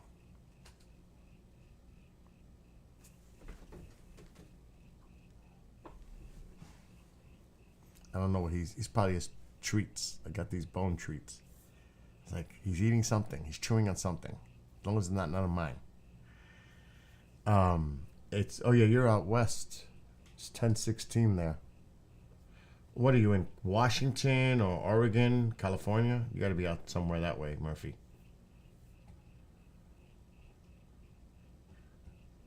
Fantasies in California.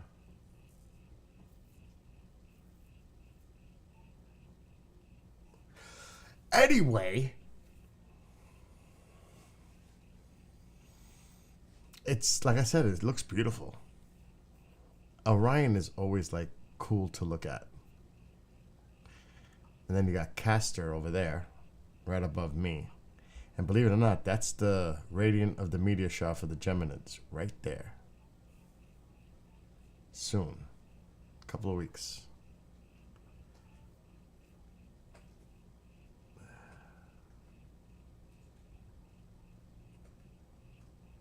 You're in Washington. Okay. I know somebody. No, I think. No, I think he is in Washington. He lives off the grid on top of a mountain. His house is fully off the grid.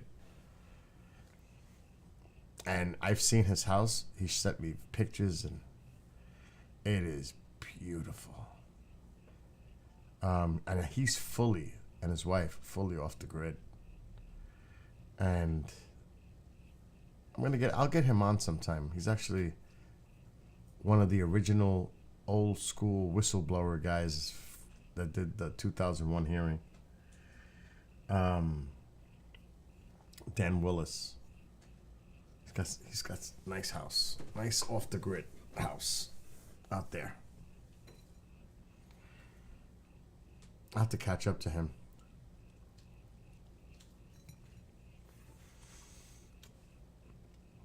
So what else is going on out there? It's kind of quiet in these chat rooms now. Again, it's 1 o'clock in the morning, 1:19. But it's early for you people out west. Even mountain time, it's not that late.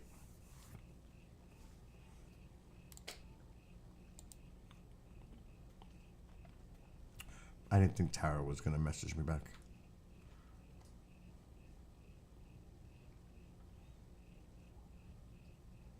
It is kind of late for her.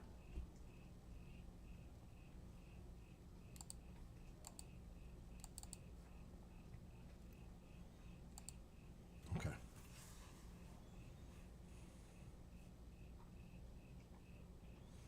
How many, okay, you say that, Murphy. How many panels do you have to do the one room?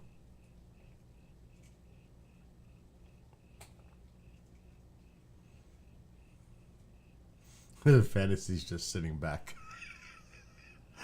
He's just chilling. I'm so grateful that I didn't decide to drink.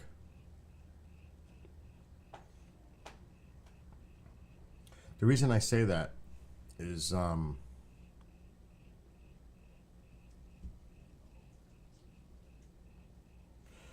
see, that's why I'm getting it too. Because in the winter time, I'm not going to have them in time for this winter. But I want to put the electric heaters on. Because I have the oil-filled heaters. I have 3 of those. And they're in each bedroom. And with the door closed, that'll heat that room up so fast. Instead of using the oil. So they say the installation is going to happen here by February, March. And I'm getting 25 panels put in. It's going to cost me $125 a fucking month. They gave me a deal I just could not say no to. And I'm going to have my entire roof redone. And I'm going to get my entire electrical panel in my garage redone. So this house is going to get an overhaul. And in 2 years, I'm building an extension. Not me. My mother's friend, when he moves here, he's building an extension. It's gonna cost like fucking 70 grand, but that's where he's gonna live, in this house. It's got to go through the town. It's got to go through all the codes. You know, you got to get the contractors. You got to get all that shit. But they do all that. So there's going to be a lot of changes in this house within the next couple of years. But you know, like in the winter, because right now oil is at a decent price, thank God. I mentioned this earlier. It's under $4 per gallon. That could change. But right now it's good.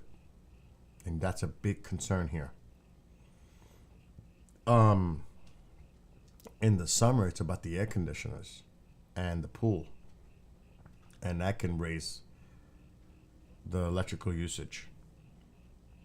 Plus, this stuff is always on. So it should help tremendously. And I can still, if for some reason I need to get off the grid, I'm still going to have the solar farm supply the other energy to me, to the electric company, because I still have to be connected, and it's $20 to stay connected to the fucking grid. So either way, it's win-win for me. I get 12 cents per kilowatt from the solar farm, or I got the panels on the house, because right now, For here, it's 17 cents per kilowatt. And it's going up. From the local utility, 17 cents per kilowatt. And going up. That's bad. So, for a lot of people here, a lot of people are converting to solar.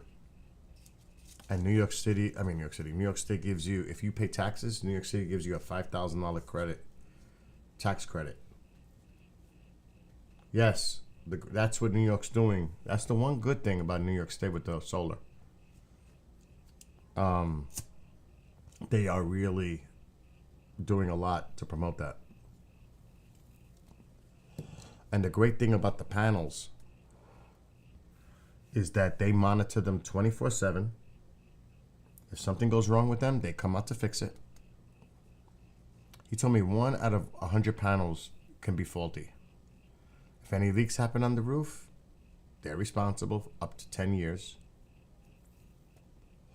If I get a referral, my first referral is $500, then it goes up to $1,000. I get credit for that. So I'm actually getting credit. And my neighbor's already in. He's going to do it after he sees mine. So that's $500 to me. This other neighbor next to me wants to do it after I do, because they want to see how everything works out with me. That's $1,000. That pays my bill for 6 months. I don't even have to pay out of pocket. So there's a lot of incentives too for this. And you know, you have to do a lot of homework when you get involved with this stuff. And I did. And I said no. I wasn't going to do it. But then they came back to me and said, okay,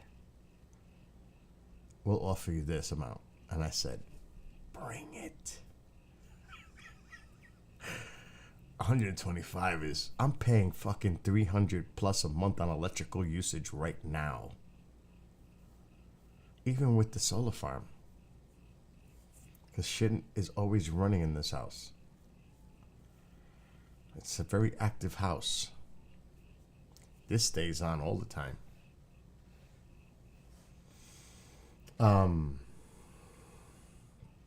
We have here Central Hudson. I think the company that owns it is out of Canada. But they're raising their rates like crazy.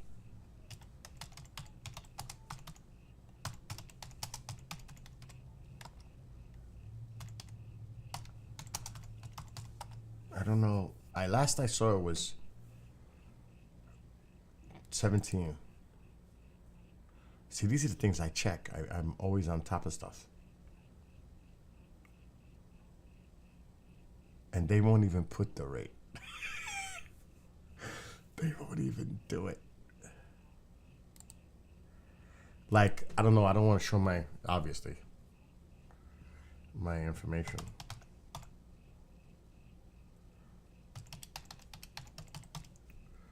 Oh my God, I can't remember the login for my shit.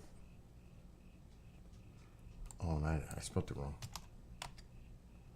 This is where I get from the farm.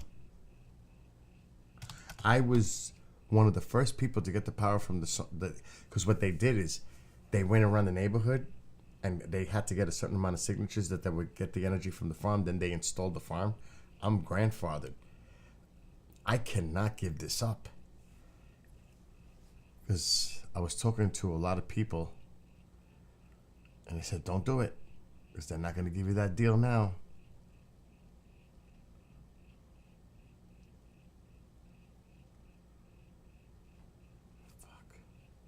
I'm going to have to look at my email. I can't remember the company that I get my solar power, my energy from. Oh my God, that's bad.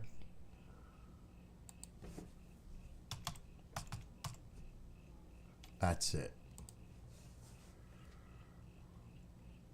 So my community solar bill, is that Clearway, is $82.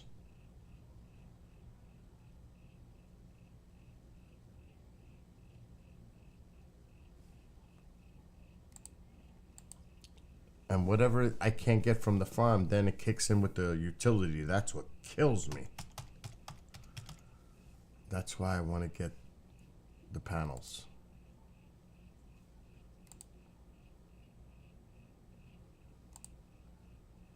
I'm signing into my account now. Oh my God, no way.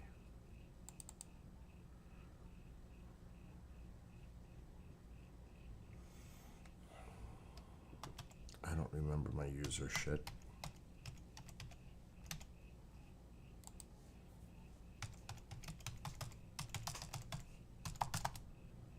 Busted. That's wrong.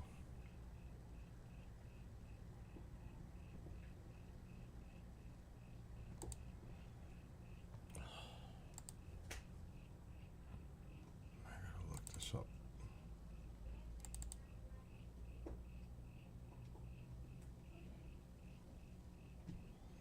Oh, that's worse.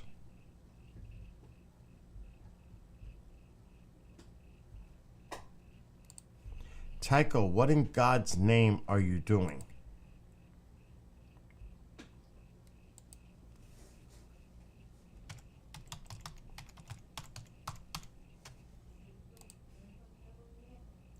Oh, that's why. What is it, Ma? My God, I thought you were sleeping. Why would I be sleeping? I slept this You are afternoon. rest. But I slept this afternoon 2 hours. Smells like smoking. It's the fire. It's still failing.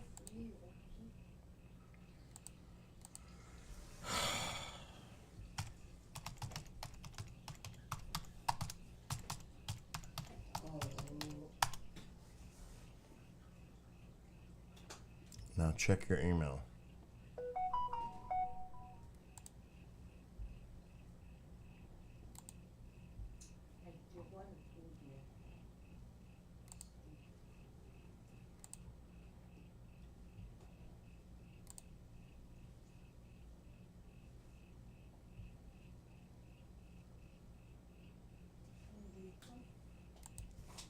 What happened? No, I was looking, like, let me take the answer. And there's a girl, she's a Filipino. And, got involved with a white guy. And, I don't care about those shows, Ma. no, but, Oh. she's such a, for her age, she's such a mature person. Which I think is so beautiful. She says she wants the best for the baby. It's really a good girl.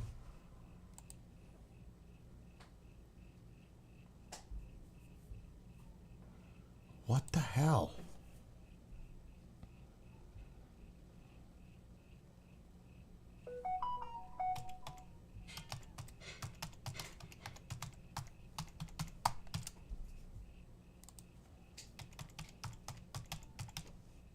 You made that right too? No, Kendrick did. I don't like Kendrick cooking. Because he goes, and I feel like throwing up. I don't think I want to eat.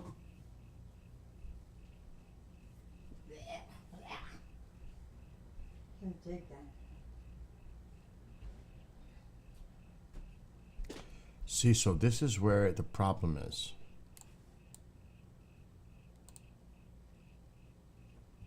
And I don't want to share my info.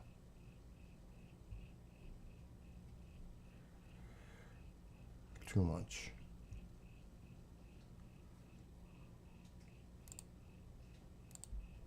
So this is from the solar farm.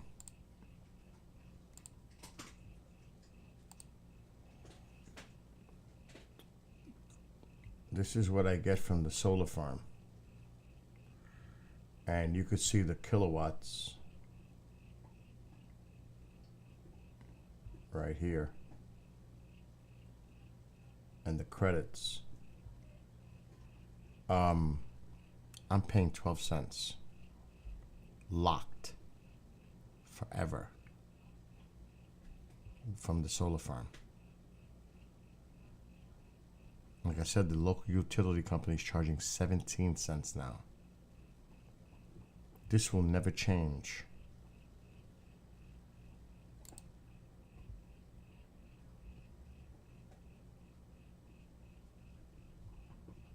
And that's the solar farm.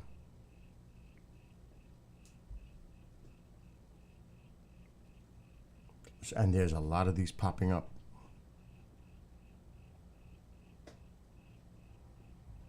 Now, I still will be able to keep this because whatever this can't generate, that will for me. Because no matter what, I still have to stay connected to the grid. So there may be points where I have to get energy from the utility company, but it's still going to be coming from the solar farm at 12 cents. So the only thing I have to pay for it is the $20 per month to stay connected to the grid. Does that make any sense? I would be paying a lot fucking more without that solar farm. Oh my God. And that's why, you know, when people criticize solar, you don't know the value of it unless you have it. It's like, oh my God, can you imagine how much more I'd be paying for electricity? Oh my God, I don't even want to know. It would be like at least $100 to $150 more, at least. So hell no. Hell no. So it makes sense to have this. And, you know, it can show you, it's not going to show you the actual location, but that's the farm.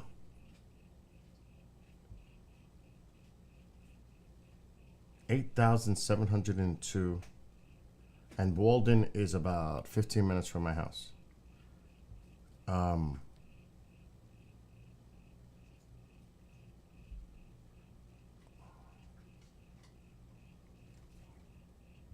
But that's still not enough. Especially if you saw the graph before. The winter months, less sun. And more dependency on the utility. And that's why the graph goes down. December, January, February. So you're not going to get that. And that means what? More dependency on utility. But if I have the panels, 25 of them, that's going to help me during the day. But now, remember, there's the catch. The battery has not been perfected, the storage, and they're super expensive. But the guy from the company said, wait, we're working on that. Wait 2 to 3 years. The price is coming down dramatically. Do not buy the battery now. He even told me, don't do it now. Do not do the storage battery right now. It costs a lot of money. Thousands. So he said, wait. Because then you're almost pretty much off the grid. But you still technically have to be connected to the grid. Because you want to hear some bullshit? Whatever energy I don't use, it goes back into the grid. But guess how much they pay you back per kilowatt? Remember, they're charging 17 cents. You get back from them 3-4 cents tops.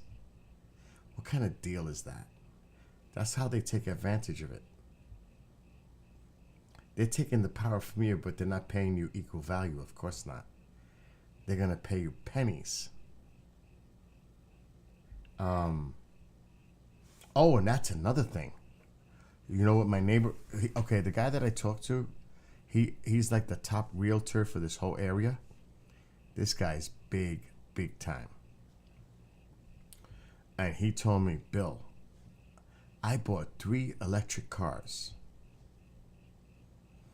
And with the solar, I charge up my car. It costs me nothing. He said, my kids have the electric car, my wife and I. Do you know how much I save a year on gas alone? He said that right there would have paid for fucking my electricity for a year. He says, you don't understand how much money you save with an electric vehicle where you could charge it at your house with solar panels. But then he was telling me, I forgot what it was, but in a few years, your car will be able to charge your house.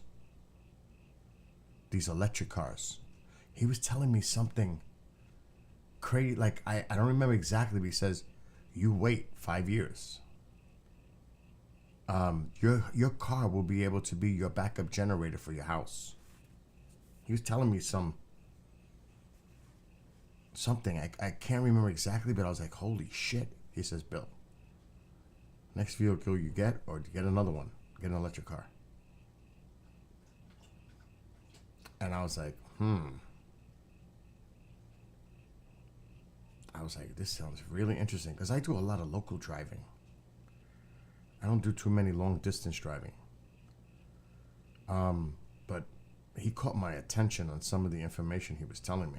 And like I said, this guy's big time. He's a multimillionaire that is the big realtor for all these properties. As a matter of fact, he owns the property next door. Massive property over here. And he owns a lot in this whole area. I'm not going to say his name. But, so I went to him for advice for the solar panels. I said, his first, I don't want to say his name. I said, do you think this is worth it? And I told him what I had with he said, Bill, you're nuts if you give up that solar farm. You're never going to get that 12-cent rate again. They would love for you to leave. Because they're not giving you that deal anymore. So, you're right. Let's not even think about a fucking EMP, Murphy.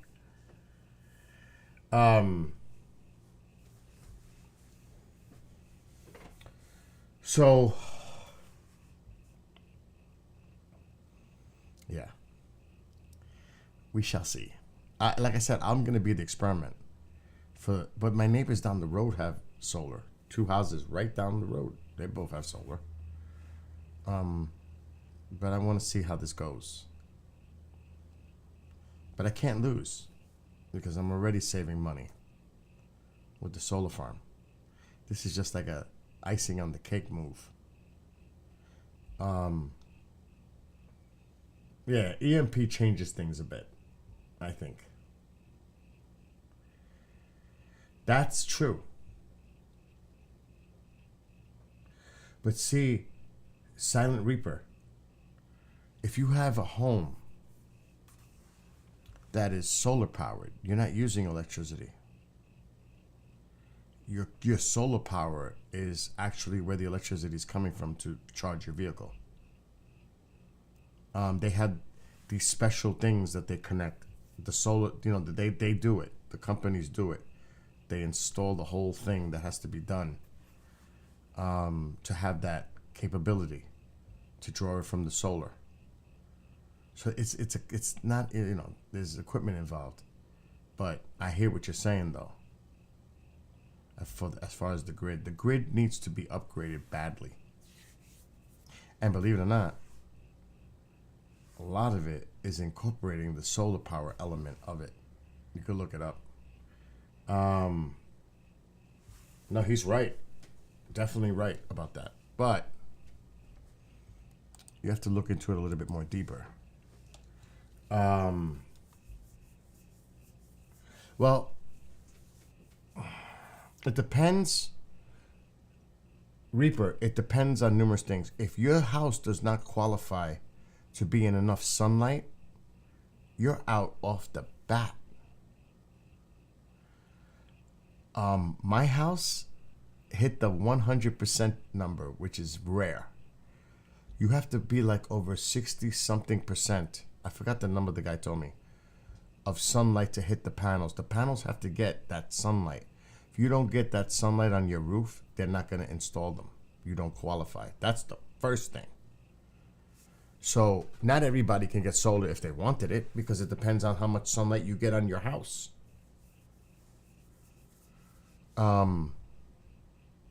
For right now, I mean, I don't understand why you just can't fucking put them on the side of your property and have it wired to your house. But I don't know if that's even something that's possible. But for here, it's like roofs that it gets done. And I wish I could show you the model, but they don't have it on the app. My house qualified like crazy. So not everybody's going to qualify for them right off the bat. So that is absolutely true.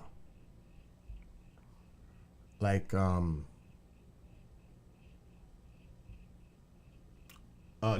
I did my heavy research. Reaper. I hear you though, but I did my heavy, extensive research. I don't ever go into something without doing the homework. But that is a good point, because a lot of people don't.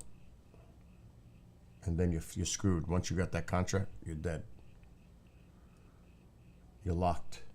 But I'm going to zoom into my house to show you. And they're going to redo the roof. I'm putting a whole new roof on, shingles and everything. Shit. I gotta exit. How do I get out of there?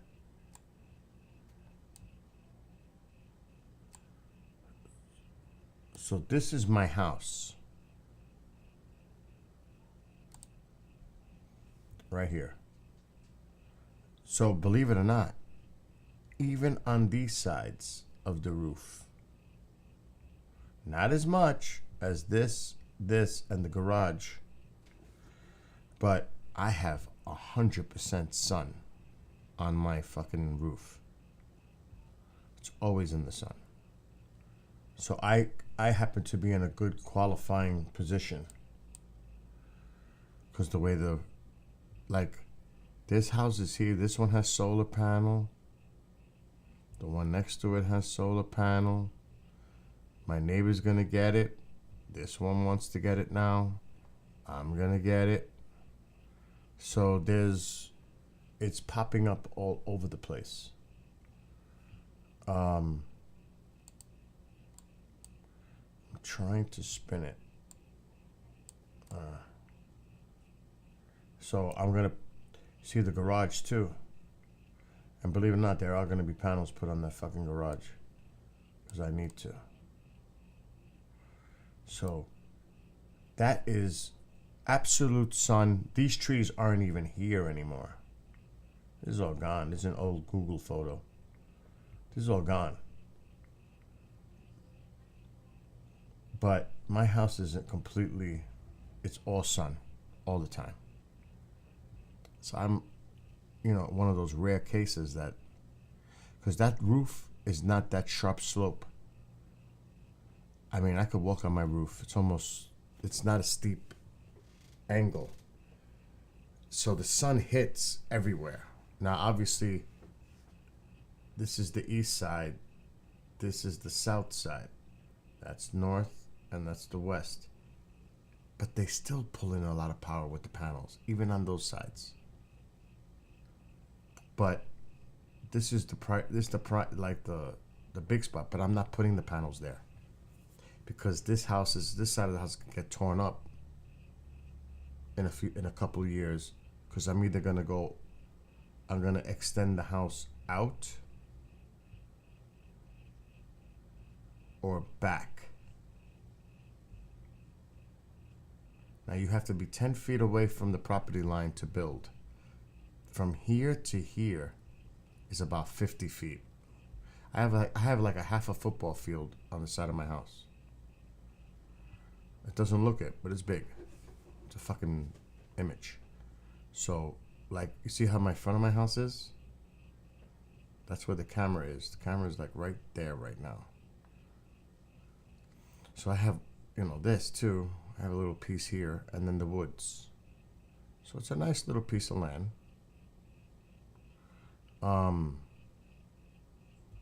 But if you look down the road, this is an old photo because they just got solar. They already had the solar. They got fucking solar. A lot of people are getting the panels. They're popping up everywhere. Everywhere. Because New York is giving unbelievable incentive programs to get them. So, what's up, Chantal?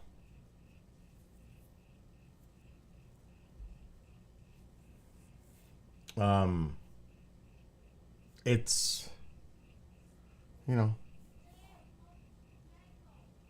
what? What?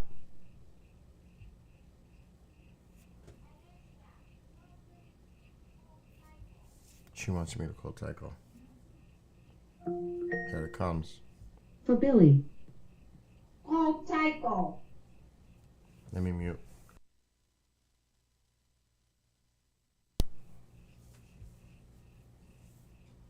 Here it comes. Now the cloud's moving back in. This could be the end because there was a little clearing area, but there were clouds behind us. This could be the end. Let's see what's going on in Canada. It's probably still cloudy.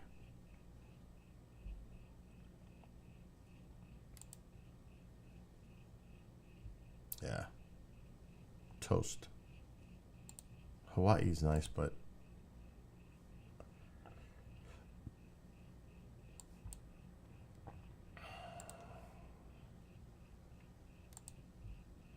look how nice that looks.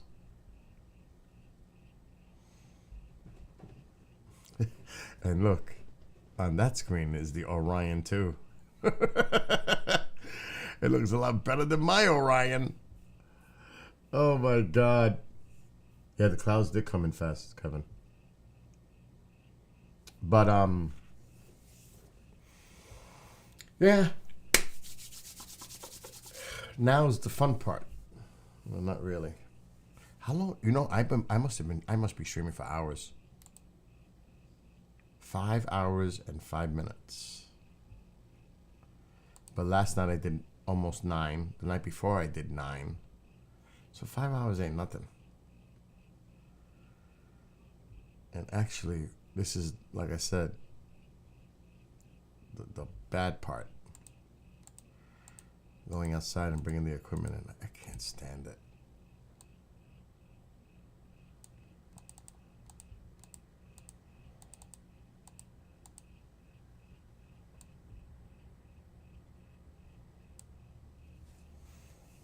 And here we go. Oh my God. I'm not looking forward to this at all. At all. And it has to be like 25 degrees by now.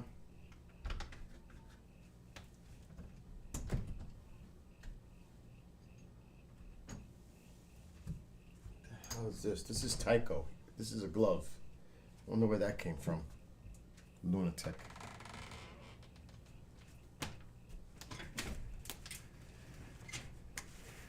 Oh yeah. Clouds are moving in big time.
what we were talking about earlier. Murphy and I. You can't see it. Alexa, brighten living room light 100%. The glitter is outside right now. Alexa, brighten living room light 100%.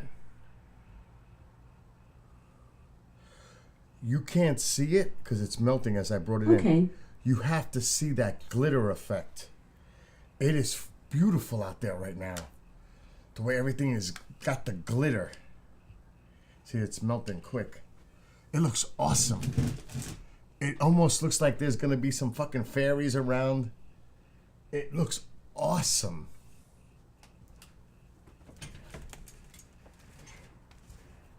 It looks like little diamond reflection all over.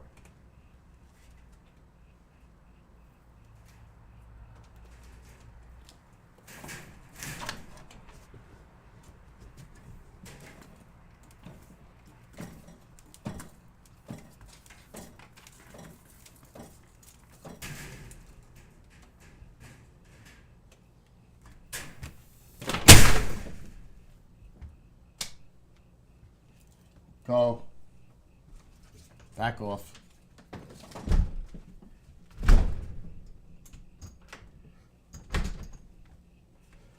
And Alexa, dim living room light 50%. Okay.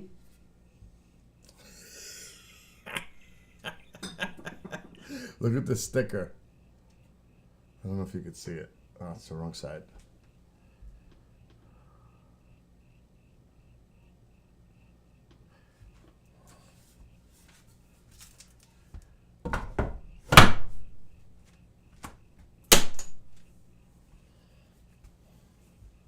It's almost like a horror movie with that thing on the door.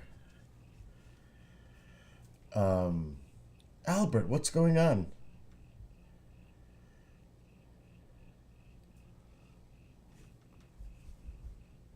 How much will they charge you all those? It's going to be $125 a month. But there's a catch. It goes up 2.9% every year. It's always a catch. So, there's always a fucking catch. But still, considering the rate of kilowatts going up to that, you can't compare. Alexa, dim living room light 50%.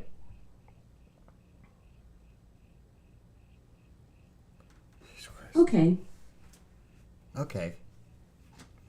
Alexa, I love you. That's so nice of you to say. I wonder if I said the opposite. Oh my God. I'll be right back.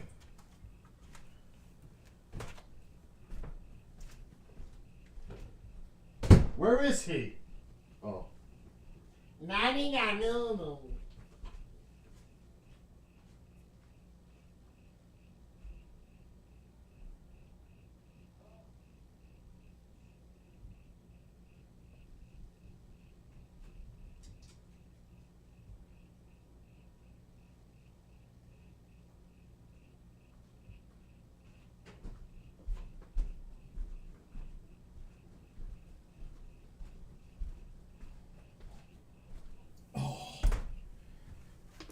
Everybody's sleeping.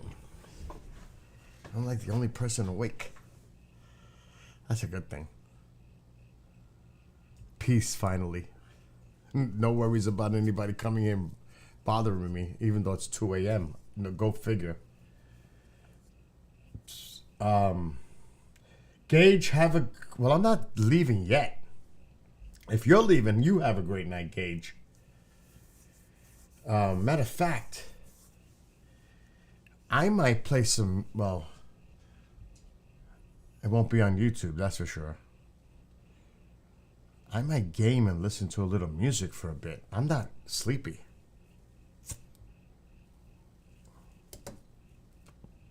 Little PPP. My night is not over yet. My camera outside is done. I might go listen to some music and game. Now, we're on Rumble, Trovo, Twitch, Kick, and YouTube. So we're everywhere right now. And I think that's exactly what I'm gonna do. So on Trovo, I'm gonna put the link in YouTube because I'm shutting YouTube down. On YouTube, on Trovo, it's gonna be here right now. We're here. On Rumble, we are here.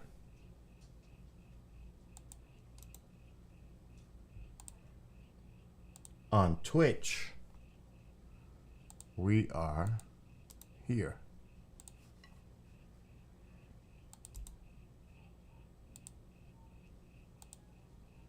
So that's where we're streaming to as well.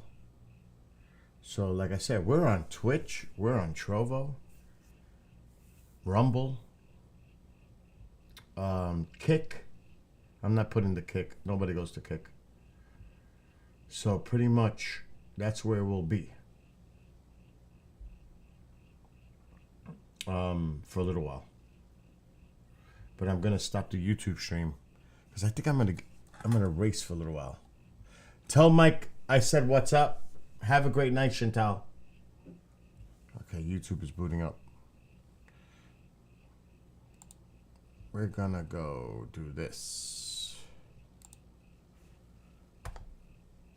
That's what I'm gonna go do now.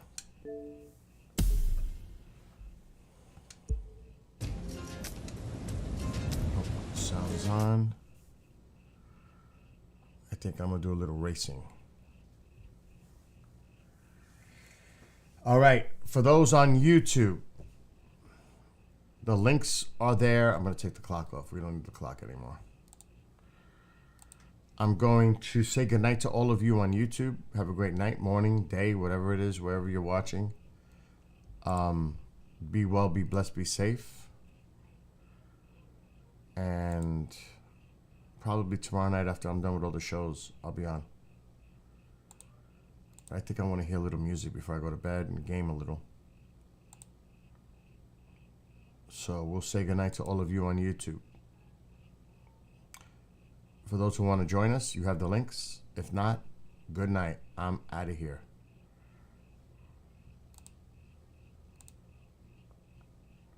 YouTube is done.